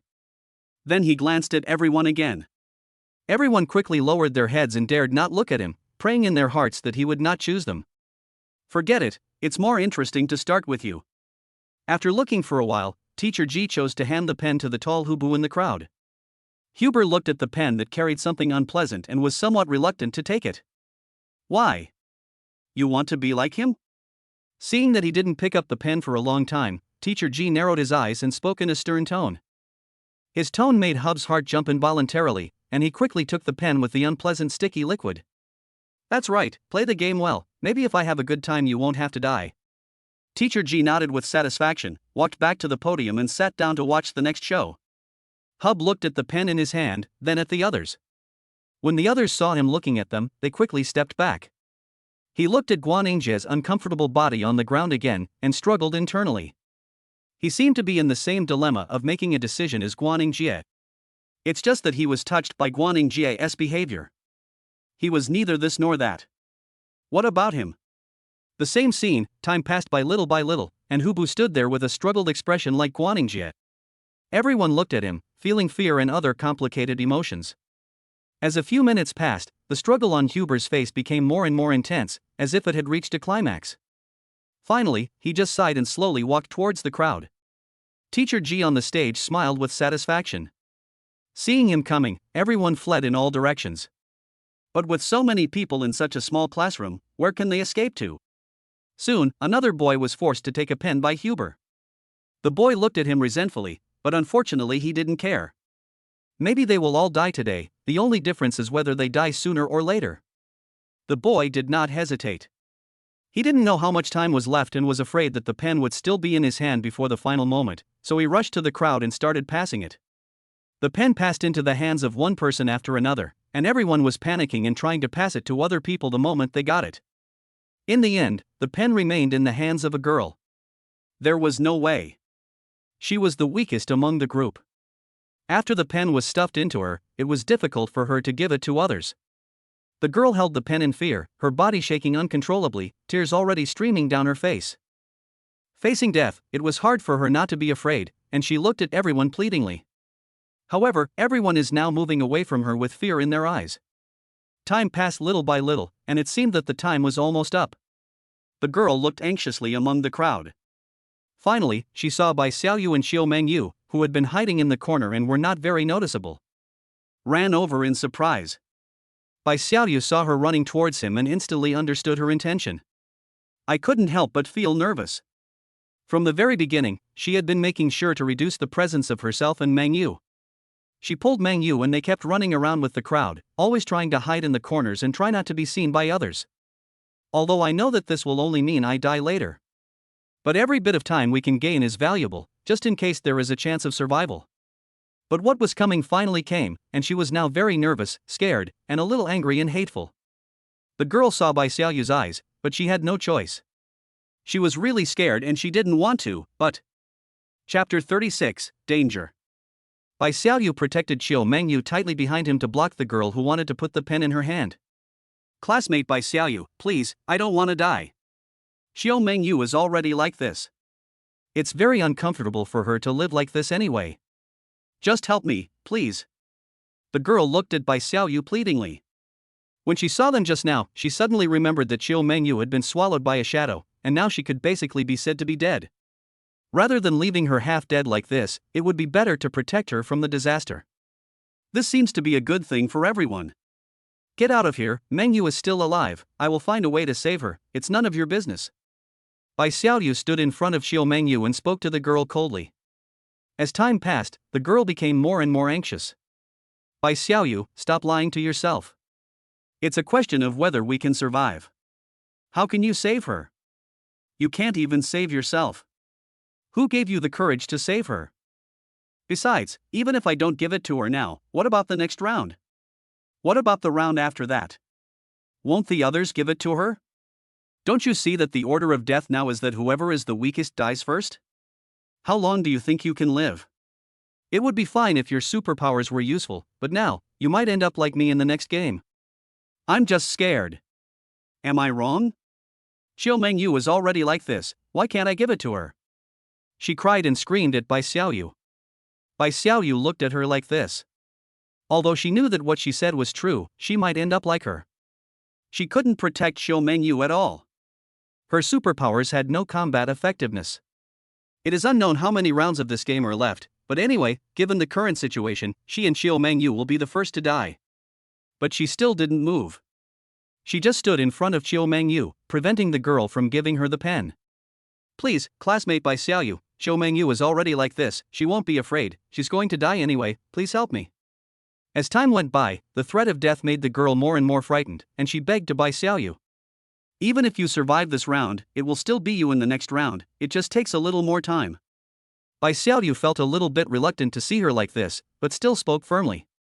Even if she gave the pen to Mengyu in this round, what about the next round? Given everyone's current situation, the pen would still return to her hands, and in the end, she wouldn't be able to survive in fear for more than a few minutes. But I'm afraid. The girl said with tears in her eyes.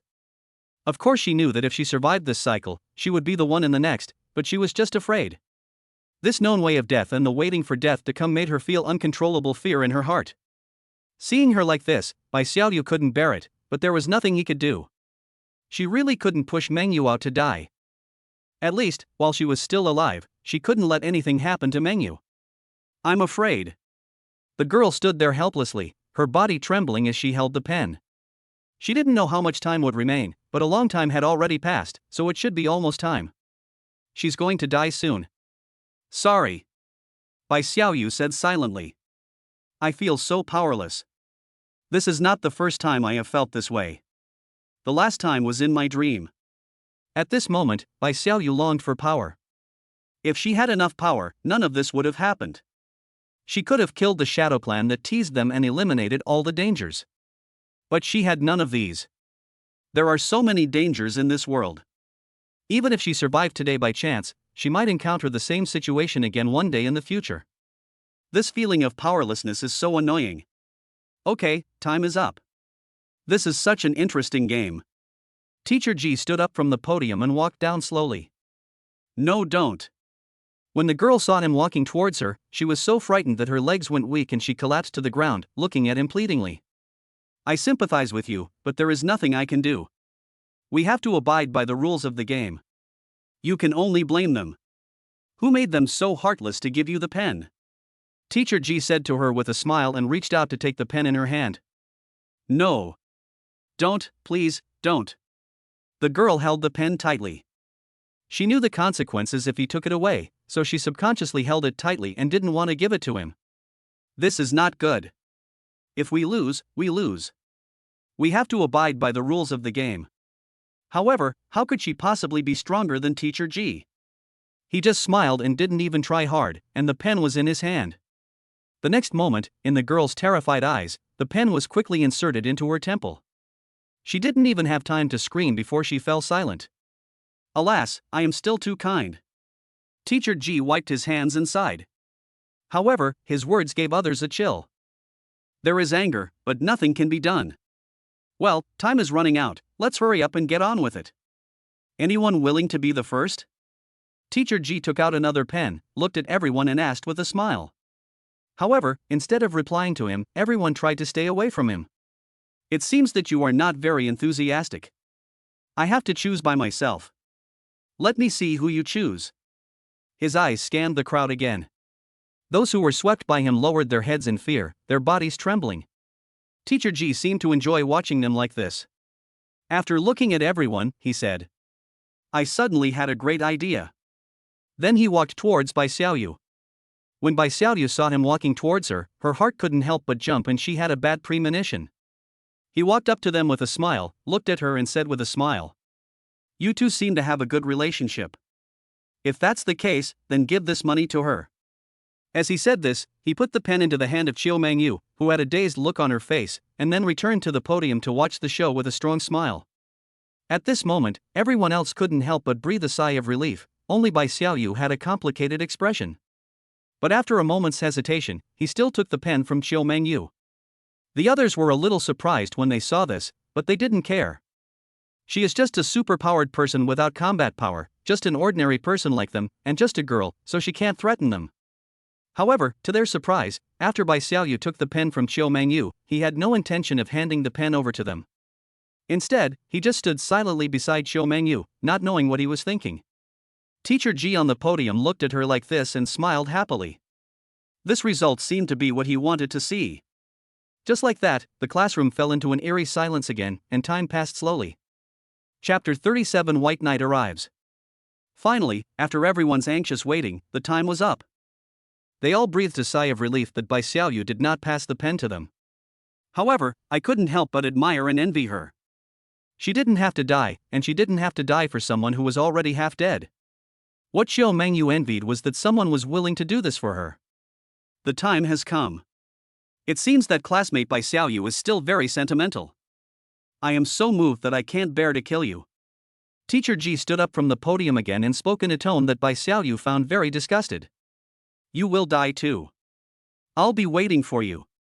It seemed that because of the dream she had experienced, Bai Xiaoyu quickly calmed down and spoke to him coldly. Oh, I'm going to die? Ha ha ha ha. Hearing her words, Teacher Ji burst into laughter. Who will make me die? You? Or your law enforcers? This area has been blocked off, no news will get out, and people outside have no idea what happened here. By the time they realize what's going on, you'll be dead, and I'll be gone too. Who will let me die? Teacher Ji walked towards her with a mocking tone. As he approached, even Bai Xiaoyu, who had been mentally prepared, couldn't help but feel her heart beating faster. I thought you weren't afraid. Teacher Ji walked up to her and laughed. Then he forcefully took the pen from her hand. What a pity. If only your superpowers were more useful, maybe you would have a chance to survive. You said, it would be great if you could go with them to participate in the awakening today, then you wouldn't have to die. It looks like your luck with awakening your superpowers has run out. Any last words? Teacher G didn't seem to be in a hurry to kill her. He kept spinning the pen in his hand and spoke to her. Bai Xiaoyu looked at him coldly without saying anything. She knew that whatever she said now would just be a joke for him. Although she was afraid of death, it didn't mean she was afraid of him. I didn't realize you were such a brave girl. In that case, should I treat you like a brave person? Her behavior seemed to make Teacher G a little unhappy, and he spoke in a threatening tone. However, it was obvious that Bai Xiaoyu did not care about his threat, and was even thinking about whether he could make him lose some flesh before he died. Very good, it seems that you are really brave, then let me treat you well as a brave person. He seemed a little angry. Someone dared to ignore him even in this situation. If he didn't make an example of him to scare the monkeys, how could he play when the people behind him were like this? He picked up the pen and did not thrust it towards Bai Xiaoyu as quickly as before, but slowly moved it towards her eyeball. Compared to the quick insertion, this was more torturous. She watched the pen stabbing into her eyes, but she couldn't hide even if she wanted to. This kind of waiting made her suffer. Not only her, but even the other people who were far away from them couldn't help but feel their hearts lift up little by little as the pen approached, as if they could also feel that feeling. Some people didn't dare to continue watching, so they just closed their eyes and covered their ears, or turned their heads to look elsewhere. The pen kept getting closer to Bai Xiaoyu's eyes. She couldn't close her eyes even if she wanted to. Cold sweat was streaming down her face uncontrollably. Seeing her like this, Teacher G smiled with satisfaction. This was exactly the result he wanted. When everyone's heart was in their throat and the tip of the pen was only 0.1 centimeters away from Bai Xiaoyu's eyes, there was a knock on the door. Boom, boom, boom. Others subconsciously looked towards the classroom door. Now there are only Shadow Clan outside, who would knock on the door?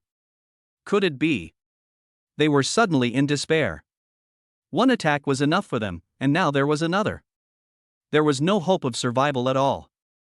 Even Teacher G looked towards the classroom door in confusion. Who would it be at this time? They shouldn't bother themselves. Because of doubt, I subconsciously put away the pen. Seeing the pen tip leave his eyes, Bai Xiaoyu, who was sweating profusely, breathed a sigh of relief. This feeling is really uncomfortable. The next moment, my heart, which had just relaxed a little, was lifted again. Hello, is anyone there? I'm looking for my daughter. After knocking on the door, no one opened it, and a familiar voice sounded. Dad. Bai Xiaoyu was in despair. What she feared had come true. It shouldn't be time to go home from school yet, so why was her father here already? Dad, hurry up. Bai Xiaoyu was about to shout to Bai Yi to run away, but her voice suddenly stopped and she was unable to speak. It seemed that something was preventing her from making any sound. Shoo.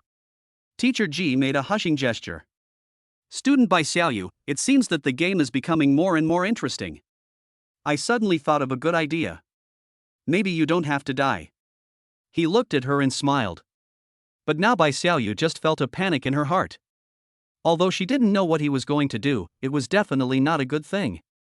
She wanted to attack him angrily, but found that she seemed unable to move. Don't worry, the fun has just begun. Teacher G walked to the classroom door with a smile and opened it. Hello, Teacher G.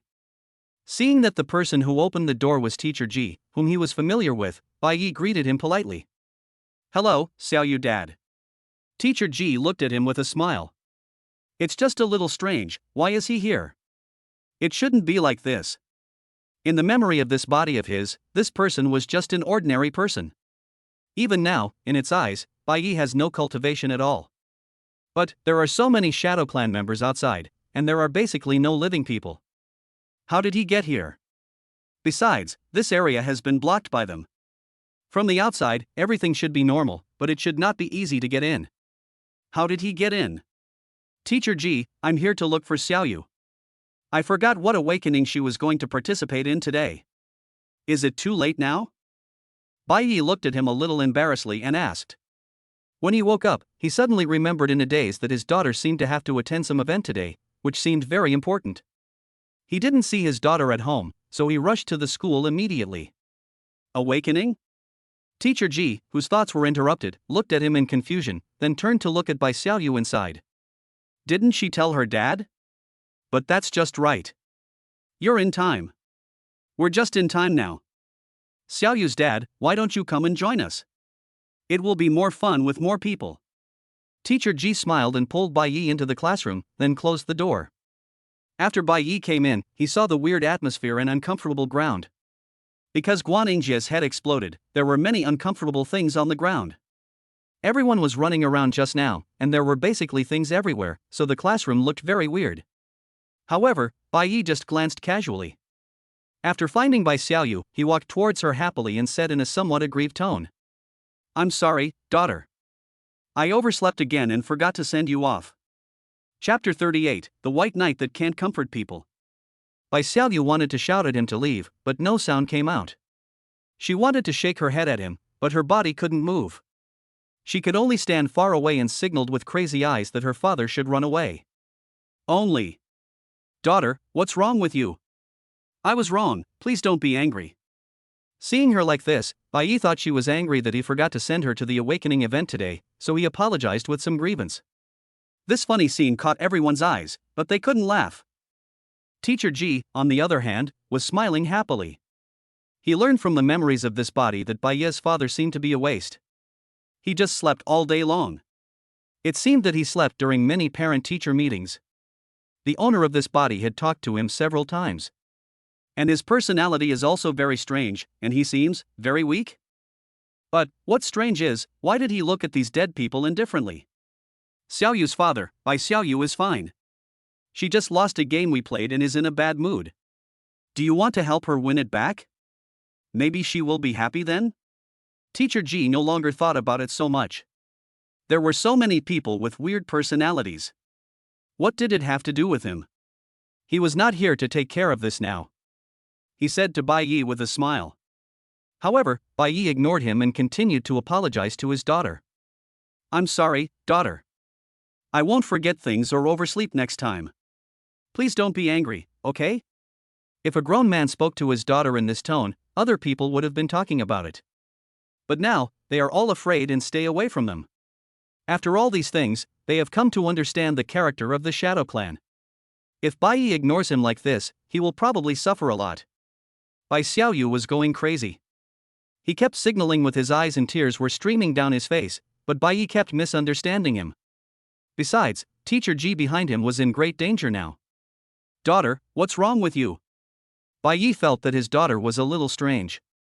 Why was she crying when she was angry? Crying is not a good thing. He reached out to wipe away his daughter's tears and continued to apologize. The moment he touched Bai Xiaoyu suddenly became able to move. "Dad, run!" She was able to speak now, although she didn't understand why, but now was not the time to think about it, so she shouted at Bai Yi. "Run? Where do you want to run to?" Teacher Ji looked at Bai Yi with somewhat cold eyes. This man ignored him as soon as he came. Although he knew that it might be due to his personality had nothing to do with him. If a mortal dares to ignore it, he is either seeking death or something similar. "Oh, daughter, where shall I run?" Although he didn't know why his daughter asked him to do this, she was angry now and he thought it would be better to listen to her so that she would calm down faster. His wife did the same thing before. "Dad." Looking at Teacher Ji behind him, Bai Xiaoyu felt desperate. No matter where they can run, they will die if they run away. If they could run, they would have run away long ago. "I'm sorry, Dad." Bai Xiaoyu threw herself into his arms and burst into tears. She didn't cry in the situation just now, but now, she cried. Because of her, Daddy will die with them. It's okay, daughter, don't cry, don't cry." Bai Yi, with a confused look on his face, hugged her and tried to comfort her, but he was not very good at comforting people. His daughter suddenly felt very sad, and Bai Yi didn't know what to do. "It's so touching. I can't bear to ruin this scene, but time is running out, so let's continue playing the game."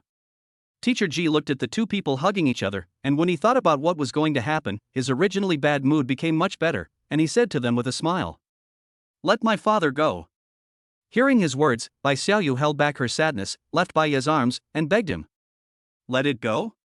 What are you talking about, Bai Xiaoyu? Aren't we playing a game?" What do you mean by let it go? However, Teacher G said to her happily. Teacher G, can you agree to my daughter's request? She is unhappy now. Bai Yi suddenly spoke. Oh? Teacher G looked at him in surprise. What was this? Shouldn't they advance and retreat together? Besides, shouldn't you say let her go? Dad, it's not Teacher G, it's the Shadow Clan. Seeing that his father seemed to still misunderstand something, Bai Xiaoyu explained to him sadly. Shadow Clan?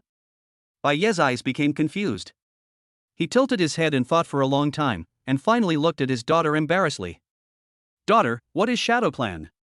He is always forgetful. Dad, he is an alien. Now he is an alien. He wants to kill us, Dad. Bai Xiaoyu had given up struggling and said to him sadly. She knew that they were doomed to die, so how could she possibly ask the aliens to let them go? Alien? Bai Yi understood it instantly. He might not be able to remember the specific race, but if it was a foreign race, he would remember it very clearly. Daughter, did it bully you? Don't be afraid, I will help you teach it a lesson.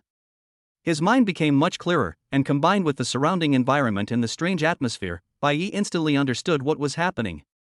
He was very angry. No one dared to bully his daughter, and he was reluctant to let her suffer any injustice. At this moment, Bai Yi was angry. No, Daddy. Bai Xiaoyu nervously hugged him as he wanted to teach Teacher Ji a lesson.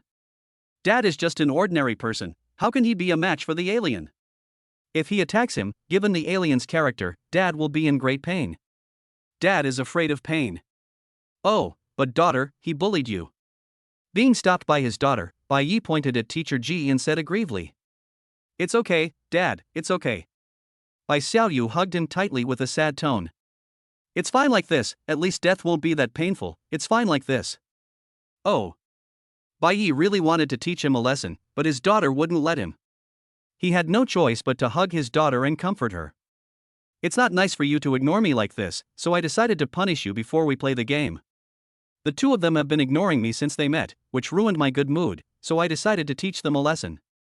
So he picked up a pen and walked closer to the two people hugging each other. My daughter won't let me beat you, so please don't bother us. Bai Yi was very angry because his daughter was still very sad after comforting her for a long time. When he saw it approaching without any color, he became even angrier. Beat me? I want to see how you're going to beat me. Teacher Ji laughed. As he spoke, under Bai Xiaoyu's horrified eyes, he quickly stabbed Bai Ye's arm with the pen in his hand. Since he said he would teach them a lesson, he must of course do what he said. Only. Amidst Teacher Ji's puzzled expression and the shocked expressions of others, Bai Yi held his daughter with one hand and grasped his hand holding the pen with the other. Chapter 39, Powerful White Knight. Teacher Ji looked at him with a frown, very puzzled as to how he did it.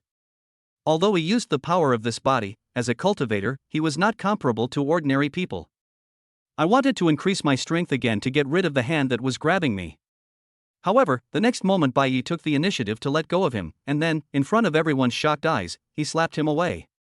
Then he quickly looked at his daughter and pointed at Teacher Ji, who flew out and hit the table and explained. Daughter, he was the first to do it. Not only Bai Xiaoyu was confused, everyone else was confused as well. Is it now a question of who strikes first? For a moment, everyone seemed to see hope. Teacher Ji, who was slapped away, quickly stood up and looked at him with a frown. What's going on? Where does his power come from? Superpowers? But from what I remember, he wasn't a person with superpowers. Dad, you. Bai Xiaoyu was very confused now. She was ready to die. However, things always turned around too quickly. Before her previous emotion had finished brewing, the next one came. Daughter, he really was the first to attack. You saw it, and they can testify to it. Bai Yi thought his daughter was angry and explained anxiously. I'm so unlucky today. I keep doing wrong things and my daughter looks so angry. Bai Yi felt very uncomfortable, but there was nothing he could do. He often forgot things, and even if he didn't forget, he often overslept. My wife said that she would take good care of our daughter, but he didn't seem to do it.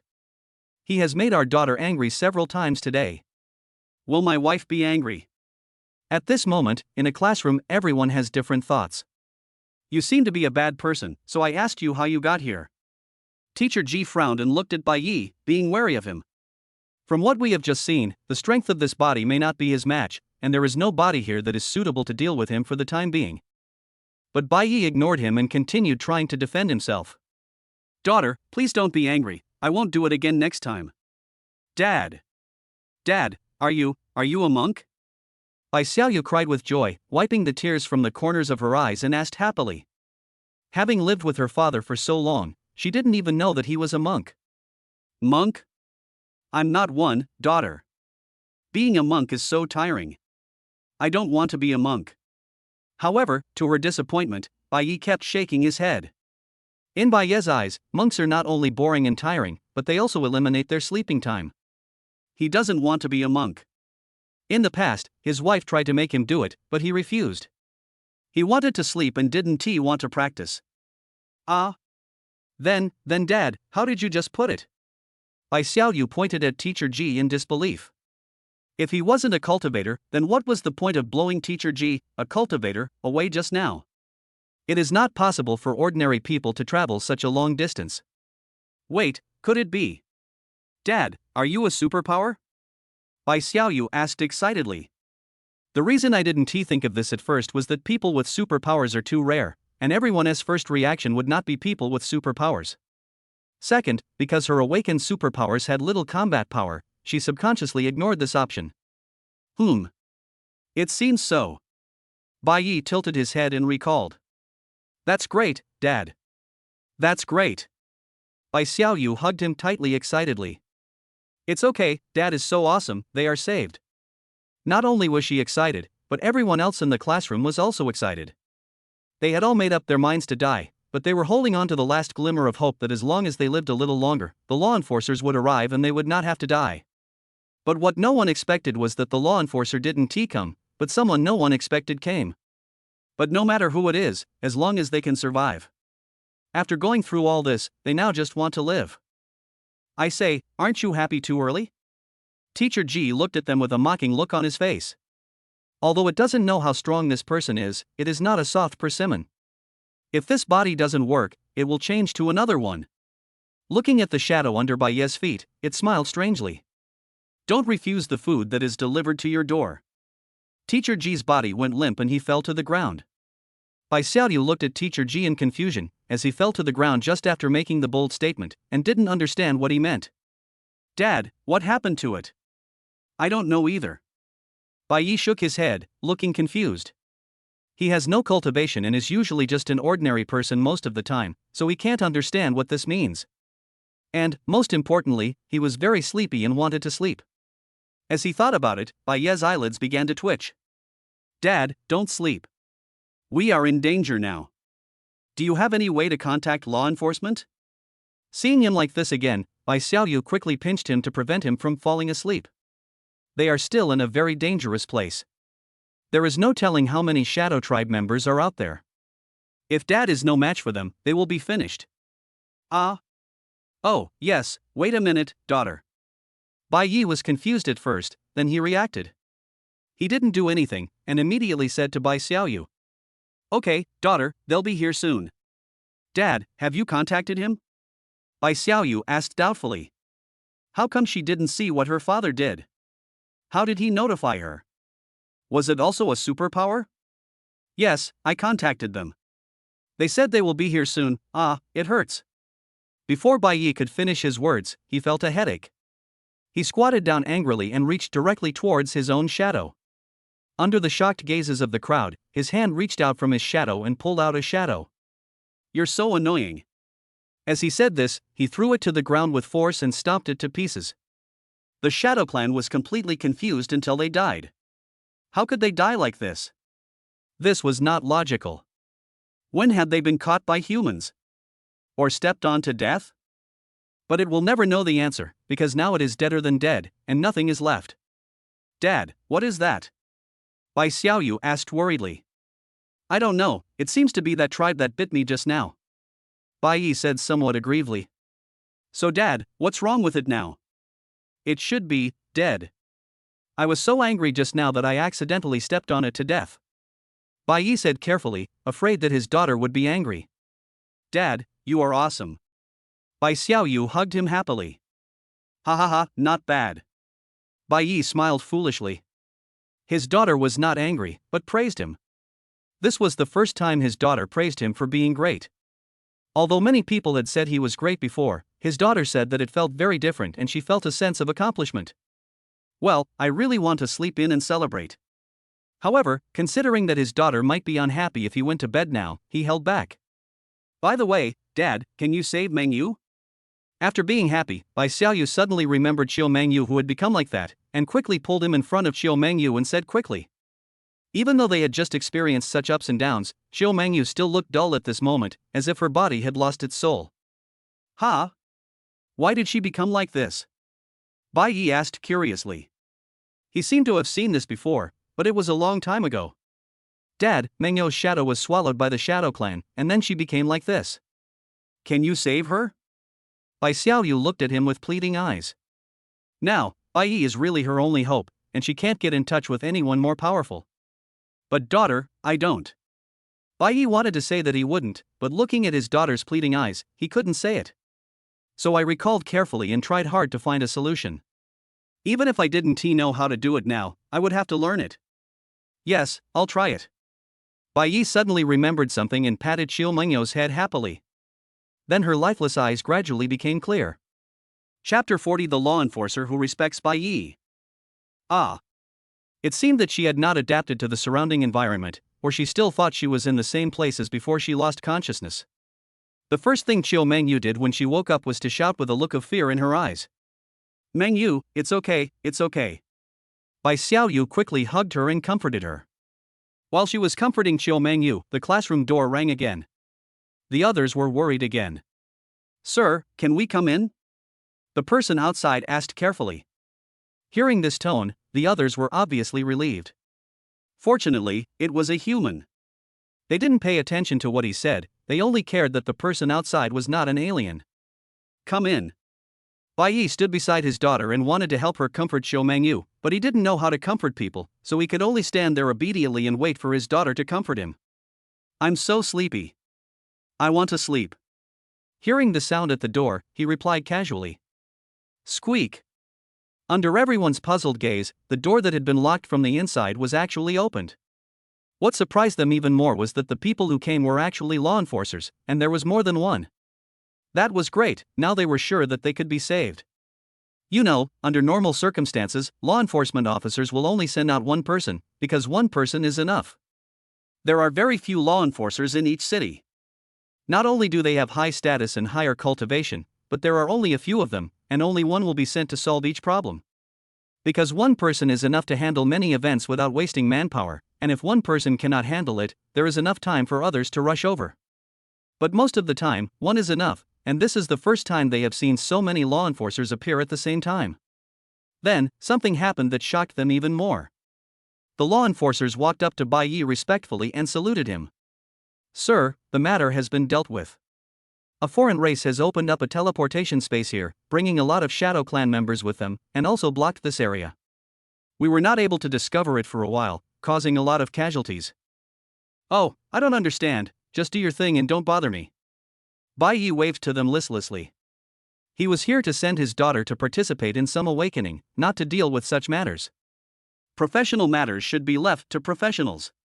Now he just wanted to send his daughter to participate in the awakening as soon as possible and then go home to sleep. Yes, sir, any other instructions? Several law enforcers asked respectfully again. Let me think about it, it seems like there is. I'm hungry, does anyone have any food? I got up too late and rushed to send my daughter off. I hadn't eaten yet and suddenly felt hungry. Sir, give it to me. Although he didn't understand, one of the law enforcers reached into the air and handed him a piece of cake. Thank you, I'm fine now. Bai Yi was delighted and thanked him politely.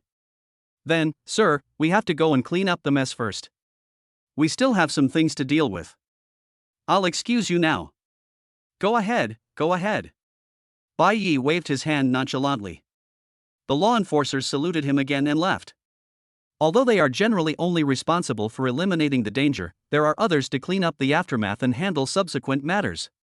But the transmission channel is still there, and they have to go over and see what's going on over there. The law enforcers left, leaving behind many people whose hearts could not calm down for a long time. What is an enforcer? In a city, they are the highest authority. They are the people with the highest cultivation in the city, not to mention their status. Except for the appearance of alien races, it is difficult for ordinary people to see them. What kind of people would make these law enforcers behave like this? It is hard for them to imagine, because such high-level things are beyond the reach of ordinary people like them. But it did not affect their sense of shock, including Bai Xiaoyu. She was just comforting Xiao Mengyu, but she subconsciously stopped when she saw the law enforcers coming in.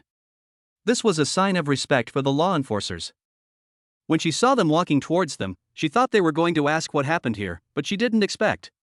Dad, Dad. Bai Xiaoyu shouted uncertainly. What's wrong, daughter?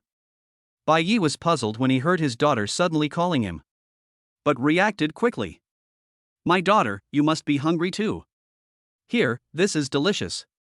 I was so focused on eating that I almost forgot about my daughter. I am really not a qualified father. He quickly handed the cake to his daughter. Bai Xiaoyu took the cake with a confused look on her face. Looking at her father who was trying to please her, she felt that the world was in chaos. Brother Bai Yi. Xiao Mengyu, who had just been crying in fear in Bai Xiaoyu's arms, suddenly left her arms and ran into Bai Ye's arms, crying aggrievely and seeking comfort.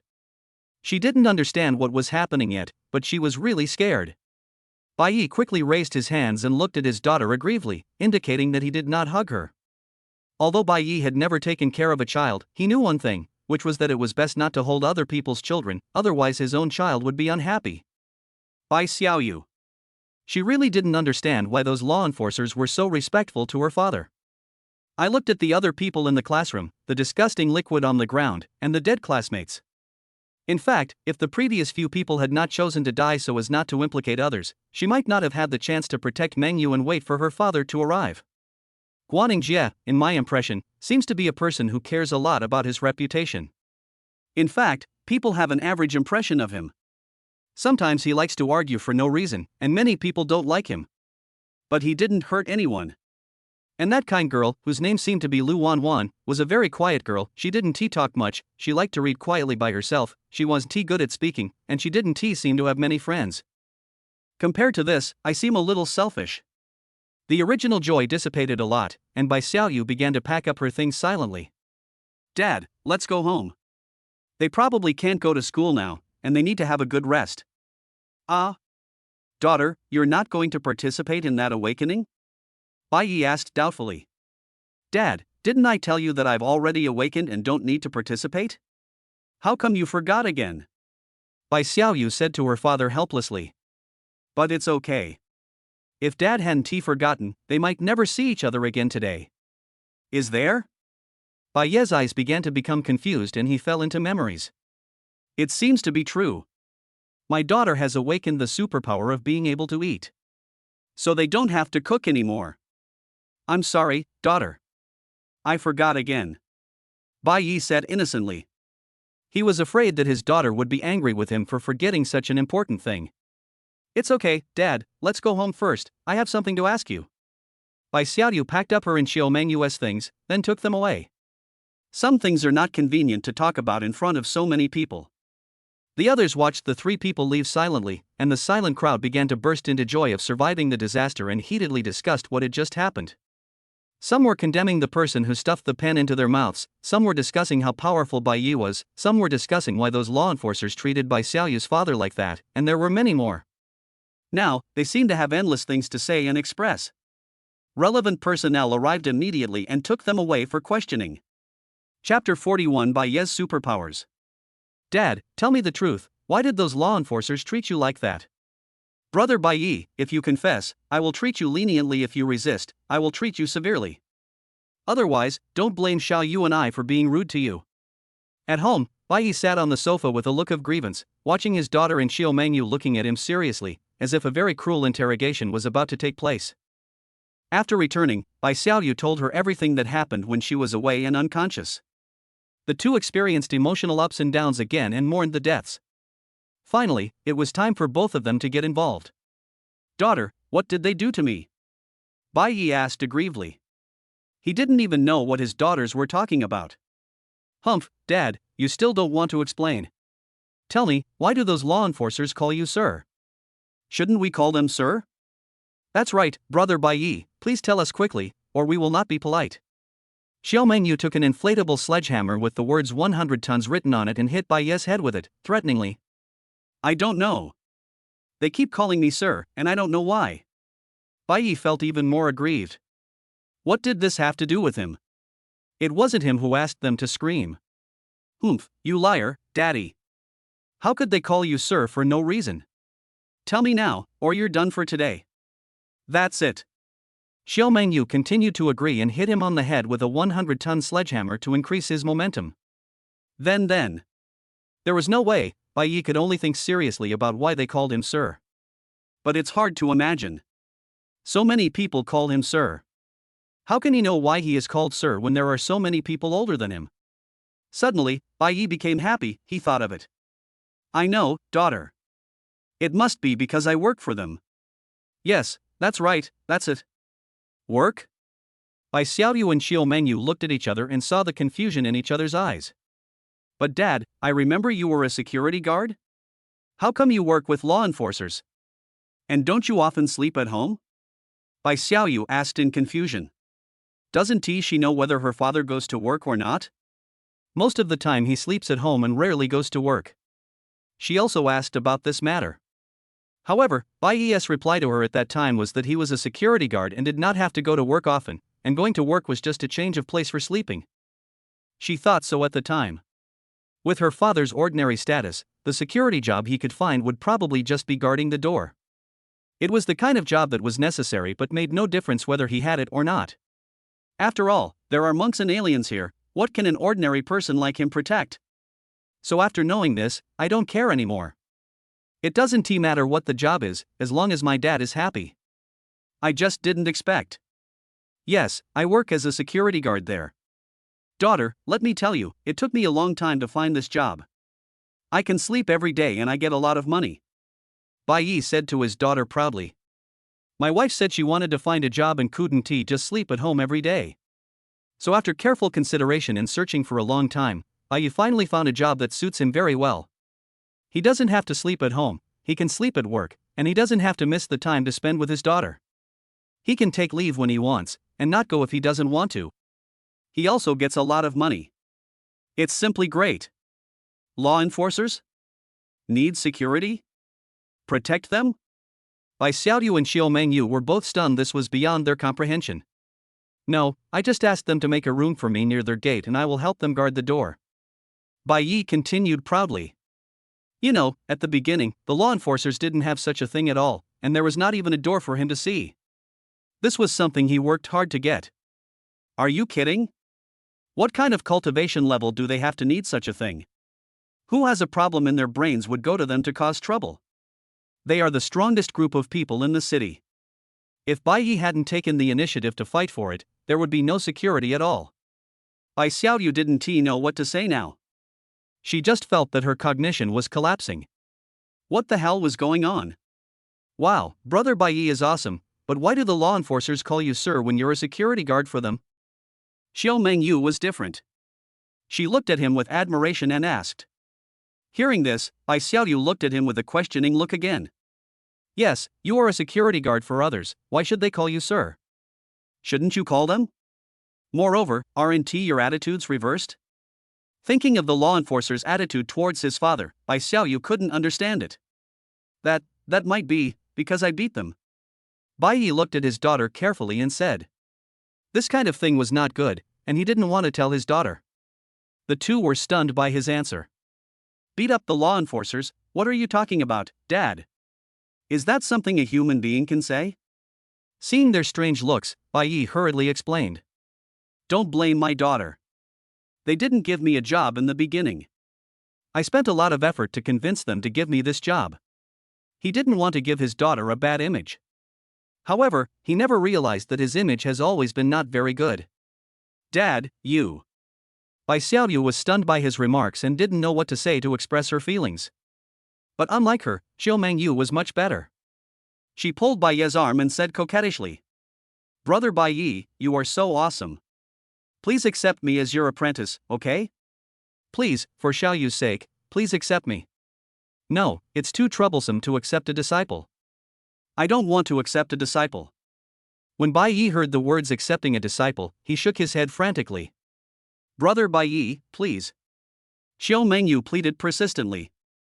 No, I don't know anything. Bai Yi firmly refused. Humph, I would rather die than accept you as my disciple. Not only is it troublesome, but it also affects my sleep. Also, he really doesn't know anything, so why would he accept disciples? He can't teach anything. Well, please don't, Brother Bai Yi. Xiao Mengyu continued to act coquettishly. Okay Mengyu, stop being crazy, I still have something to ask my dad. Bai Xiaoyu couldn't bear it anymore and pulled her away. Oh. Xiao Mengyu could only give up temporarily in disappointment. Bai Xiaoyu looked at Bai Yi seriously.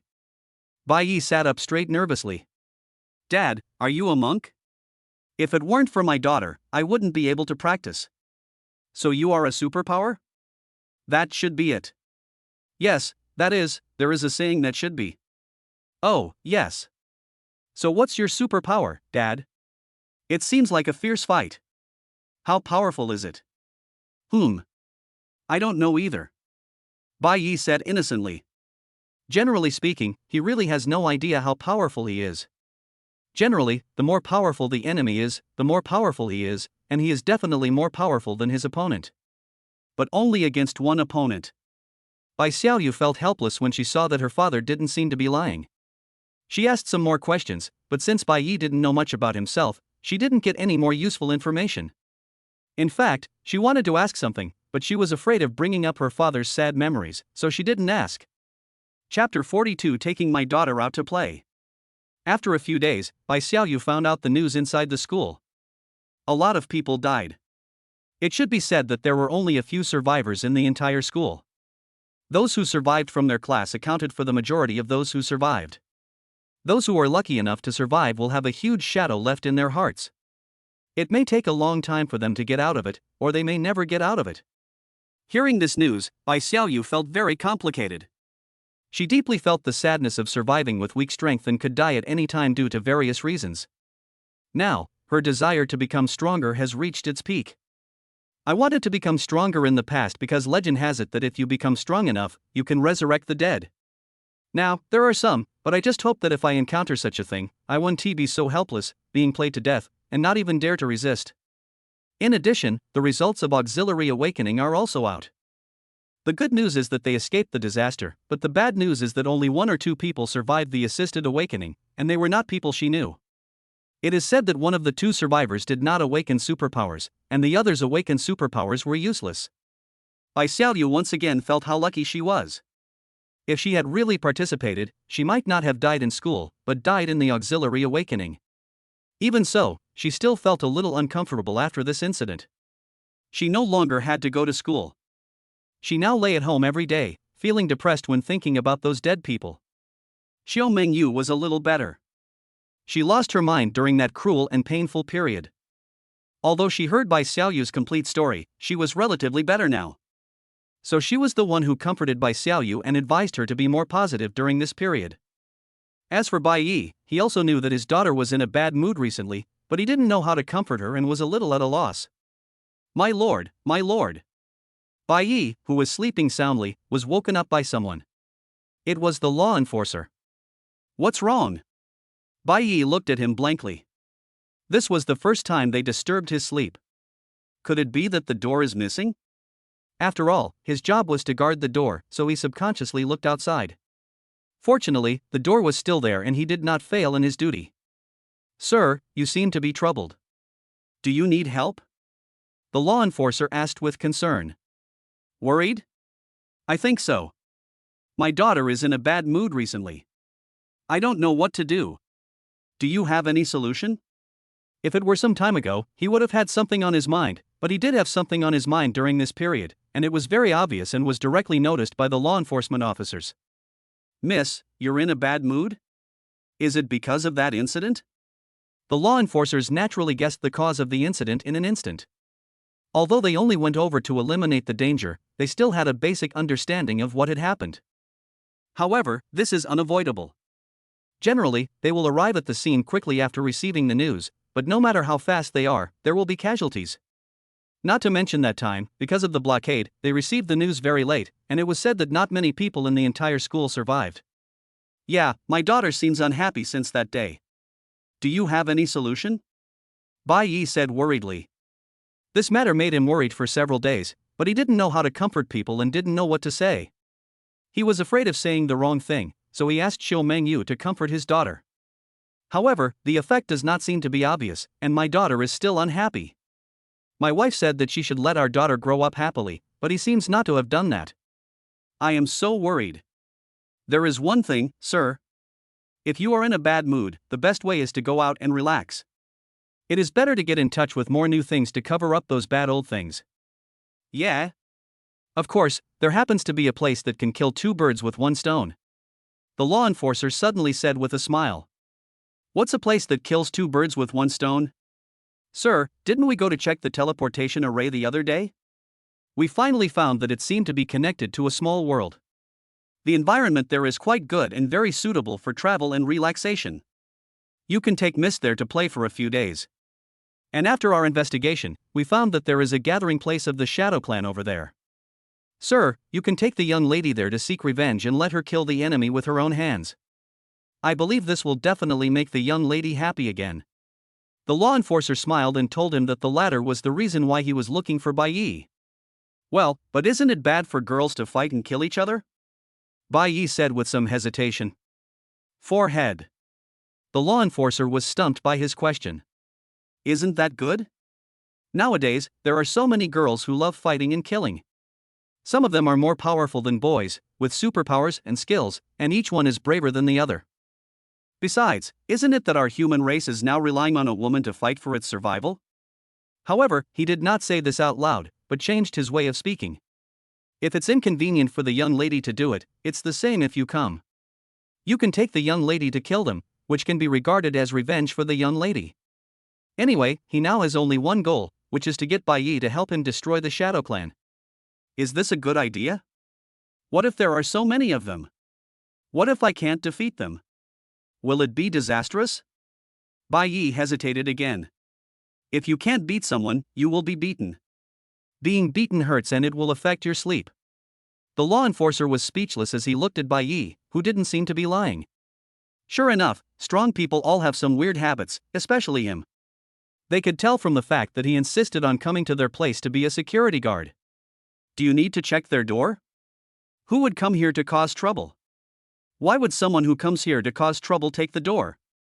In the past, they had asked Bai Yi for help when they had problems, but Bai Yi refused righteously, saying that his job was to guard the door and he didn't do anything else. If he hadn't hit me on the head at that time, they wouldn't have had security guards here, and they would only be responsible for guarding the door. He can be a gatekeeper, but it won't be his turn if necessary. How can such an easy job be given to an outsider? Don't worry, sir. They are humanoid. They are all controlled by other alien races. I guarantee that they are definitely not your opponents. They can't even beat our heads, how can they beat you? The law enforcer said helplessly. If the boss hadn't gone somewhere else for something, they wouldn't have to call Bai Yi. After all, it was really impossible to call him. No one? Bai Yi looked at him in confusion. How can aliens be considered human? They are all strange races. In this regard, we have to admit that the Shadow Clan is quite strong.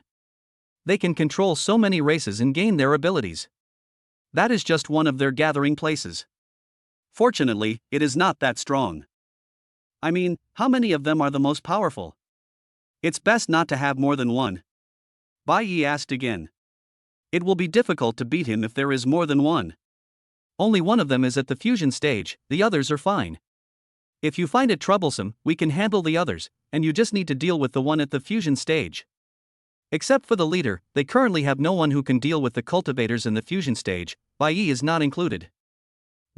That's good. Hearing this, Bai Yi was instantly relieved.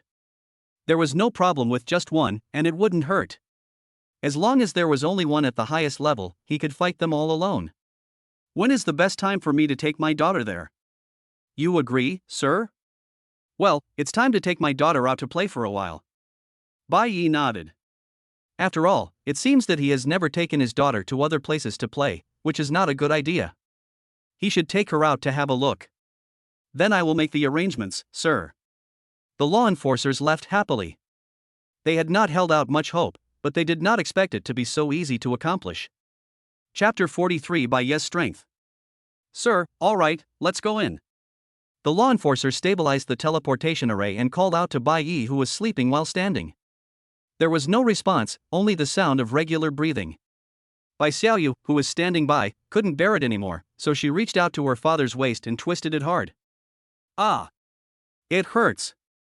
Bai Yi woke up instantly and rubbed his waist aggrievedly. What's wrong, daughter? Dad, the senior is talking to you. Bai Xiaoyu said helplessly. Oh. Bai Yi looked at the law enforcer in confusion. Sir, all right, let's go in. I can only repeat it once more. Oh, okay. Please. The law enforcer stepped aside and motioned for the three to go first.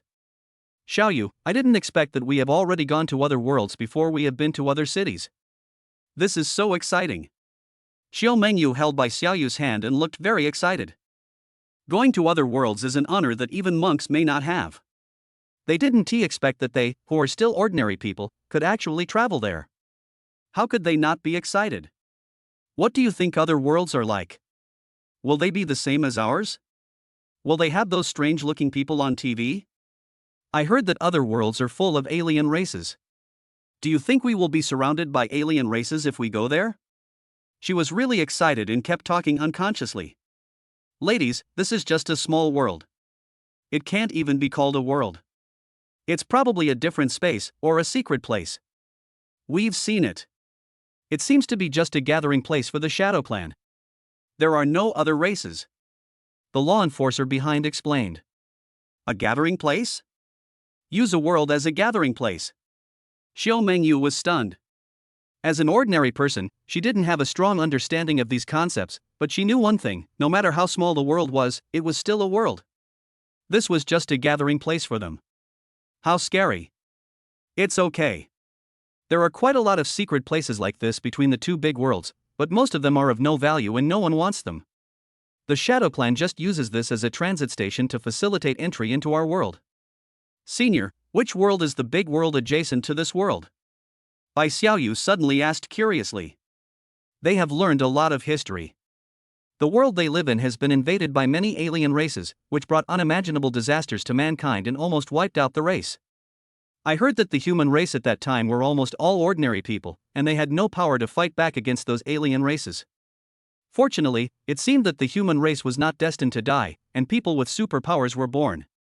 Their birth barely blocked the early offensive of the alien races and bought enough development time for the monks who rose later. Together with Mu Qingyu, a group of people with monstrous spiritual talents soon gained the strength to fight against the alien races.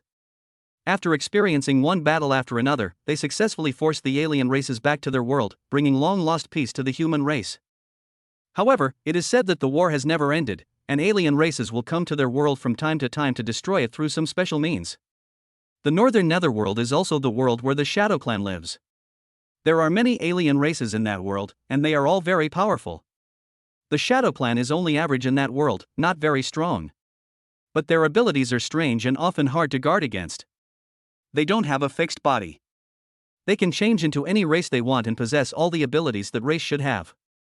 The most important point is that after they control a race, they can become stronger by devouring their own kind. This is a very powerful ability that can make them powerful very quickly. The law enforcer spoke. Hearing what he said, Xiao Mengyu subconsciously thought of the scene she had seen and couldn't help but shudder. If this isn't very strong, how strong can it be? He quickly asked. Is there any way to prevent them? She heard from Xiaoyu that she was almost swallowed by the Shadow Clan. If she hadn't been lucky enough that the Shadow Clan didn't despise her weak body and didn't let the creature swallow her and then run into other people's bodies, she would have been hopeless. There are quite a lot of them. They are a clan with a high lower limit but a low upper limit. They have relatively few high-end combat forces. The simplest way is to have a strong enough soul, then you don't have to be afraid of the Shadow Clan. Of course, being strong enough is also fine. What about ordinary people? Then we need to use other things. There are quite a few spiritual tools and talismans for this purpose. None of them can complete the spiritual weapon at present, and many cultivators may not have it, just like Teacher G. Don't worry, ladies. We are here. The Shadow Clan can't possess you. As if understanding the two people's concerns, the law enforcer said with a smile. Hearing this, the two of them subconsciously looked at Bai Yi, who had fallen asleep again, and always felt that he was not very reliable. Senior, do you know my father's specific strength? The law enforcer looked at her in confusion. You ask me about your father's ability?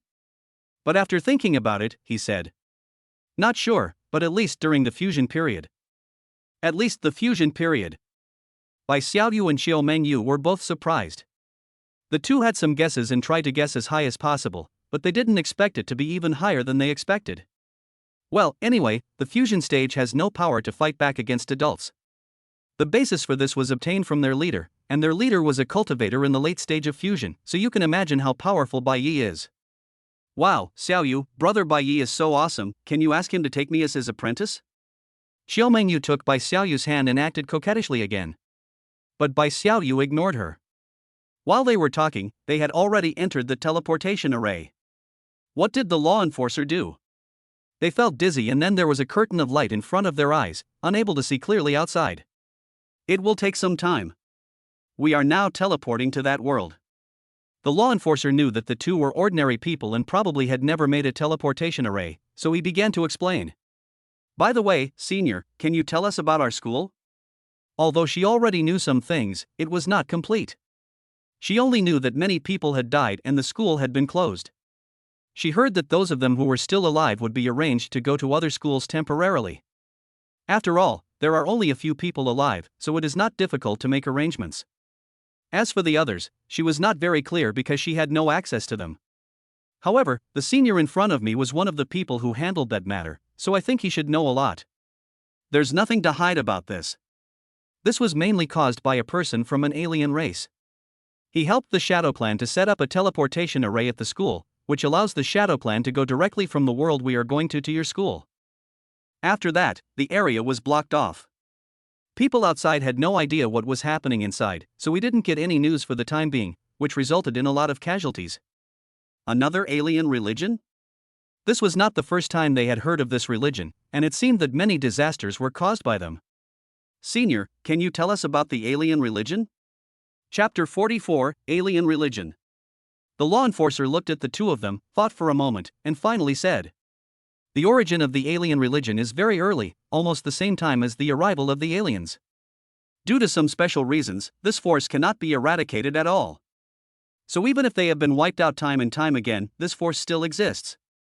Why? A human force that has defected to an alien race. We can even drive out the alien race, so why can't we wipe them out? Bai Xiaoyu and Xiao Mengyu expressed their confusion. How is it possible that a force that is not very strong itself and relies on alien races has existed from then to now? According to the two men's thinking, as long as the human race's top leaders are willing, they can directly dispatch high-level cultivators to deduce the mysteries of heaven and destroy all of them. How could they not be completely eliminated? Speaking of this, it is also a shame for the human race. The reason why the alien religions cannot be eliminated is because of faith. Belief? Well, faith, to put it simply, even if I can wipe out all the people of the alien religion, as long as someone believes in their ideas again, the alien religion will appear again. What is their belief? Why do people still believe in this? The two were puzzled by this. What kind of belief would last forever? When everyone died, who would they believe in? Idea. The law enforcer hesitated a little. It was not easy to tell them this matter. However, considering the adult, he continued. When people are treated unfairly, if they cannot find a solution from the human race, or if they have no other options, or if they have lost hope in the human race, then they will resort to the help of other races. Some people who are more extreme will think that the human race is corrupt and needs to be destroyed and overthrown. People of other religions do not accept this idea. As long as you have this idea, you are a member of another religion. So, even if we wipe them out again and again, they will appear again at different times and places. This is inevitable. But, wouldn't it be better if everyone could get relatively fair treatment soon? Xiao Mengyu asked doubtfully. It's not that simple. There is no absolute fairness or relative fairness in this world. As human beings, we have problems. We are affected by emotions and external things around us, and eventually we do things that are unfair to others. I heard from an elder that yin and yang are conserved in the world. You can't turn everything into yang. Once yang is strong, yin will be born. The same goes for humans. We need to have more complete laws, but as long as the people enforcing the laws are still humans, there will still be problems. Take the incident that happened in your school, for example. According to the investigation by our subordinates, the alien who caused this incident was a family member of a student and was just an ordinary person before that. That student is a girl. She is good-looking and excellent in studies. If she is lucky, she should have a very good future. It's a pity that people's evil thoughts will never disappear. She was abused to death by a group of students. The parent went to the school to ask for an explanation. But because the parents of those students were all powerful and accomplished monks, the school didn't want to offend them. Also, considering that such an incident would have a great impact on the school's reputation, they suppressed the matter. With the cooperation of those powerful parents, the girl's father couldn't report it even if he wanted to. No one heard his cries, and if he even shouted a little louder, he would be retaliated violently by those people. His daughter could have had a bright future. Maybe she could have become a monk and made up for his regret of not becoming a monk. He was full of beautiful fantasies about the future. But now everything has vanished into thin air. His daughter died in humiliation, and he could do nothing. And those who killed his daughter continue to live their reckless lives as if nothing had happened. By chance, he found a way to take revenge, so what happened next happened. Hearing this, Xiao Mengyu, who was originally somewhat happy, also fell silent. She didn't expect things to turn out like this. But senior, can't you take care of this kind of thing? The human race has so many powerful monks, can't they solve such a small problem? They don't believe it. If we want everything to be done as well as possible, we need to delegate authority. Otherwise, there are too many small things to do and we can't do everything ourselves. Just like what we are doing now, we will only deal with aliens when they appear. At other times, other people will handle other things. After all, a city has to deal with a lot of miscellaneous incidents every day, and many people die. It is impossible for us to do everything ourselves. Bai Xiaoyu and Xiao Mengyu also understood this. After all, sometimes disputes over minor issues will be reported to people for mediation. Do we have to let law enforcement officers personally mediate their minor conflicts? How is it possible? A powerful monk would show up for such a small matter. What was he thinking? Once power is delegated to an individual, it becomes uncontrollable because they are human beings with emotions and desires, and they will always behave unfairly towards others. But what we can do is to try to reduce such incidents, but we can't make them disappear. The law enforcer said calmly. After reaching a certain point, after seeing it so many times, you will naturally get used to it. So what happened to that person in the end? Killed. The law enforcer said calmly. We all sympathize with him, but we still have to do what we have to do. You are innocent, aren't you? It wasn't you who caused the incident, so why should you be implicated? Because of his actions, many innocent people died, so he has to pay the price for what he did. The law enforcers knew what they wanted to say. The two young girls, who had not yet experienced anything in life, would definitely sympathize with the man. The first thing they would do when they heard this. But at least, his death was not in vain. He made his shouts louder and we heard them, so those who deserve to die will die. All those involved in that incident will receive the punishment they deserve. He also avenged his daughter. I know you will find it cruel, he made this choice because he had no other choice. If we had heard it earlier, such a tragedy might not have happened. But there is no way. We are generally only responsible for the big picture. There are too many small details for us to take care of and see. This is also the reason why the alien religion cannot be eliminated. As long as there are people like him, the alien religion will continue to exist. And I have said that the world is governed by the law of yin and yang. If the fundamental cause cannot be solved, then the alien religions cannot be eliminated. In response to his remarks, Bai Xiaoyu and Xiao Mengyu remained silent. They were just two little girls who had not experienced much of the world. How could they really understand all the profound principles he said? They only knew that the foreign cults did not seem to be bad people, but just some people who had nowhere else to go. They were using some means they could to speak out for themselves. The law enforcer looked at the two people like this and stopped talking. He had guessed this would be the case from the beginning, so he was struggling over whether or not to tell them about it. Chapter 45 Visiting Shadow Clan. The atmosphere was somewhat silent for the next period of time.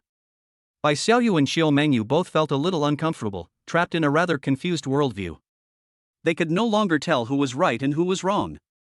As for Bai Yi, he had fallen asleep again long ago and didn't hear what they were talking about. He just stood there with his head drooped, looking like he was sleeping soundly. Not long after, the light curtain in front of them disappeared, and another scene appeared in front of them. It seemed to be a primeval forest, and the surrounding trees were the tallest and largest trees the two had ever seen. "We're here." We changed the location of the teleportation array to avoid alerting the enemy. The gathering place of the Shadow Clan is not far ahead.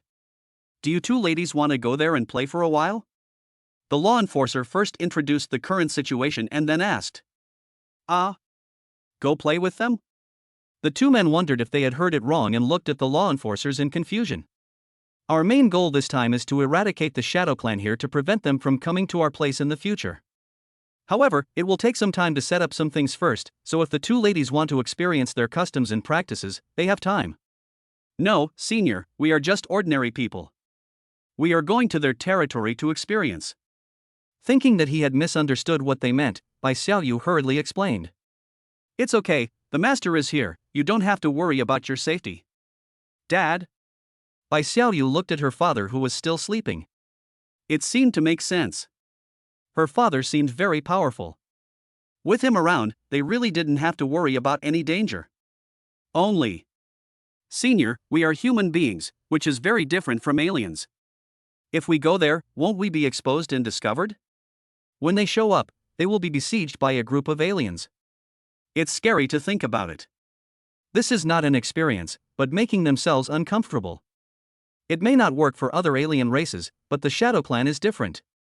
They don't have their own bodies, and they all appear as other races, many of which are humans. So you don't have to worry about being discovered. I will just hide your shadows when the time comes. Is this okay?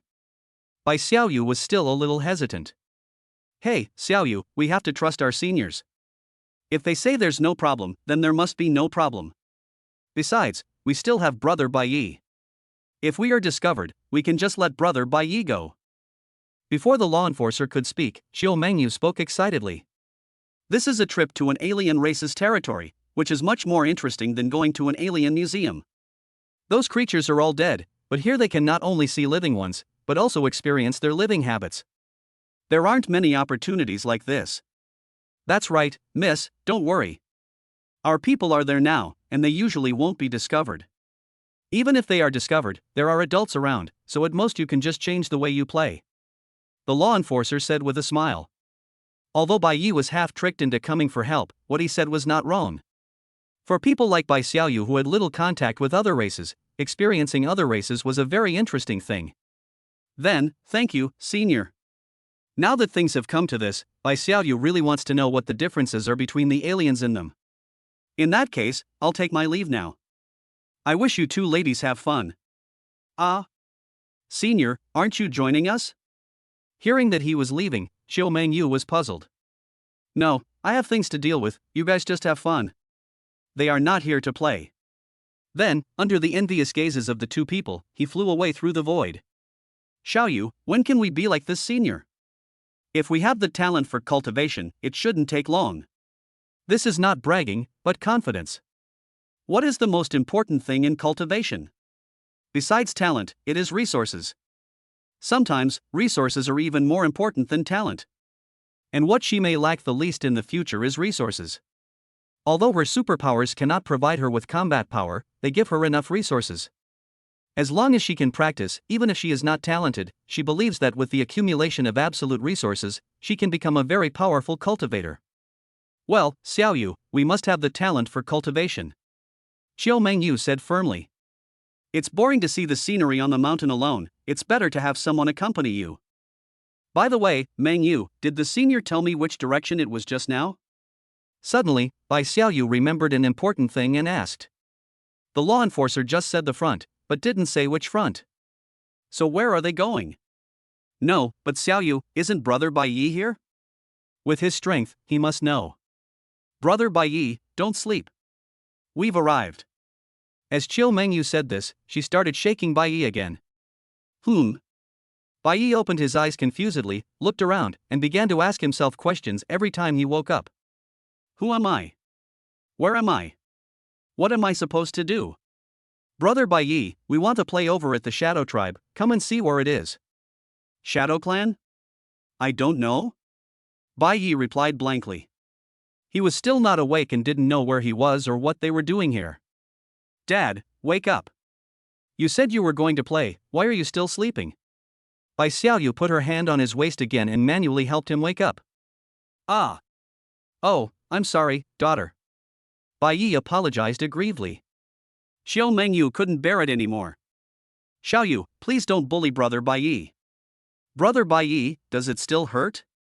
He first condemned her and pulled away the hand that was on Bai Yi's waist, and then rubbed Bai Yi's waist with concern. Bai Xiaoyu.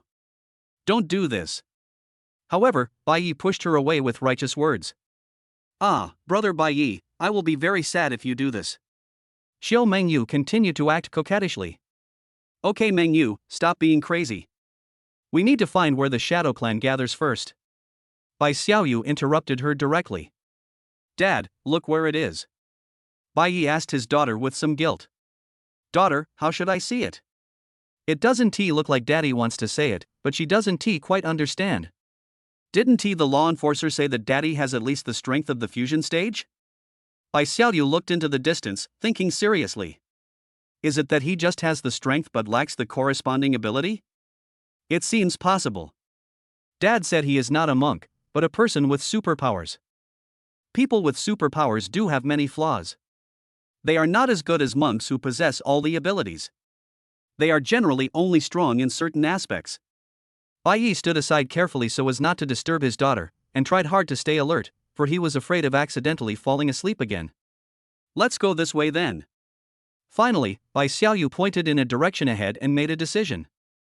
Xiaoyu, have you found the gathering place of the Shadow Clan? No, but we can't stay here forever. Let's go over and take a look first, instead of changing direction. So, under the leadership of Bai Xiaoyu, they moved forward like they were on an adventure. Except for Bai Yi, the two were curious about everything around them. After all, I live in the city and have never seen such a forest. Chapter 46 Entering the Shadow Clan Gathering Place. Finally, after some minor twists and turns, Bai Xiaoyu and her friends found the gathering place of the Shadow Clan. Wow, Xiaoyu, is this the gathering place of the Shadow Clan? It looks so backward, just like the primitive tribes in history. Xiao Mengyu exclaimed at the scattered buildings. Most of them are made of stones or plants. Some are just big earth holes, and there is no decent building at all. However, the only thing worth mentioning is that this gathering place covers a large area. At least Xiao Mengyu can't see the end at a glance. One can imagine how many Shadow Clan members there are here. This is a gathering place, not a base camp, there's no need to build it like that. Besides, they're not human, so this is more in line with their style. Bai Xiaoyu was fine, she felt that this was very reasonable. She would have felt it was unreasonable if a building that looked like a human appeared. Shall we go straight in then? Looking from afar at the aliens walking around inside, there were all kinds of creatures, many of which they had seen in the alien museum and had not seen before.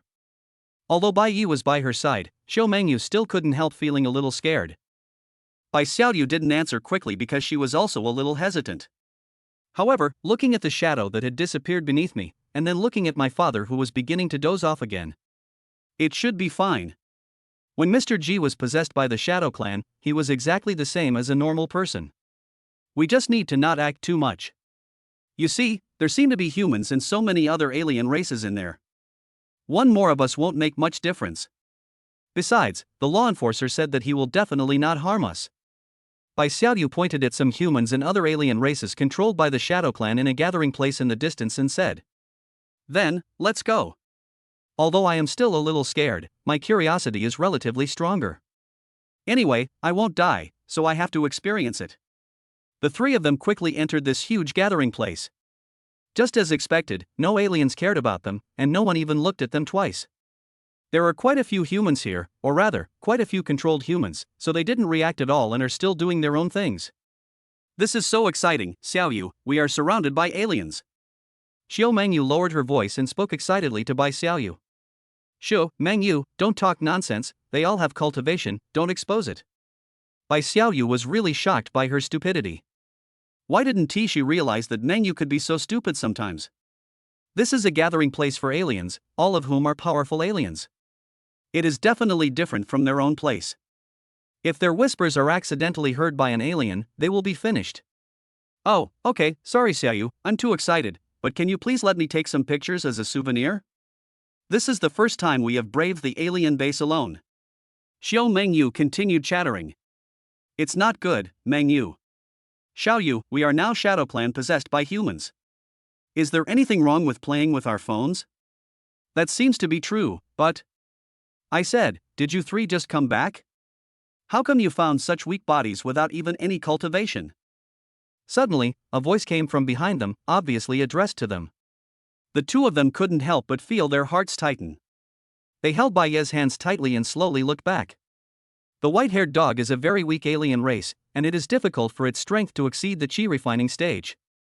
These words appeared in both of their minds at the same time. This was a race they had learned about, and they had seen its corpses in the alien museum, but they had never seen a living one. This one probably isn't alive either, it's just a body controlled by the Shadow Clan. Is your body strong?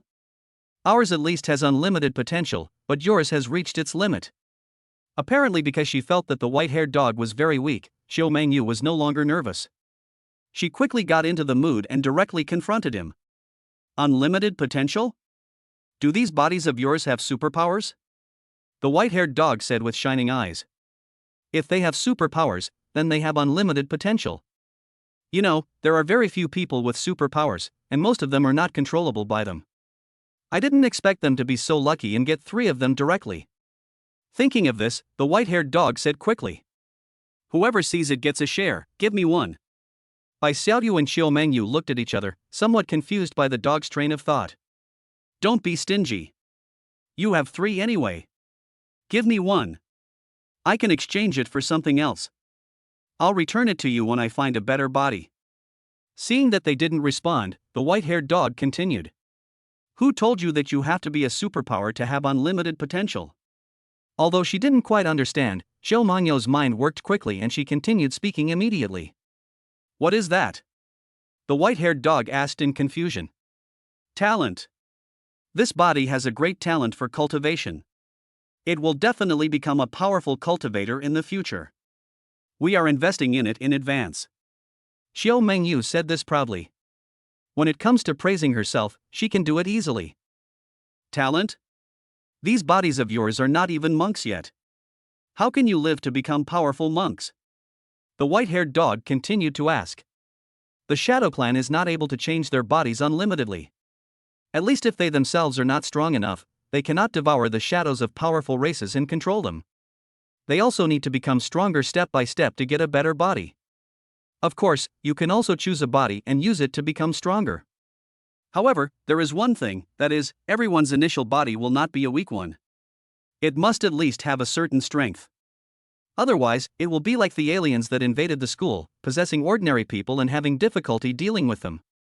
In a place like this where the strong prey on the weak, if you don't have strength in the early stages, how can you possibly survive to the end?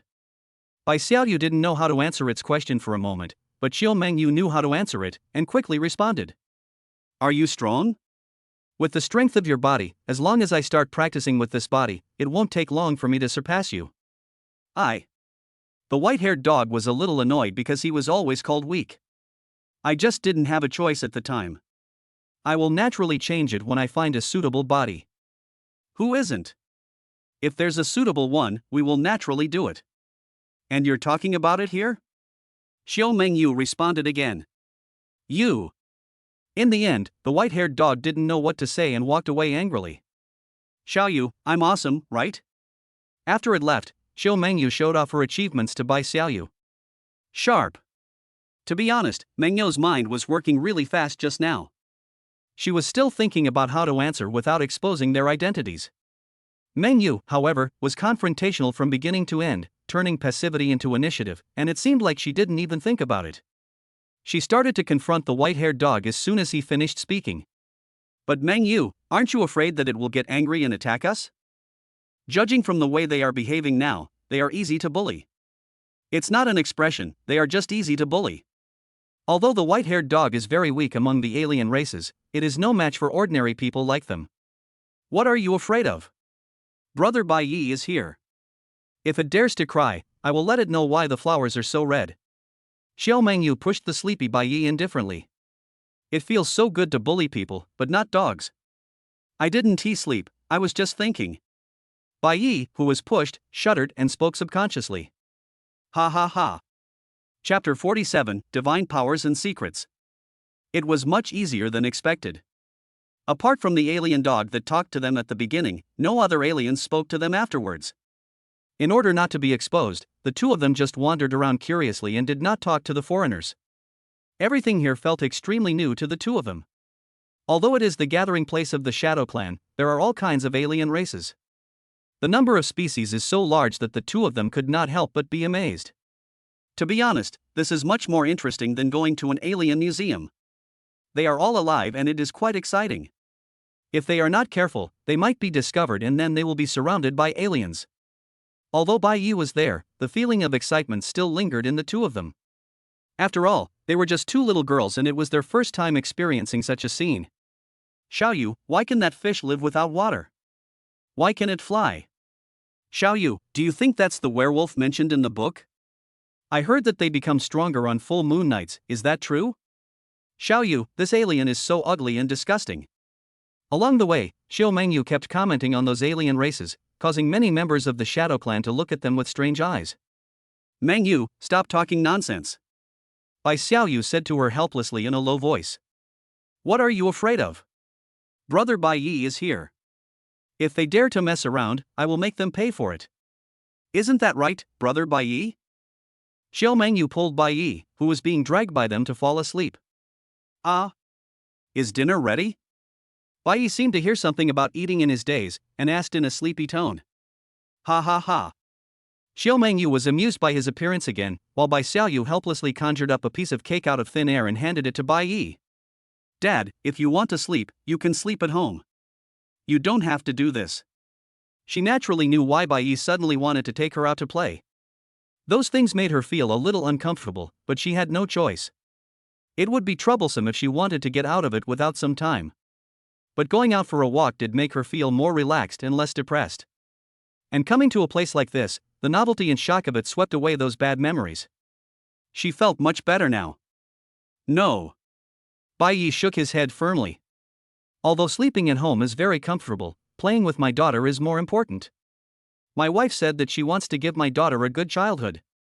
He didn't know what a good childhood was like, but as long as he was happy, that should be fine. That's right, Xiaoyu, how can we let Brother Bai Yi sleep at home every day? It would be better for him to go out for a walk more often. Even if he sleeps outside, it is definitely better than staying at home. Xiao Mengyu on the side echoed. Xiaoyu, Brother Bai Yi, look, there are people selling things here. Let's go over and take a look. Maybe we can find some treasures here. Suddenly, she discovered something and pointed in a direction with surprise. Bai Xiaoyu looked in the direction she pointed, and saw that there were a large number of aliens there, coming and going, and there were many things around, most of which seemed to be food, primitive food, and the corpses of some aliens. There were also a lot of vegetation, stones and the like, which seemed to be materials for refining medicine or elixirs. She had seen some of them in books, but she didn't recognize most of them. There were also some strange things that they didn't recognize. The alien races passing by would stop at something from time to time to check it out. Bai Xiaoyu also became interested. This was not their place, and they didn't know what interesting things these alien races might have. In order to broaden their horizons, they walked towards that place curiously. Before Bai Yi finished eating the cake, he was dragged by two people to a stall surrounded by the most aliens. Xiao Mengyu didn't know where she got the courage from. She forced aside the foreigners who were surrounding her in front and pulled the two of them to the front of the stall. Fortunately, the eyes and attention of these aliens were now attracted by something on the stall, so they didn't care about three small humans squeezing in. Bai Xiaoyu and the others also saw clearly what was on the stall that attracted so many aliens. This stall did not have many kinds of things like the other stalls. It only had a piece of fur with some strange patterns on it. Bai Xiaoyu and Xiao Mengyu both knew that it was the writing of an alien race, but they had never learned it, so they did not recognize it. I thought it was something good, but it's boring. After seeing the thing clearly, Xiao Mengyu was a little disappointed. She thought that something that attracted so many aliens should be very valuable and impressive, but she didn't expect it to be just an animal fur. Brother Bai, do you know what's written on it? Holding on to the last glimmer of hope, he asked Bai, who was eating cake and seemed to have no interest in these things. Forehead. Bai, who was enjoying delicious food, was suddenly asked this question. He subconsciously stopped eating and looked at the fur. Well, I'm not good at studying. In the end, Bai looked at his daughter with a guilty look on his face. These wives should know him. He had come into contact with them before, but he was always sleeping when he was learning these things and learned almost nothing. After all, he wasn't responsible for these things at the time, he just had to fight, and the other wives would handle it. Bai Xiaoyu had guessed this result long ago. Given her father's personality, it would be a problem whether he could recognize all of humans' own characters, let alone those of other races. Brother Bai, you are so powerful, how could you not know these? But Xiao Mengyu has a different opinion. Shouldn't it be normal for a cultivator who is at least in the fusion stage to know these things? He is a cultivator in the fusion stage. He may not be omniscient and omnipotent, but if he wants to learn something, it would be easy for him, let alone just a language. Bai was a little hesitant when she asked him this, he didn't know what to say. He felt that it would be bad to tell her that he slept in class, as it would affect his image in his daughter's mind. However, he couldn't find any other excuse for the time being. Okay Mengyu, there are so many alien races, how could my dad know them all? Fortunately, Bai Xiaoyu rescued him. Yeah, that's right. Xiao Mengyu thought about it and felt that it made sense. There were too many alien races, and it was impossible to know the language and writing of every alien race. Maybe it just happened that Brother Bai didn't know the language of this alien race. However, what she didn't know was that Bai didn't recognize the writing of almost all the alien races. With this time, he would rather sleep a little longer. While they were whispering, the aliens around them had already started discussing this thing loudly. Which tribe's writing is this? Does anyone here recognize it? I don't know, it looks a bit like the Yuan Ming clan, but I know the characters of the Yuan Ming clan, this is not. What is written on it? Maybe it's some secret method. Secret method? That thing is not cheap. That depends on what secret method it is. If it's useless, it's nothing. Besides, we don't even know which tribe's writing this is from. Even if we get it, it's useless. 2. Just as they were still discussing, the stall owner, a Shadow Clan member possessed by an orc, spoke. This is a secret technique, a powerful magical secret technique, but I'm not sure what it does exactly, but one thing is for sure, it's very precious. Mystical power and secret method. The other alien races were shocked by its words. Chapter 48 A Big Gamble. Xiaoyu, did you hear that? It's a magical secret. Xiao Mengyu also excitedly shook Bai Xiaoyu beside her. Secret techniques are things that are difficult for them to access, let alone magical techniques that are more powerful than secret techniques. Many alien races possess secret techniques, and even human cultivators have various secret techniques. These secret techniques have many different effects, some of which can provide greater combat power in battle and are most of the time the key to victory. The biggest difference between supernatural secret techniques and ordinary secret techniques is: ordinary secret techniques need to be performed every time. It is equivalent to a tool that can be used at any time, but there are some conditions for its use, such as a certain level of strength. The secret method of supernatural powers is that once you learn them, you will gain a supernatural power. After that, you no longer need to use the secret method and can use the supernatural power directly. There is no strength requirement. The power of the supernatural power will become stronger as your strength increases. The most important thing is that the effect of the magical secret technique is far higher than that of ordinary secret techniques. Among the many alien races, only a few possess magical secret techniques. Bai Xiaoyu and the others had learned these things from books before, but how could they, who couldn't even access the secret techniques, possibly access more powerful magical powers and secret techniques? Therefore, the two of them looked at the book that recorded the secret techniques of magical powers and became eager in an instant. Although they are not cultivators yet, and although they may not be able to use the magical powers even if they obtain them, this does not affect their excitement at the moment. The legendary thing appeared in reality, and even if they couldn't use it, the two of them wanted it. Not only them, but the eyes of the noisy aliens around them suddenly became eager and greedy after being shocked. For them, magical powers and secret techniques are something that can only be encountered by chance but not sought after. Several of the aliens didn't even interrupt the nonsense and were ready to snatch it directly. However, a strong pressure came from the stall owner, and those aliens obediently gave up their little thoughts. The strength of this stall owner is such that even in this gathering place, there are few Shadow Clan members who can be his rival. With Bai Xiaoyu and the other man's mortal bodies, it was impossible for them to remain safe and sound without any reaction under such pressure. But the truth is that the two of them didn't feel anything. If they had to say it, they probably just felt a breeze blowing, which was quite comfortable.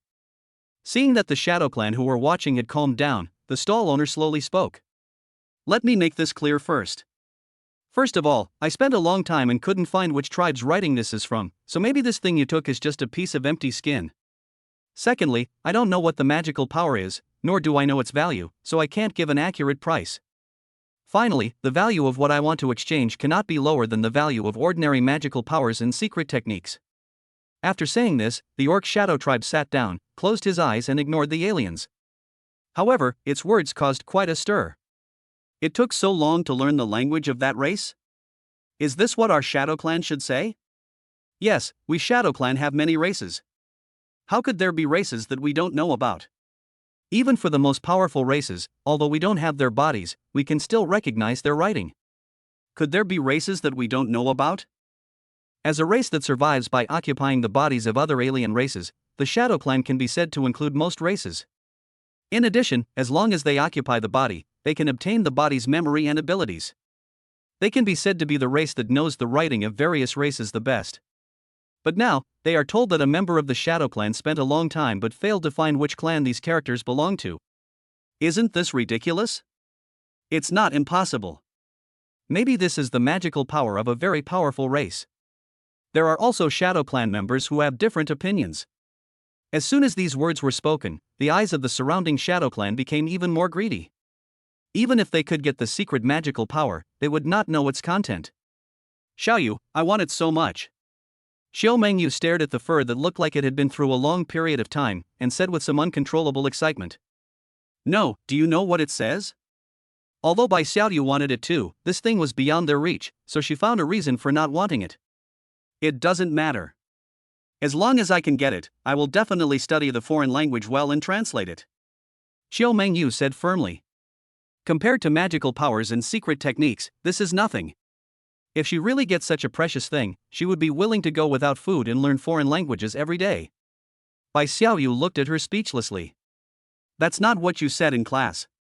But forget it, this thing is really not something they can take, not to mention whether they have something as valuable as the secret magic power that the Shadow Clan said.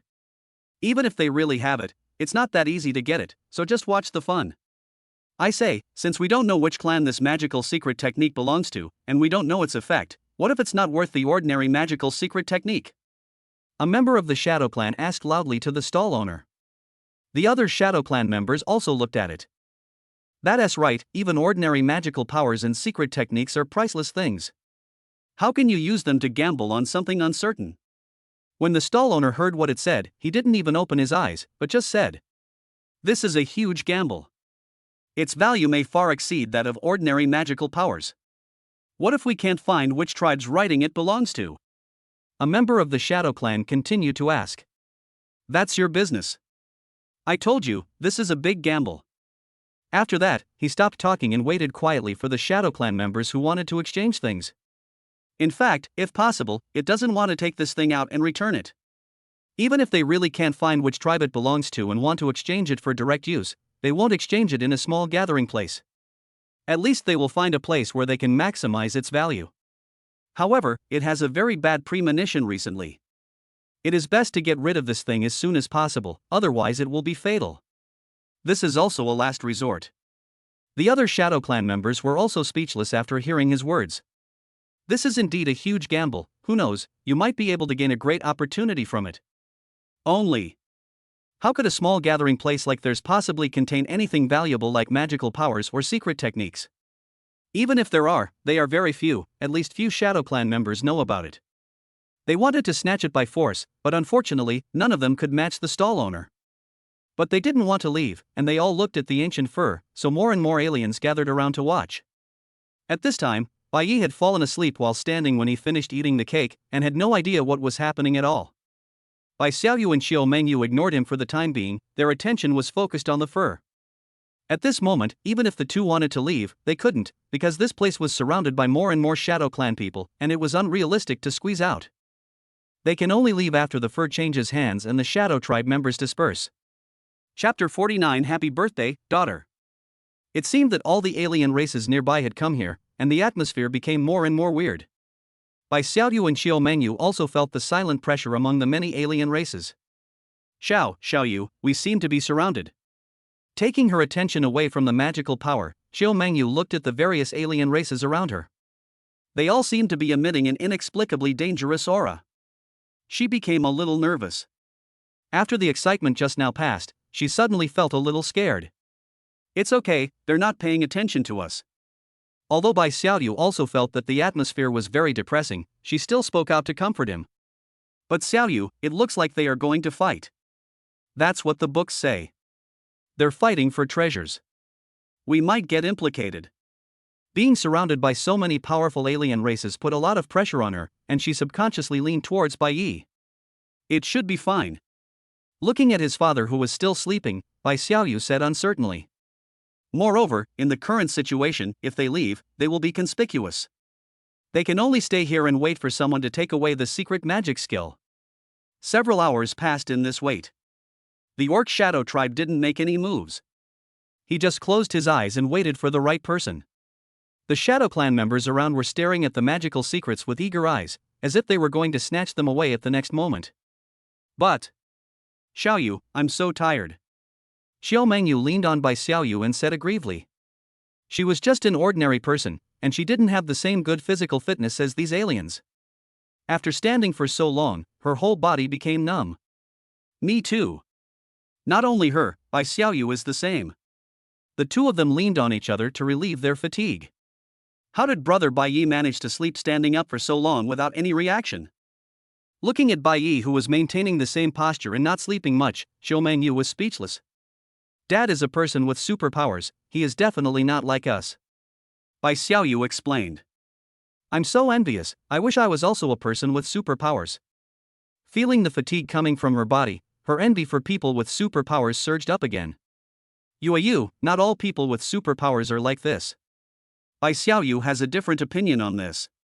Oh, I almost forgot, Xiaoyu, you also have superpowers. There's nothing she can do about it, because her superpowers are too weak right now. Just as the two of them were whispering to each other to pass the time, the silent and quiet atmosphere was broken. Change it. I saw a strange-looking humanoid creature take out a transparent, fluorescent stone and place it in front of the stall owner.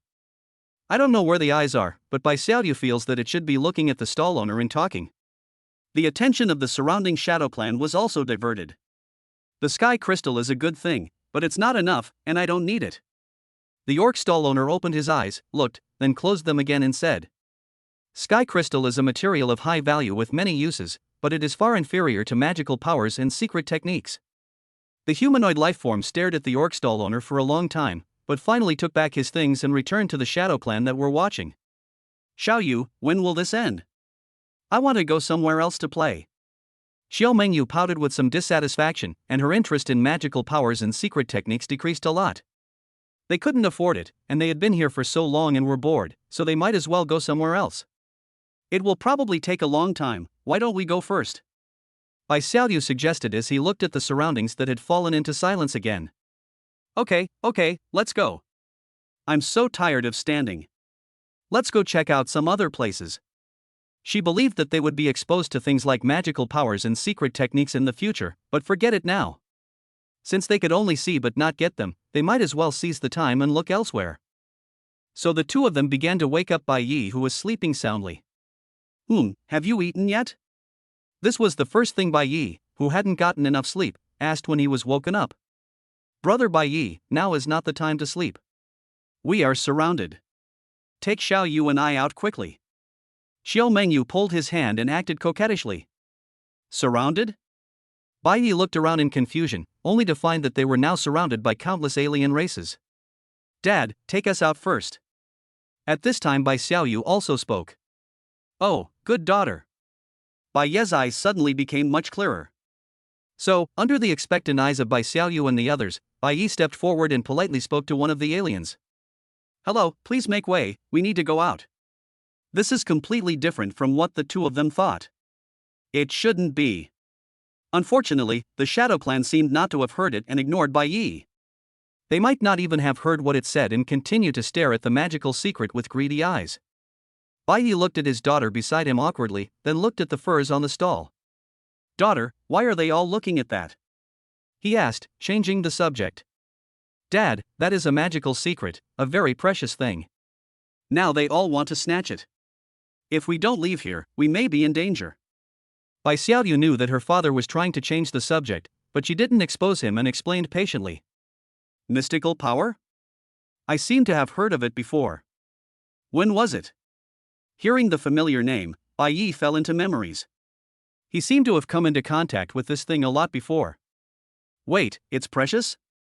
Bai Yi grasped the important information and immediately looked at Bai Xiaoyu happily and asked. Daughter, do you want this? What secret method is it? Dad, we can't afford this thing, let's forget it. Bai Xiaoyu naturally knew what he meant, but the current situation was not a good thing, not to mention that such a precious thing, how could they possibly afford it? Brother Bai Yi, we want it, we want it. Xiao Mengyu next to her was different. She spoke excitedly. Dream excellence. Bai Xiaoyu pulled her, now was not the time to be willful. But Bai Yi had already got the answer. He happily ran over in the shocked gazes of the Shadow Clan and reached out to take the fur from the stall. The orc stall owner's eyes opened instantly, and a powerful pressure swept over him. Court death. However, Bai Yi seemed not to be affected at all. He got the fur without any hindrance, and then happily ran back to Bai Xiaoyu and the others. Under the two people's astonished gazes, he handed the thing to Bai Xiaoyu. Happy birthday, daughter. This is your birthday present.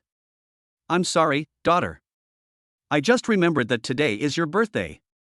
Bai Yi had always been reminding himself to remember this matter, but he always forgot it after falling asleep. Fortunately, when Bai Xiaoyu mentioned that it was precious just now, it reminded him of this matter. He kept reminding himself to find a precious birthday present for his daughter. It just so happens that this thing is very precious and my daughter also wants it, so I can kill two birds with one stone. His words stunned Bai Xiaoyu, and she did not accept the birthday gift for a while. However, the surrounding alien races and orc stall owners would not give them time to be sentimental. Chapter 50 Birthday Gift. After his things were stolen, the orc stall owner no longer sat there. He flashed and appeared behind Bai Yi, with murderous intent in his eyes. Although I don't know how this seemingly ordinary person in front of me managed to snatch things right under its nose and even under its pressure. But now it doesn't want to think so much. The fur is the most precious thing on it, and it was obtained by chance. If it weren't for a bad premonition, it wouldn't want to take it out. The sharp claws slapped towards Bai Yi's head with strong murderous intent. As it expected, the humanoid body of the Shadow Clan would be directly turned into a bloody mist by him. Even the surrounding Shadow Clan thought so. Only. The following scene was a little hard for them to accept. It was seen that the orc stall owner was clearly attacking Bai Yi, but before the damage hit him, the orc stall owner himself seemed to be attacked by something and flew out. It flew quite far, at least out of the sight of the surrounding Shadow Clan, and no one knew where it flew to. Suddenly, the originally tense atmosphere became silent. Whether it was the aliens around or Bai Xiaoyu and the others, they all stared blankly in the direction where the orc stall owner disappeared. This scene was quite shocking to them. After all, Bai Yi looked like just an ordinary human body, nothing special about it. The Shadow Clan, who had originally had ideas about the fur, couldn't help but back off. They have been guarding here all this time, unwilling to give up their magical powers and secret techniques. But the current situation seems to be something they can no longer care about. As a result, many alien races quietly left here. Bai Xiaoyu and Xiao Mengyu were stunned for a while, and Xiao Mengyu was the first to react, shouting excitedly. Brother Bai Yi, you are so awesome. Bai Xiaoyu also quickly came back to his senses because of her cheers.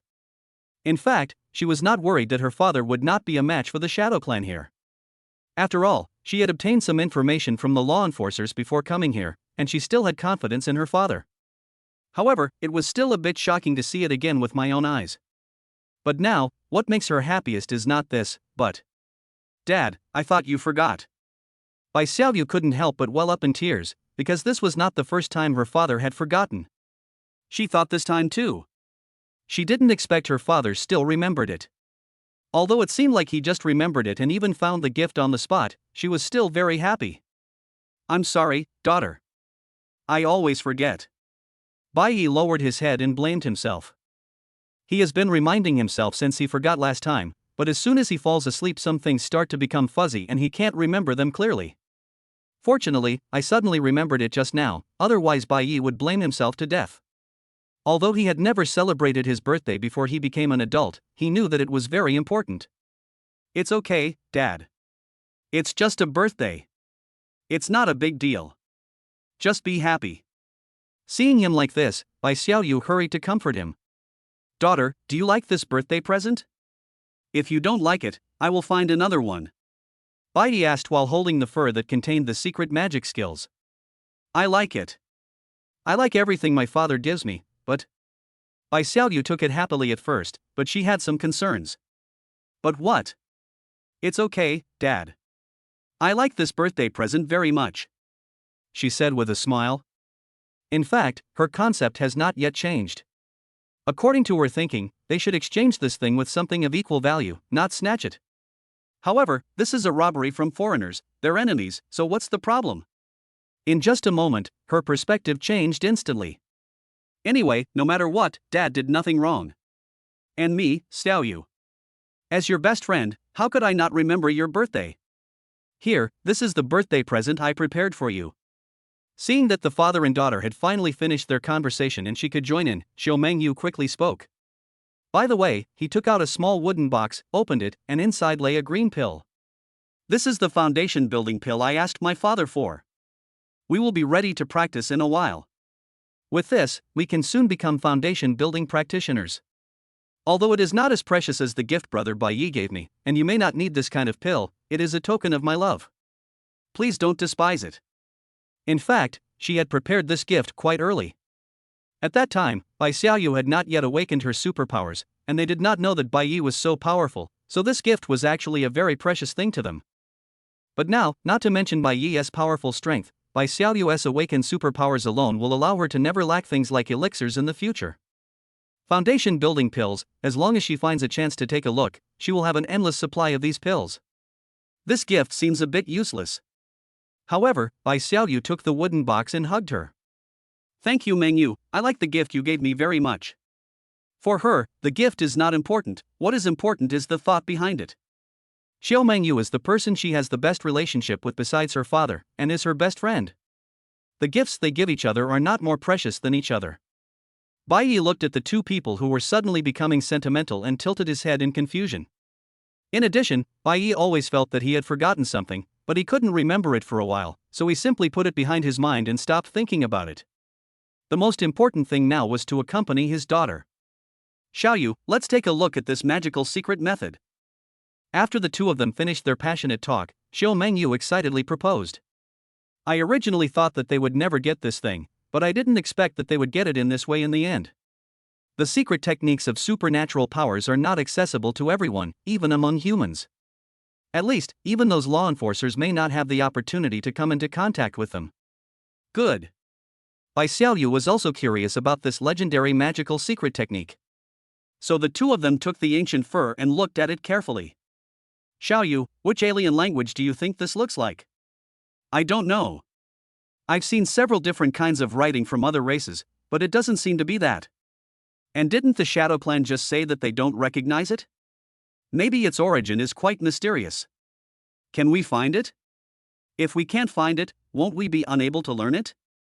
Wow, that would be a huge loss. When Xiao Mengyu said this, she looked very sad. These are magical secrets that we can only watch but not learn. This is more painful than killing them. There is always a way. We humans have collected a lot of alien writings. We can check them carefully after we go back this time.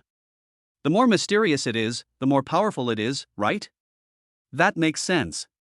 We will look it up carefully when we get back this time and make sure to translate it. Then we will be rich, hee hee hee.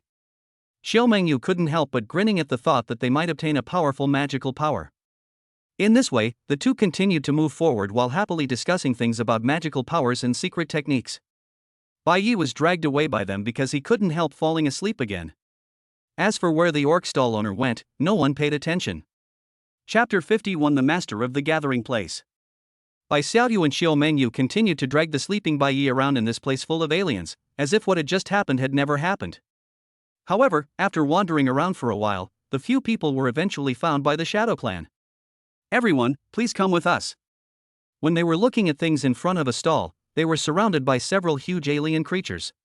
The two men subconsciously leaned towards Bai Yi, ready to wake him up at any time if something went wrong. What do you want to do? With Bai Yi by her side, Xiao Mengyu felt more confident and asked directly to those aliens who were many times older than her. Our leader wants to see you. One of the Shadow Clan members who looked like a tiger spoke up. Who is your leader? Why should we come over if it wants to see us? Just let it come over by itself. Xiao Mengyu said directly without any politeness. Our boss is the master here. The tiger-shaped shadow creature looked at them with huge and frightening eyes and said, The owner of this place? Bai Xiaoyu and Xiao Mengyu were both stunned.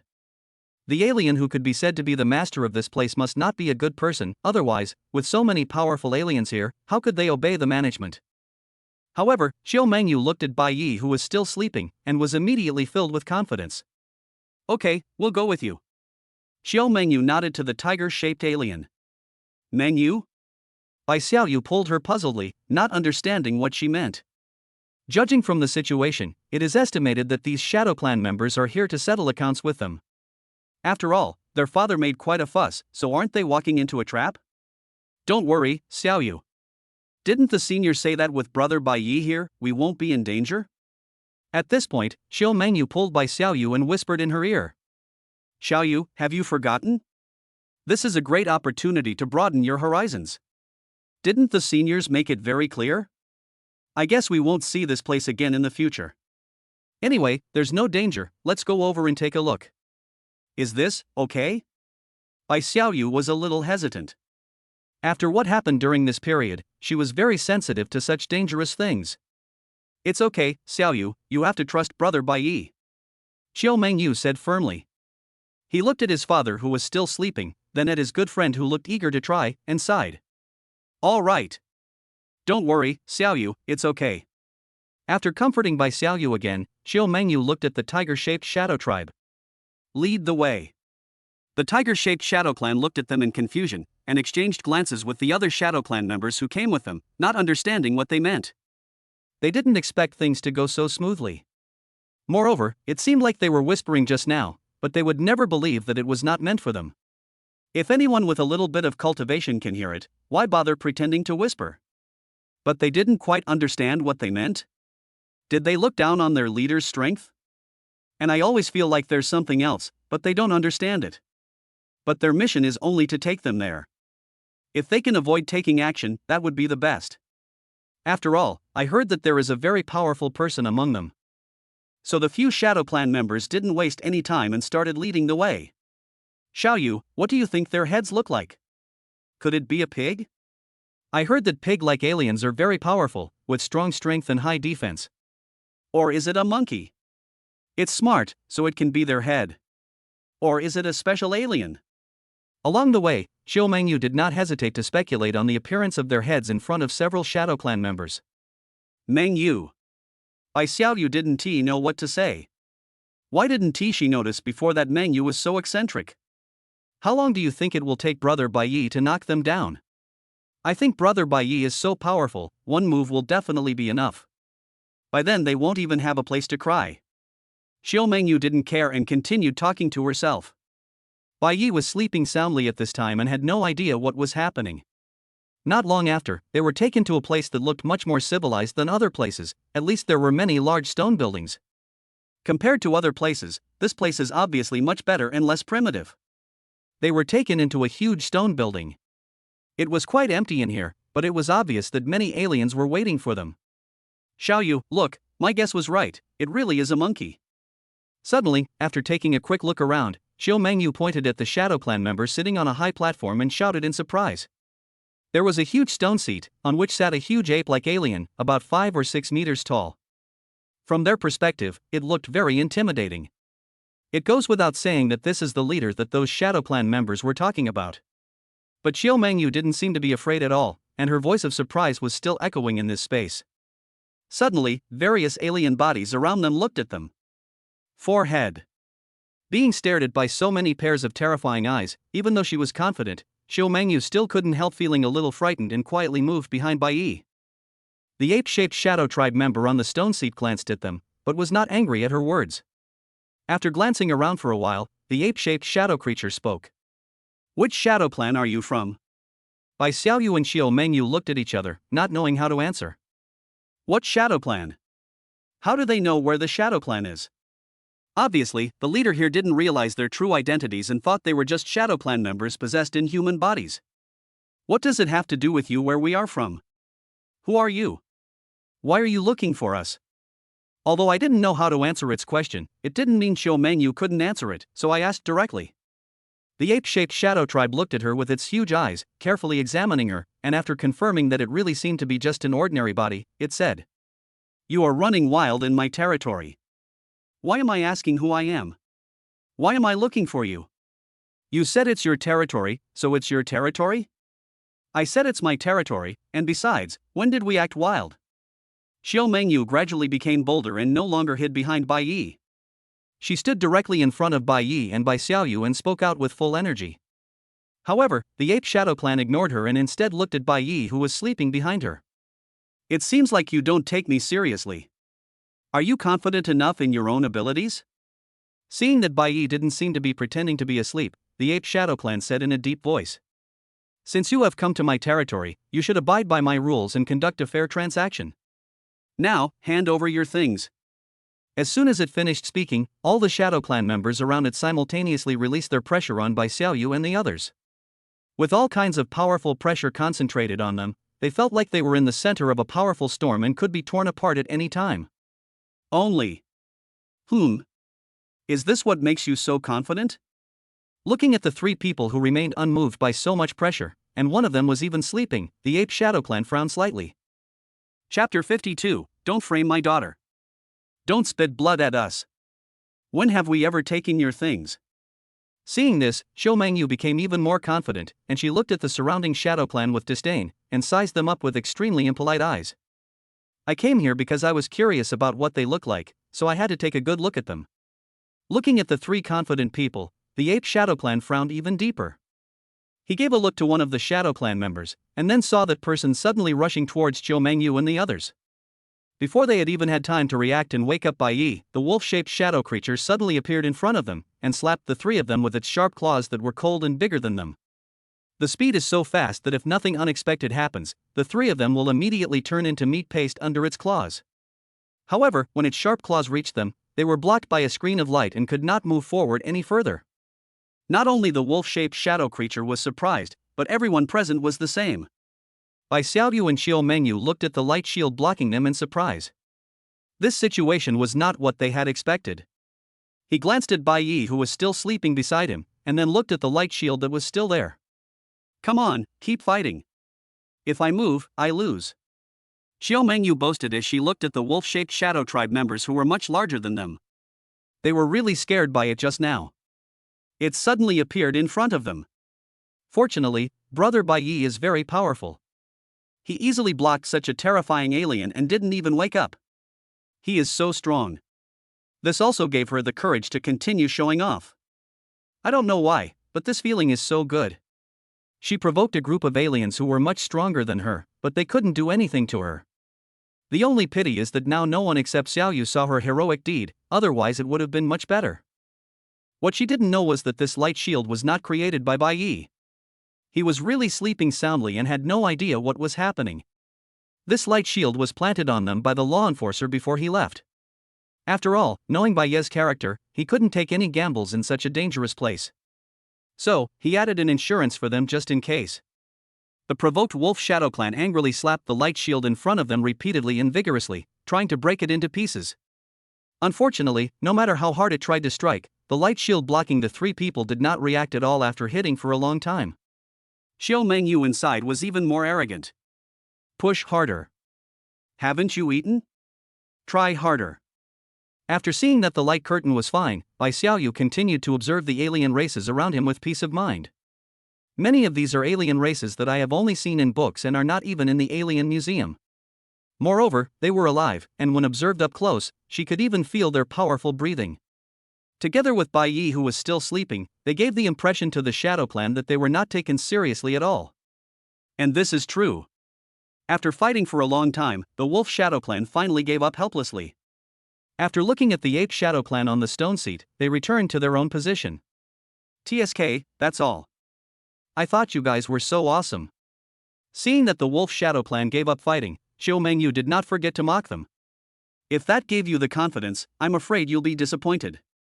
Now, I'll give you one more chance. If you return the things, I can forgive you. Otherwise, you'll have to stay here forever. As the Ape Shadow Clan's voice fell, the light shield shattered. The law enforcer's cultivation level is lower than its, so how could the shield he made possibly withstand it? However, it only destroyed the shield and did not continue to attack. Because it was unclear about their background, it did not act rashly and left room for them. Xiao Mengyu and Bai Xiaoyu were shocked by the shattering of the light shield, and their confidence disappeared in an instant. Brother Bai Yi, wake up quickly. Someone is bullying Xiaoyu and me. Then Xiao Mengyu quickly shook Bai Yi, who was sleeping soundly. Ah, who bullies my daughter? Bai Yi, who was sleeping, woke up instantly when he heard these words and looked around. Where is this? Confused. He didn't seem to be in this place when he fell asleep. Brother Bai Yi, it framed us. Without giving him time to be confused, Xiao Mengyu pointed at the ape-shaped shadow tribe on the stone seat and said angrily. Bai Yi looked at the ape-shaped shadow tribe, and the ape-shaped shadow tribe also looked at him. Who are you? Why are you accusing my daughter? Bai Yi looked at it angrily and said. However, no matter the tone or the look of his voice, it seems that there is no deterrent effect. After watching Bai Yi for a long time, he really didn't see anything special about the Ape Shadow Clan. After thinking for a while, he said. My name is Yuan, from the Kihara Shadow Clan. Then it waited for Bai Yi to introduce himself. It didn't know which Shadow Clan Bai Yi was from, so it planned to find out first. Unfortunately, Bai Yi doesn't understand these rules.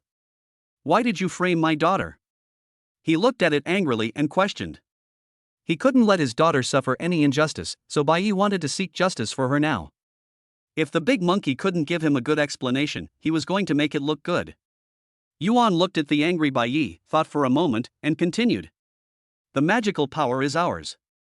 If you want to take it away through normal transactions, that's fine. But other methods are not allowed. You can return the item or exchange it for something of equal value. In fact, that magical power and secret technique had nothing to do with them, and the Orc Shadow Tribe was just passing by here.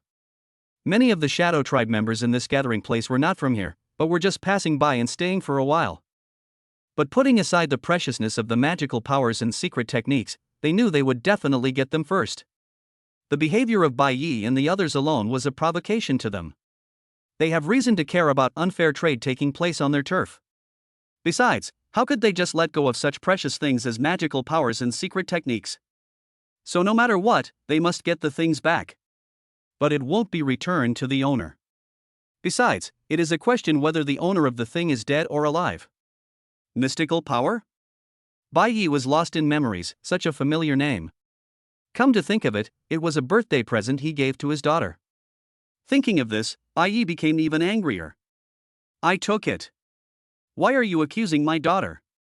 Everyone is responsible for his own actions. He took that thing and gave it to his daughter. Why do you say that it was his daughter who took it? Does it matter? What are they talking about? Yuan said he didn't understand. Didn't they take all the money? What kind of false accusation is this? Since you have admitted it, return the things and we will let this matter go. Yuan didn't continue arguing with him and spoke directly. That's my daughter's birthday present. Why should I give it to you? Bai Yi asked back angrily. That's right, that's Xiaoyu's birthday present. If you want it, come and get it. Xiao Mengyu assisted from the side and took out the fur, and shook it towards Yuan deliberately, full of provocation. When the fur was taken out, the surrounding Shadow Clan members all breathed more rapidly. Even Yuan on the stone seat ignored what they said and stared at the magical secret technique. Chapter 53, The Great Array That Envelopes the World. Yuan didn't waste any more time talking to them. He left the stone seat and appeared in front of the three people. The huge figure was like a wall, looking down at them. At the same time, the huge palm quickly grabbed the fur. However, the hand stopped when it approached them. It stopped instantly, as if blocked by something. Yuan's huge eyes looked at Bai Yi, who was blocking his palm with a hand, his eyes full of confusion. Your body, how did it suddenly become so strong? It was very puzzled, because Bai Yi's body was clearly an ordinary one, and even any weak race could kill him. But just a moment ago, his body suddenly became extremely powerful, and it seemed that it was even stronger than it. You are so annoying. You framed my daughter and tried to steal our things. I must teach you a lesson. Bai Yi's voice sounded from under the huge palm. Then Yuan felt that his palm was controlled by a strange force and could not move, and then he was thrown out. Several Shadow Clan members that were flying in that direction crashed heavily into the wall, making a loud noise and raising smoke and dust. Fortunately, the quality of this building was very good and it was not damaged, or perhaps it was because Bai Yi did not use his full strength. Brother Bai Yi is so awesome. Xiao Mengyu next to her shouted excitedly. Bai Xiaoyu also breathed a sigh of relief. As long as she could win, it would be good. Although she had confidence in her father, she couldn't help but feel nervous when facing such a dangerous thing. Dad, if we can't beat them, we can just run away first. But just in case, Bai Xiaoyu still whispered in Bai Yi's ear. She is not a cultivator yet, so she has no idea of the difference in strength. Looking at so many Shadow Clan members around her, she thought it would be better to be cautious. It's okay, daughter. I'm very capable. Bai Yi judged the strength of the surrounding alien races and replied proudly to Bai Xiaoyu. There is only one Shadow Clan member in the fusion stage, and there is no one like it, so no matter how many other Shadow Clan members there are, it is useless. As long as there are no two with the same highest level of combat power, he is not afraid of anyone. Then, Dad, be careful. Since Dad said so, Bai Xiaoyu didn't say anything more. He pulled the excited Xiao Mengyu aside so as not to affect Dad's performance. Before the smoke and dust had dispersed, Yuan got up in a panic, staring at Bai Yi with his huge eyes, and said in some surprise. This body of yours, is that of a human with superpowers? This is the only explanation for why an apparently ordinary body can suddenly become stronger. Humans have many strange superpowers. Some of them are very strong, but people with superpowers look like ordinary people. You know, this is one of the reasons why the Shadow Clan likes to possess the human race. Some superpowers can allow them to reach great heights in one step. However, even among humans, people with superpowers are very rare, let alone powerful ones. You talk too much, and you say things that are hard for people to understand. You dare to frame my daughter today, I must teach you a lesson. Bai Yi said as he walked towards it. Yuan subconsciously stepped back in fear.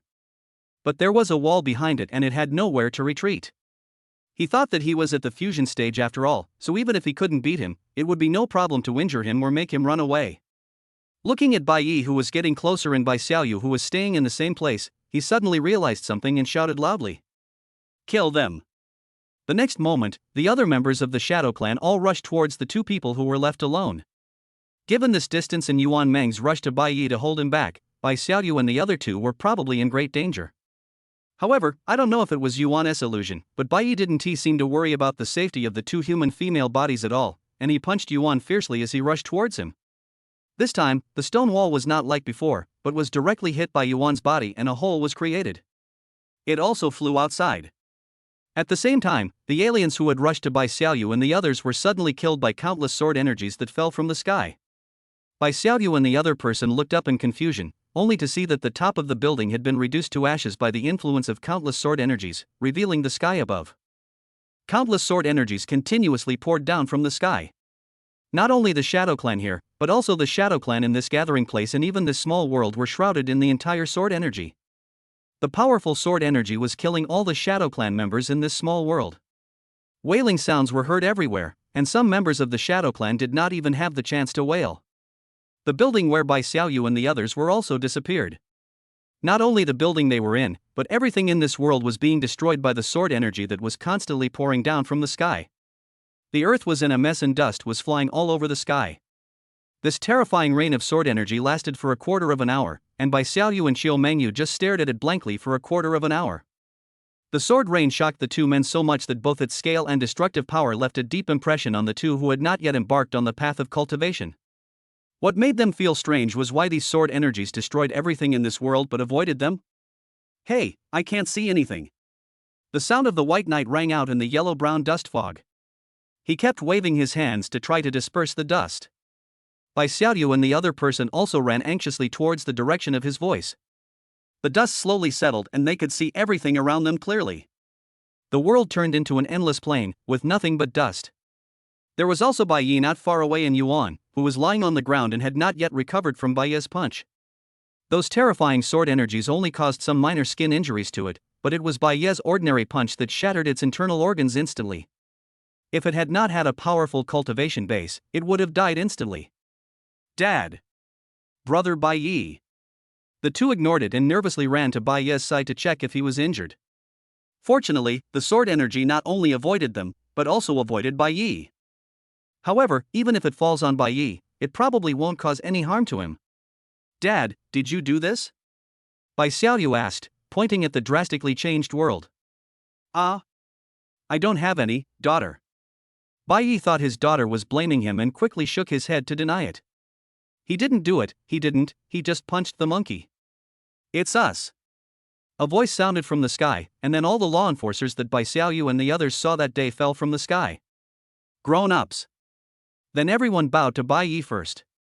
Daughter, they did it, not me.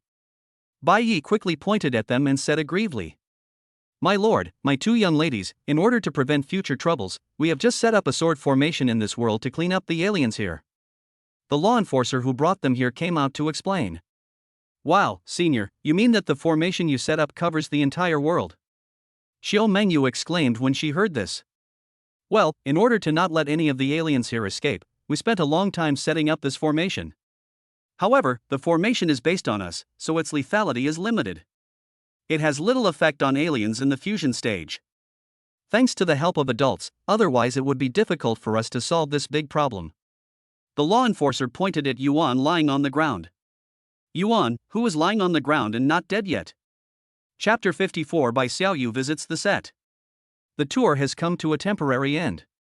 The world has been restored to its factory settings by the law enforcers. Not even a blade of grass has been left. Everything is the same color and surprisingly flat. What is there worth visiting? So this trip ended early. However, Bai Xiaoyu and the other person had a great harvest. Obtaining the magical secrets was only secondary. After all, they didn't know when they could use these things. The key is this experience. The various alien races and the sword rain that left a deep impression on them have further strengthened their determination to become stronger. As for the Shadow Clan warrior who was at the fusion realm, he died in the end. He was a powerful warrior in the fusion realm. The human race doesn't have many such strong men, but he died so casually. Seeing Bai Yi beating it like that with an innocent look on his face, Bai Xiaoyu and Xiao Mengyu just felt it was very unnatural. It is difficult for them to see the temperament of a strong man in Bai Yi. However, the strong and charismatic man was powerless to fight back in his hands. They returned home again. This trip was very fruitful. Although Bai Xiaoyu still felt a little upset about what happened at school, it was much better compared to before. Inside a library. Xiaoyu, we have searched all the foreign characters here, and none of them are what we want. Xiao Mengyu climbed onto the table tired and disappointed. As soon as they came back, they excitedly found the largest library here, vowing to translate the magical secrets. Unfortunately, the two spent several days reading through all the books on foreign languages in the library, but still could not find any clues about the words on the ancient fur. The excitement at the beginning was also greatly reduced. Mengyu, even the Shadow Clan took so long to find it, how could we possibly find it so quickly? Don't worry, the alien scripts here are not very complete. After we practice, we may be able to find it at the academy. Although Bai Xiaoyu was also very disappointed, she still put the book back on the bookshelf while comforting him.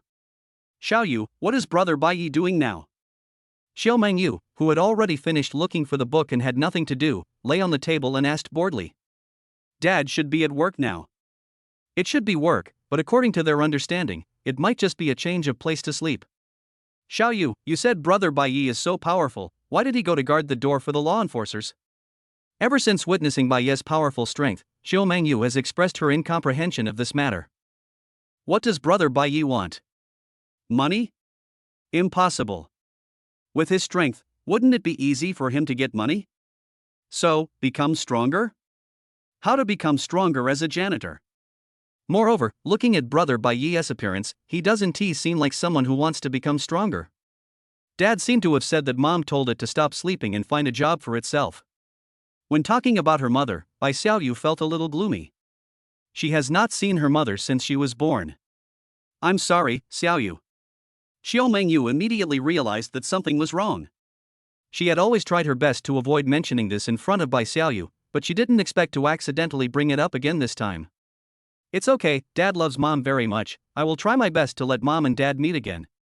Putting the last book away, Bai Xiaoyu said firmly. This has always been her goal. Not just to let Dad and Mom meet again, but also her. Xiao Mengyu didn't know what to say about this. After all, the more she talked about it, the worse it would get. So after thinking about it, she changed the subject and said, Xiaoyu, we have lost our school now. I heard from the senior law enforcer that we will be temporarily sent to other schools tomorrow. We will complete the talent test first, and then successfully participate in the college selection. Which school do you think we will be assigned to? The two of them experienced not having to go to school for a long time. They were happy, but after playing too much, they suddenly felt a little empty. There are only a few people left alive in their school. It is impossible for the school to continue since all the teachers are gone. But some things issued from above must be distributed to students through the school, so they still have to go back to school. Because of what happened, out of psychological considerations, they gave those who were still alive plenty of time to rest and calm down, to avoid them bringing their bad emotions to other schools. It doesn't matter where I am. I'm going to the academy soon anyway, so I won't be here for long. Bai Xiaoyu said indifferently. Now they are just transitioning from school to college and they won't stay for long, so they don't have to care which school they go to. So, do you think the other people in our class will go to the same school as us? Xiao Mengyu continued to ask. No, I heard that those of us who survived will be dispersed to other schools to prevent the spread of the virus. Bai Xiaoyu shook her head. This matter caused quite a stir, involving many families and involving a foreign religion.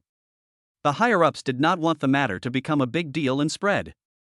Therefore, those who survived were transferred to other schools as transfer students, and efforts were made to avoid them being in the same school and class. As to why this was done, it is not quite clear. Then what should we do?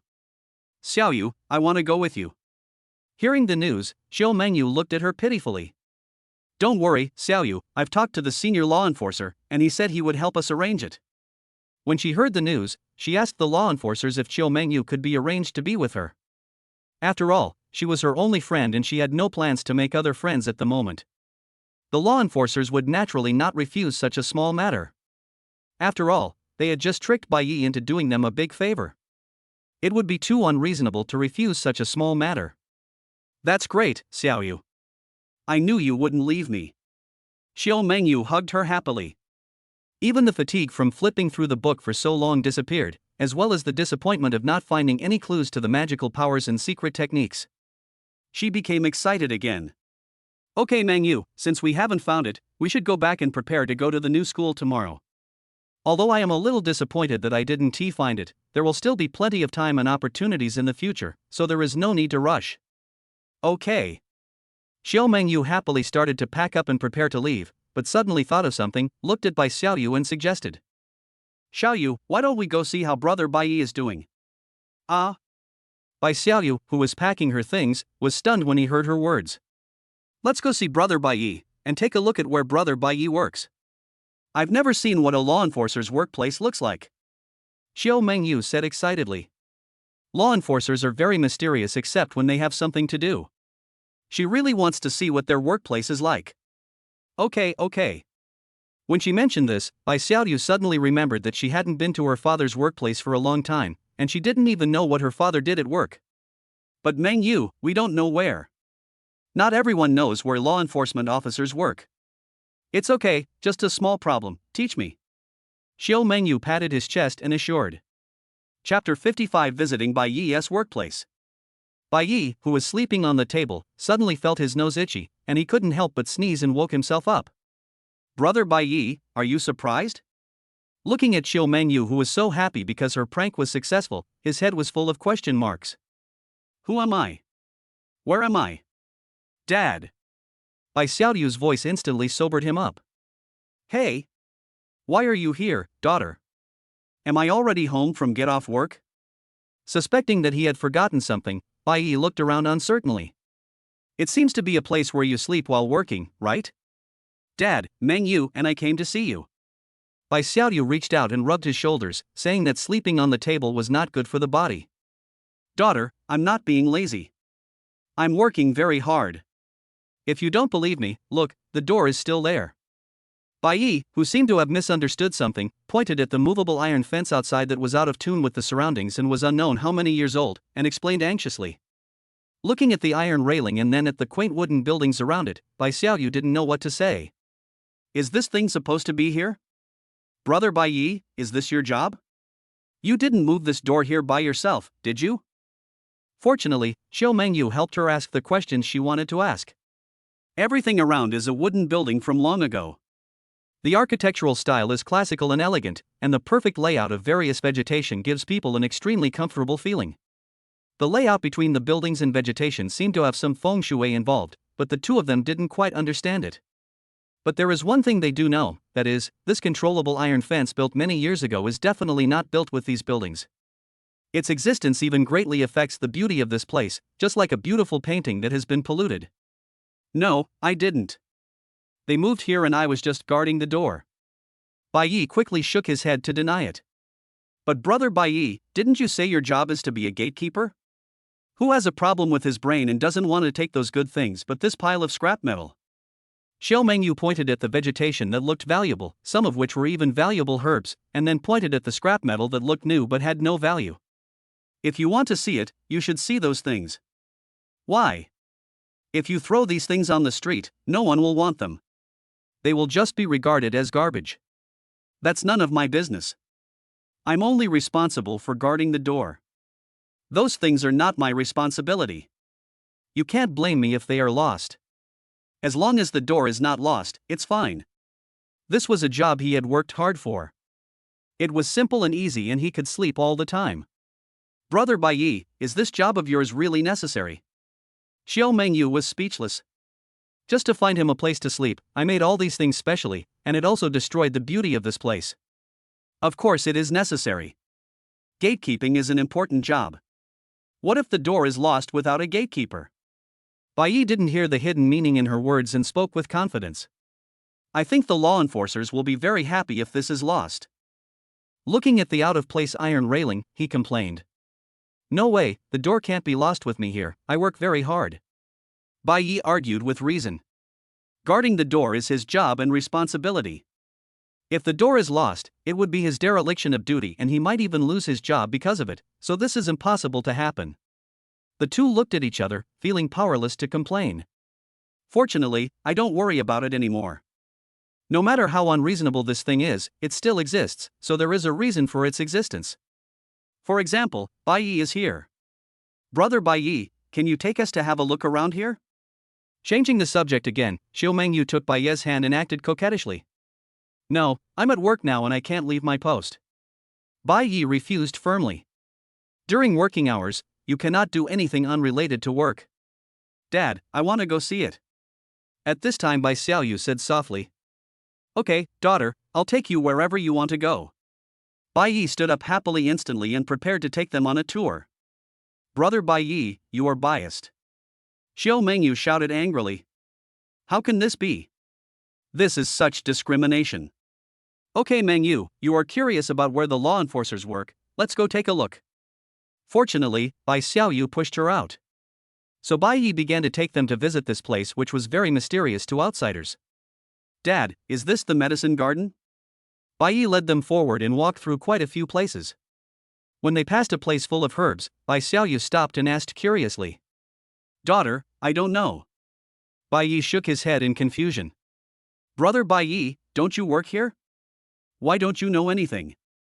Xiao Mengyu complained again. As they walked along, not only Xiaoyu, but also she asked a lot of questions. For example, what is this place used for, and what is that building used for? But Bai Yi was the type of person who knew nothing about anything and looked confused. He even knew less than outsiders like them. I don't work here. Bai Yi shook his head. Ah? Xiao Mengyu and the other person looked at him in confusion. Where I slept just now is where I work. Bai Yi explained seriously.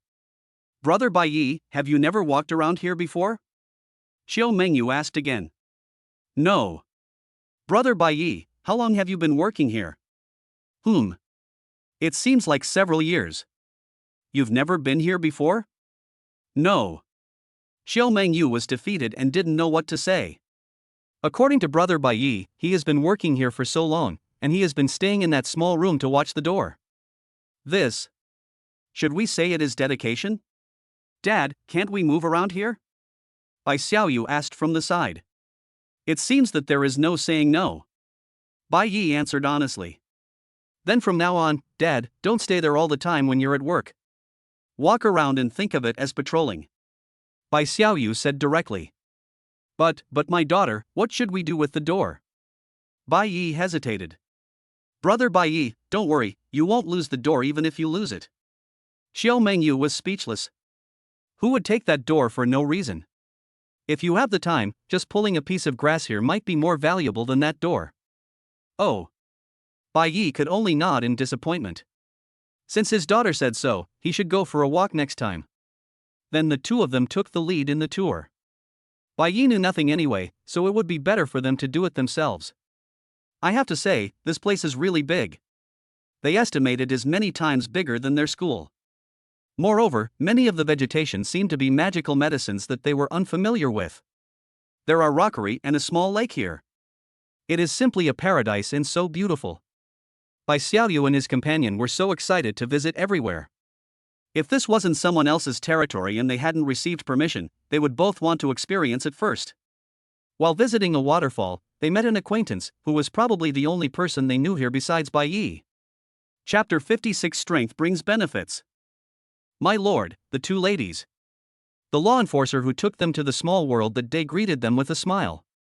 At this moment, he was leisurely drinking tea and enjoying the scenery in a pavilion. Opposite him was the lake, peaceful and tranquil.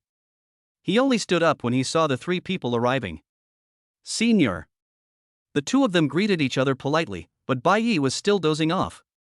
But everyone was used to it, so they didn't care. No need to call me senior, my name is Xu Feng, just call me Uncle Xu, come and have some tea. Xu Feng smiled and poured a cup of tea for everyone. Now he doesn't look as serious as before, and his face looks kind. Okay, thank you Uncle Xu. Xiao Mengyu would just take it if she was given the chance. For something that has no disadvantages but only advantages, why not? Thank you Uncle Xu. Bai Xiaoyu also thought so. Since the seniors had said so, it would be impolite for them not to call them. If it weren't for their father, they might not be qualified to call him uncle. The two of them pulled Bai Yi to sit down, picked up the teacups and started drinking. Delicious. After drinking the tea, Xiao Mengyu couldn't help but moan. Bai Xiaoyu is the same, but not like her. The moment I drank this tea, I felt refreshed and relaxed, and my body became very relaxed. Although the two didn't know much about tea, they knew it was a good thing. I'm glad you like it. By the way, what are you doing? Xu Feng also smiled and took a sip of tea and asked. Let's see where Dad works. Speaking of this, Bai Xiaoyu actually felt a little guilty. After all, this was not a place where anyone could come. They came here without permission, so in the final analysis, they were wrong. But who could blame Xiao Mengyu for following the location and bringing her here?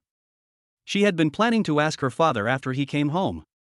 I see, adults may not go out much, if you are interested I can introduce you to it. Xu Feng quickly understood what they meant. Combined with his understanding of Bai Yi over such a long time, he thought about it and made a suggestion. Will this disturb Uncle Xu and you guys at work? Bai Xiaoyu was a little hesitant. She didn't want to trouble them. After all, the work of law enforcers was very important. If it was delayed, many lives might be lost. She didn't want this to happen because of them. Don't worry, we are not as busy as you think. If that were the case, there would be no peace in the city. Xu Feng understood what she meant and said with a smile. Although their law enforcers are not numerous, they basically do not need to be dispatched all at once. Usually, just one of them can solve the problem. Incidents that require them to be dispatched do not occur frequently, otherwise big problems would arise. So, they are usually quite free. Thank you, Uncle Xu. Having said that, it was much better to have someone introduce you, so they no longer refused. So a few people stood up, and Shu Feng took the lead and began to introduce everything here to them as they walked. This is the Herring Lake. There is a large herring in the Jindan stage. It is raised by our boss. In addition to it, there are many other fish. We sometimes go fishing here. Ah! A fish in the Jindan stage. The two were stunned. There was actually someone who raised a Jindan stage fish. Many people were not even cultivators, and many cultivators could not even break through the foundation building stage.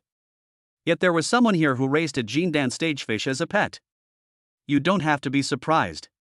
When you reach a certain level, it will be easy to do such a thing. Shu Feng smiled and encouraged them. Uncle Shu, we are not even monks now. God knows how long this will take. Xiao Mengyu said in an envious tone. Jindan stage, it is unknown how much time it will take them to reach this level, let alone raise a Jindan stage fish. We'll get there eventually. Don't worry. Everything needs to be done slowly. I'll take you to see other places. Shu Feng comforted them and then led them forward. This is the alchemy room. We usually make pills here when we need them. There are formations in here to ensure that there is no interference from the outside world, and it also has some functions to assist in alchemy. This is the library, which contains many secret methods of cultivation, as well as various materials of alien races, etc. However, even I cannot go in easily. I need to obtain permission, so I will not take you in to visit. This is the medicine garden. Many spiritual herbs are planted there. We usually get the materials for alchemy from here. This is the alien corpse storage. After we kill some aliens we are not very familiar with, we will bring their corpses here and store them. We will study them over time to see if we can find corresponding weaknesses or preventive measures. I can only say that this place is worthy of being the place where law enforcement officers live. It is really very large, and has a complete range of buildings with various functions, providing everything from work to entertainment. Even the two of them didn't expect that some of the alien specimens and introductions in the Alien Museum were made by law enforcement officers. Uncle Shu, your place is so big, are there other people living here besides you law enforcers? Xiao Mengyu asked curiously. After all, this place is really too big, but there are only a few law enforcers. If they were the only ones living here, wouldn't it be? Only us. Ah. Then isn't this place quite empty? Xiao Mengyu was very surprised. There were only a few people in such a big place. Isn't it too spacious? Well, it's rarely used in most places. The two of them had a new understanding. Think about it, Teacher Ji and his colleagues have to participate in activities organized by ordinary people just to get some resources. The gap is a bit too huge. We have to fight for things ourselves. Even if the higher-ups don't allocate these things to us, it's easy for us to get them ourselves with our strength. As if knowing what the two were thinking, Shu Feng explained to them with a smile. The two of them finally reacted. Shu Feng's humble attitude towards them almost made them forget that they were law enforcers, the strongest among the strong. How could they be measured by such things? The gap between Teacher Ji and them is as huge as a chasm.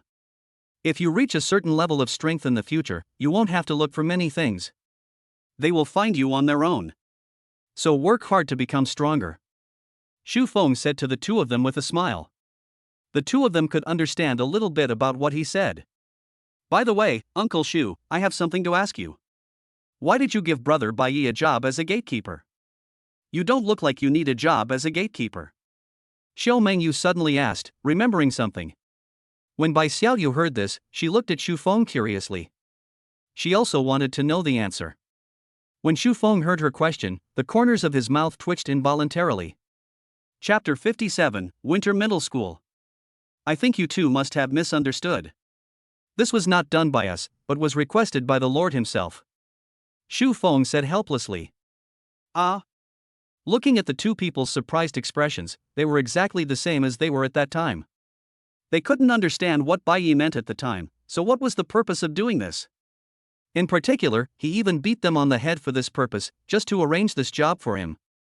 They were all stunned at that time. In their eyes, he was so powerful that he had few rivals even in the fusion period, but was taken down by Bai Yi in one move. They felt as if the sky had fallen. Fortunately, Bai Yi had no ill intentions and simply asked them to arrange that job for him. Although they didn't understand, out of respect for the strong, they obediently arranged those things for Bai Yi according to his request. They said that they arranged the job for him, but in fact he just did it for himself. Besides, it was not up to them to decide whether he went to work or not, it depended on Bai Yi's mood.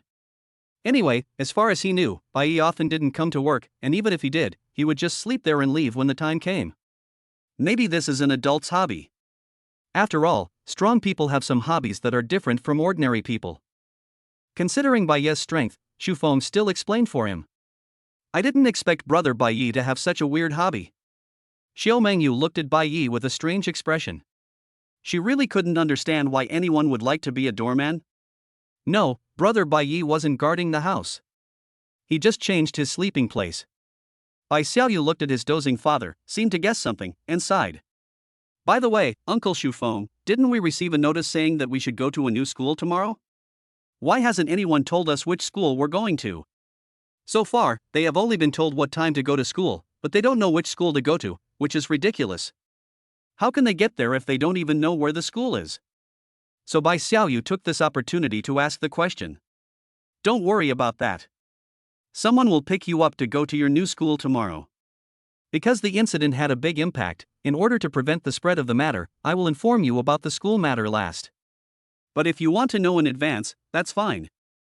Your new school is Mudong Middle School. Someone will take you to your class tomorrow. Midwinter Middle School. Before Xu Feng could finish his words, Xiao Mengyu shouted out in surprise. What's wrong, Mengyu? Is there something wrong with Mudong Middle School? Bai Xiaoyu, who knew little about this school, asked in confusion. Xiaoyu, Mudong Middle School is known as the cradle of practitioners. Almost all the students there have a talent for cultivation. Almost any student who graduates from there can enter the academy. Xiao Mengyu explained to her excitedly. It was obvious that she was very surprised and unexpected to be assigned to this school. Can any student enter the academy after graduation? Bai Xiaoyu was a little unbelievable. You know, taking their school as an example, only 1 in 100 can enter college after graduation, and most of them may just be ordinary people all their lives. It is incredible that Mudong Middle School has achieved this level. It's so great, why haven't I heard of this school? Logically speaking, this kind of school should be very famous, but she had never heard of it before. Xiaoyu, it's normal that you don't know. This school doesn't advertise itself and doesn't recruit students from outside. All students are recommended by internal referrals. Ordinary people have no chance to get in. They will only start recruiting some time before the college recruits. The entire school only has one class of students. The purpose is to help this class of students enter better colleges. The students who can study there have very strong backgrounds. They either have monks or people with superpowers in their families. Correspondingly, this school will have fewer students, but their teachers are all cultivators. I heard that they are all Jindan stage cultivators, which is almost comparable to some academies. I heard that except for the resources not being as good as the academy, it's just a small academy. There are teachers in the Jindan stage who will guide you when you start practicing and help you advance faster. As long as you have talent, you can basically go to the best academy. Xiao Mengyu excitedly told everything about Mudong Middle School in one breath. But he suddenly thought of something and turned to Xu Feng and asked. No, Uncle Xu, hasn't Mudong Middle School finished recruiting? It's just 2 more people, no problem. Xu Feng said with a smile. That's great, Xiaoyu, we are so lucky. Hearing this, she hugged Bai Xiaoyu excitedly. At this moment, Bai Xiaoyu was still in her daze from what she had just said. I didn't expect that there is such a middle school. It's incredible. Thank you, Uncle Xu.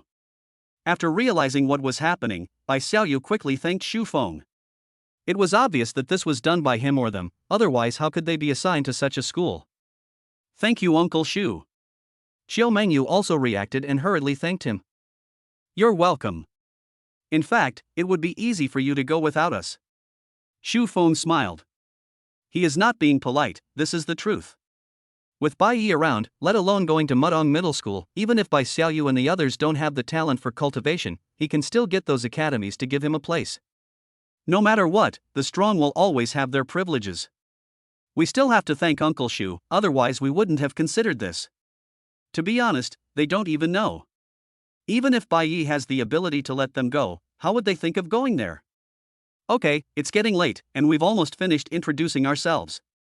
After all, you'll be meeting new classmates tomorrow, so you should go home early to prepare. I still have some things to do, so I won't see you off. Looking at the sky, Shufeng said. Sorry to bother you, Uncle Shu. Please go ahead and do your work. We can go back by ourselves. The two felt embarrassed to have a law enforcer act as their tour guide for so long, so they spoke quickly. See you next time then. After saying this, Shufeng disappeared, leaving behind only the two people who had not had time to say goodbye. Xiao Yu, today is such a beautiful day. Xiao Mengyu couldn't help but sigh. First, a law enforcer took them to visit a mysterious place belonging to the law enforcers, and then they received an exciting good news, which was like a dream. Yes, Mengyu, we are going to a new school tomorrow, let's go home and prepare first. After all, they are going to an unfamiliar environment and may have to meet a group of strangers, which may be a challenge for them. Xiao Mengyu nodded in agreement. Dad, wake up. Shakes Bai Yi, who was sleeping, standing up. What's wrong, daughter? Dad, it's time to get off work, let's go home. Oh. In the past, Bai Yi would pick up his daughter from school, but he didn't expect that this time it was his daughter who picked him up from get off work. Chapter 58 Teacher Mia. The next morning, Bai Xiaoyu and Xiao Mengyu were sent to Muchong Middle School. Bai Yi can continue to sleep in today because someone helps to send Bai Xiaoyu to school. An extremely prosperous area in the city. You must be Bai Xiaoyu and Xiao Mengyu, right? Welcome to Mudong Middle School. My name is Mia, and I'm your teacher before you graduate. You can just call me Teacher Mia. Bai Xiaoyu and her friend were handed over to a young and pretty female teacher by the person who sent them here. She smiled and introduced herself to the two of them. Hello Teacher Mia, I am Bai Xiaoyu. Hello, Teacher Mia, I am Xiao Mengyu. The two of them responded politely. At the same time, he looked at Teacher Mia in front of him. They said yesterday that all the teachers in this middle school are Jindan cultivators. If they were in the outside world, they would be very powerful people. I didn't expect that they would be teachers in a middle school. In her pale white robe, delicate skin, and exquisite face, she looked as if she was glowing. The two were entranced for a moment. Mia just responded with a comforting smile. Student Bai Xiaoyu, student Xiao Mengyu, come with me. I will first introduce you to the current situation of the school. There are 3 classes of students in the school now. Each class has about 20 people. You are in class 1. There are 11 teachers in the school, who are responsible for your daily teaching and cultivation guidance. If you have any questions, you can ask the teachers directly. Because we don't have many students, there are many differences between us and ordinary schools. I hope you can adapt to it. As he spoke, he led them forward, and on the way they took a general look at the layout of the school. Although there are fewer people here, the area is much larger than their school, and judging from the architectural style alone, it is far superior to their previous school. Soon, under the guidance of Mia, they came to a building which covered a large area but had only 1 floor. This is where Class 1 usually practices and attends classes. Mia stood in front of the door and introduced them to the two of them. Teacher Mia, are all the people here from our class? Xiao Mengyu pointed at the entire building in disbelief. Is it necessary to use such a large place for a class of only about 20 people? Compared to their previous classroom of more than 40 people, this is many times more. Well, there are many facilities here to assist in cultivation. You will need them when you start cultivating in a while. Mia said as she led them inside to one of the classrooms. At this time, people inside were chatting. Although there were not many people, the classroom was quite noisy. It should be because it was not time for class yet. When they saw them come in, they all stopped talking, looked at them curiously, and then started discussing with each other again, focusing on Bai Xiaoyu and the others. You can still join the class at this time, it seems your family background is not simple. That's right, they came just when we were about to start training. Alas, there is another competitor. What competitors? Where do we get competition from? Besides, isn't this good news? There are 2 more beautiful girls in our class. Yes, there are 2 more beauties in our class, so there are more opportunities. Don't compete with me, I'll take these 2. 2? What's wrong? Can't I? It's not impossible, but I'm afraid that one day I won't be able to see you anymore. Why? Nothing, I just hope your cultivation talent is as good as your brain. Why do I feel like you're scolding me? No need to feel. You fucking. Mia led the two to the podium, facing the audience, and said, "Everyone, please be quiet. Let me introduce you to our new students, Bai Xiaoyu and Xiaomeng Yu. They will be with you in the future. Welcome everyone. Welcome, welcome." Some students in the audience clapped their hands on their desks excitedly, while others just clapped symbolically. Okay, you two can find a seat wherever you like. There was no self-introduction session. Perhaps due to personal character reasons, Mia did not let them introduce themselves in public. There are only a few people in the class anyway, and we will get to know each other after a while. Thank you, Teacher Mia. The classroom was large, and the two found a seat near the back and sat together. It was a bit embarrassing, after all, many classmates were turning their heads to look at them. Okay, if you want to meet new classmates, there's plenty of time after class. Now, let's start the class. Yesterday we talked about the practice of the technique. Fortunately, Mia diverted the students' attention for them. The two of them also breathed a sigh of relief. They always felt like they were being looked at like monkeys, which was weird. The two also began to listen to the class seriously. After class. Hello, classmate Bai Xiaoyu and classmate Xiaomeng Yu. Welcome to our class. My name is Ji Wei. The boy named Ji Wei ran up to the two of them and greeted them eagerly. Hello. Bai Xiaoyu hesitated and replied. After all, we just arrived here, so we should be polite. What are you going to do? Xiaomeng Yu was different. She asked directly without any hesitation. Ah. Ji Wei didn't expect this to happen and said awkwardly. I don't think you guys are new here and might not know much about our class, so? Ha, I knew this would happen. Ji Wei is such a close friend without even looking at the person. When the other onlookers saw him being humiliated, they immediately started laughing. So what? I think. You'd better not think about it. Xiaomeng Yu interrupted him without hesitation. You. Seeing Xiaomeng Yu's attitude, he didn't know what to say for a moment, so he didn't want to make himself look bad and returned to his seat in dejection. And then, what greeted him was the ridicule of people around him. What? No one is competing with you, why can't you do it? Yeah, we won't compete with you, so you go ahead. You deserve this.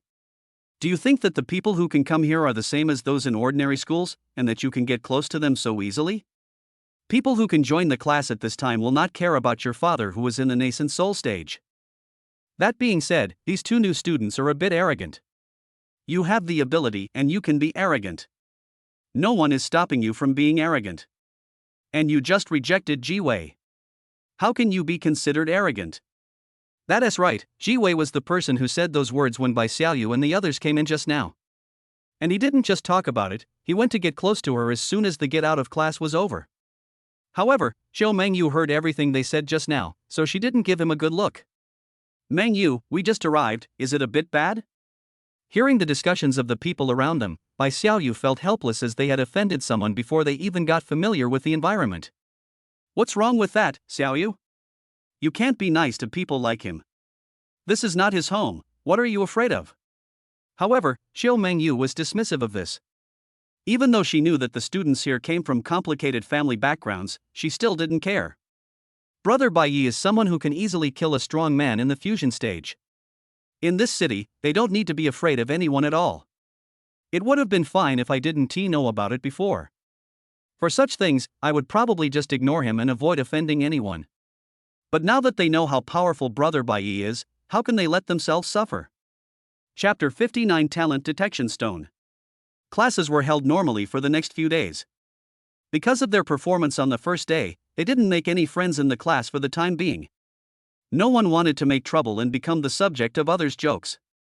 Besides, those who can come here are all a bit arrogant, so they will not do anything to curry favor with others. So the two of them got some quiet time to study.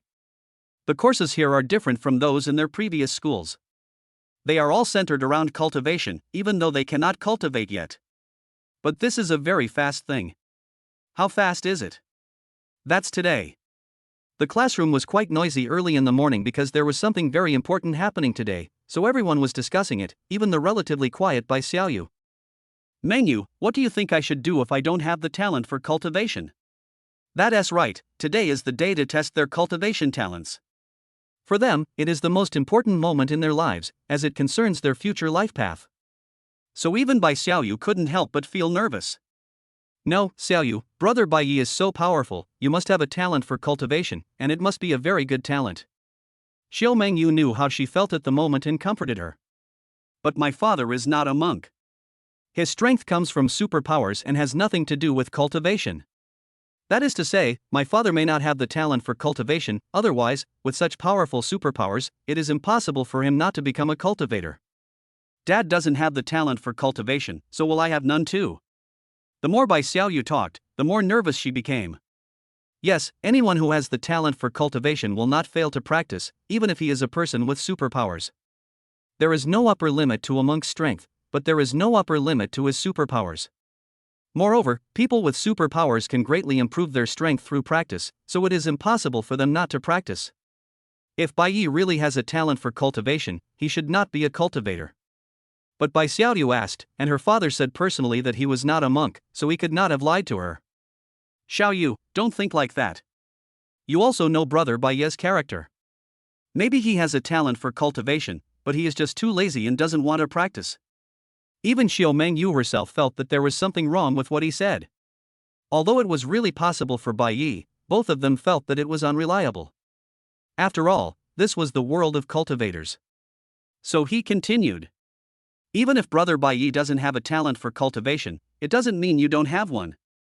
There are many examples of parents who don't have a talent for cultivation and their children do, right? But Meng Yu, the proportion is too low. I'm afraid. At this moment, Bai Xiaoyu's rationality has been greatly reduced by tension and fear, and she can no longer maintain her usual calm. She didn't know what to do if she didn't have the talent for cultivation. If it was really useless, then she wouldn't be able to accomplish many of the things she wanted to do.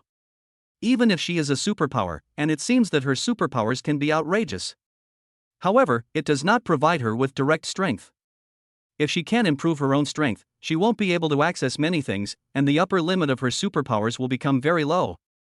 The more Bai Xiaoyu thought about it, the more scared and nervous she became. Xiao Yu. Xiao Mengyu didn't know how to comfort her. Xiao Yu is right. The proportion of children whose parents do not have the talent for cultivation is very low. If Brother Bai Yi really didn't have it, then Xiao Yu would most likely. She could clearly feel Bai Xiaoyu's nervousness and fear at the moment, and her expectations became very small, but she didn't know how to comfort her. I could only hug her gently to ease her inner fear. Everyone please be quiet. Not long after, Mia walked into the classroom holding something. When everyone saw what she was holding, they instantly became quiet and all stared at the thing in her hand. That will be what matters in determining their future. It was a piece of peculiarly shaped glass with a handprint-like shape in the middle and something like a screen on the top. Talent Detection Stone, this is its name. It is made from special and rare materials. Also, because of its scarcity, there may not be many in the entire human race, so it is very precious and only specific institutions can borrow it, such as schools. Its function is very simple. It can detect whether a person has the talent for cultivation. But if that were all, it wouldn't be that important. After all, talent is something that either you have or you don't. Even if you don't need to use it to test it, you should still cultivate your talent if you have it. It also has an important function, which is to detect what kind of practice is suitable for a person. How big is this effect? Let me put it this way, before this thing existed, humans judged whether one had the talent for cultivation by simply practicing directly. Being able to practice qi proved that one had the talent for cultivation. Otherwise, nothing. But later, some powerful human beings discovered that it wasn't that all people who didn't practice qi didn't have the talent for cultivation, but that they hadn't found the right method. If you don't use the right technique, you may be stuck in the qi training stage and unable to join the ranks of cultivators. Even if one can practice, the originally excellent talent will be greatly affected. On the contrary, if the technique is correct, not only will the practice be twice as effective with half the effort, but the overall strength will be much stronger than that of people who practice the inappropriate technique. Therefore, after research by the powerful humans, this talent test stone was refined, which perfectly solved this major problem. With this talent detection stone, you don't have to blindly practice to test whether you have the talent for practice, nor do you have to blindly practice a method that is not suitable for you and waste time. After this thing came out, the overall strength of the human race was greatly improved. It can be said that it has made some contribution to the peace that humanity has today. Seeing that everyone had quieted down, Mia placed the talent detection stone on the table. I believe everyone knows what this is and has been looking forward to today's arrival. I won't say much, let's start testing first. Mia didn't waste any time and went straight to the point. The people in the audience cheered. They have been waiting for this day for a long time. They are not afraid that they have no talent. They have enough confidence in themselves. What they want to know now is what kind of practice is suitable for them. Otherwise, if they were not afraid that practicing the wrong method would bring negative effects to themselves and be detrimental to their future practice, they would have started practicing a long time ago. Why would they have to wait so long? Now, after today, they will officially start practicing, and I believe that soon, they will be able to become a monk. This is something everyone has been waiting for a long time. Except for Bai Xiaoyu, everyone was excited when looking at the talent detection stone, only she was afraid. The people whose names Mia called out walked onto the stage one by one, heading towards their sunny avenue. Chapter 60, Cultivating Talent. The first person came on stage and placed his hand on the handprint of the talent detection stone. After a while, words began to appear on the screen of the talent detection stone. Has a talent for cultivation, suitable for techniques with yang attributes. Very good. Obviously, he was very satisfied with the type of cultivation method that suited him. Okay, go down. You can start after today. You can choose the corresponding skills provided by the school, or you can find a way to obtain them yourself.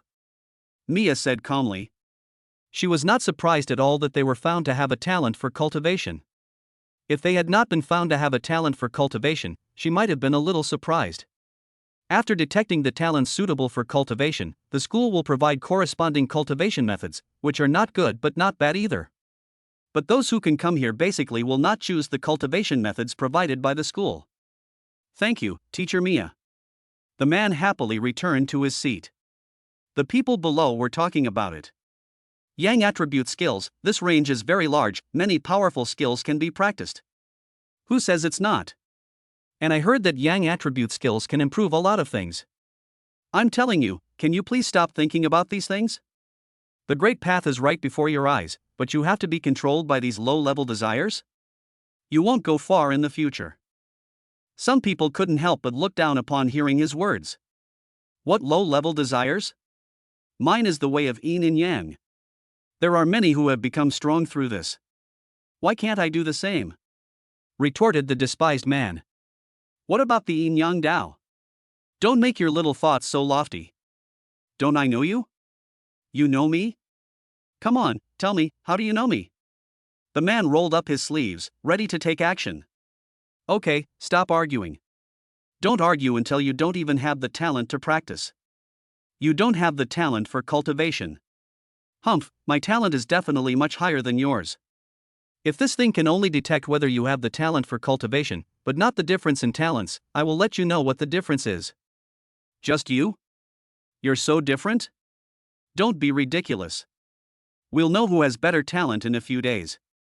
Don't wait until we all become monks while you're still an ordinary person. Humph, wait and see.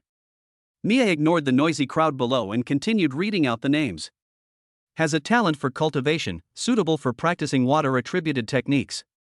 Has a talent for cultivation, suitable for practicing techniques with thunder attributes. Has a talent for cultivation.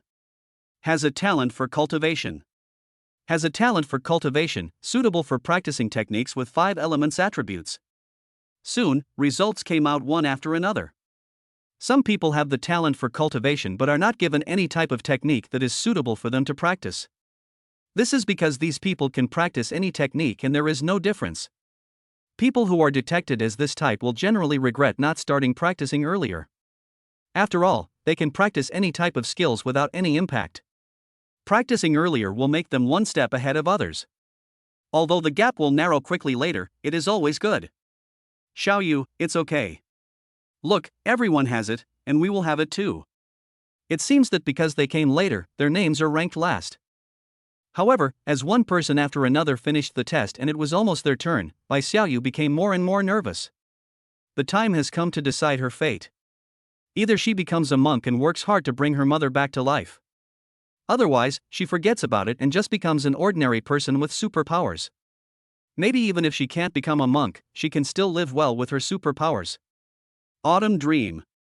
When she was comforting Bai Xiaoyu, Mia called out her name. Everyone in the class has finished the test, leaving only the two of them.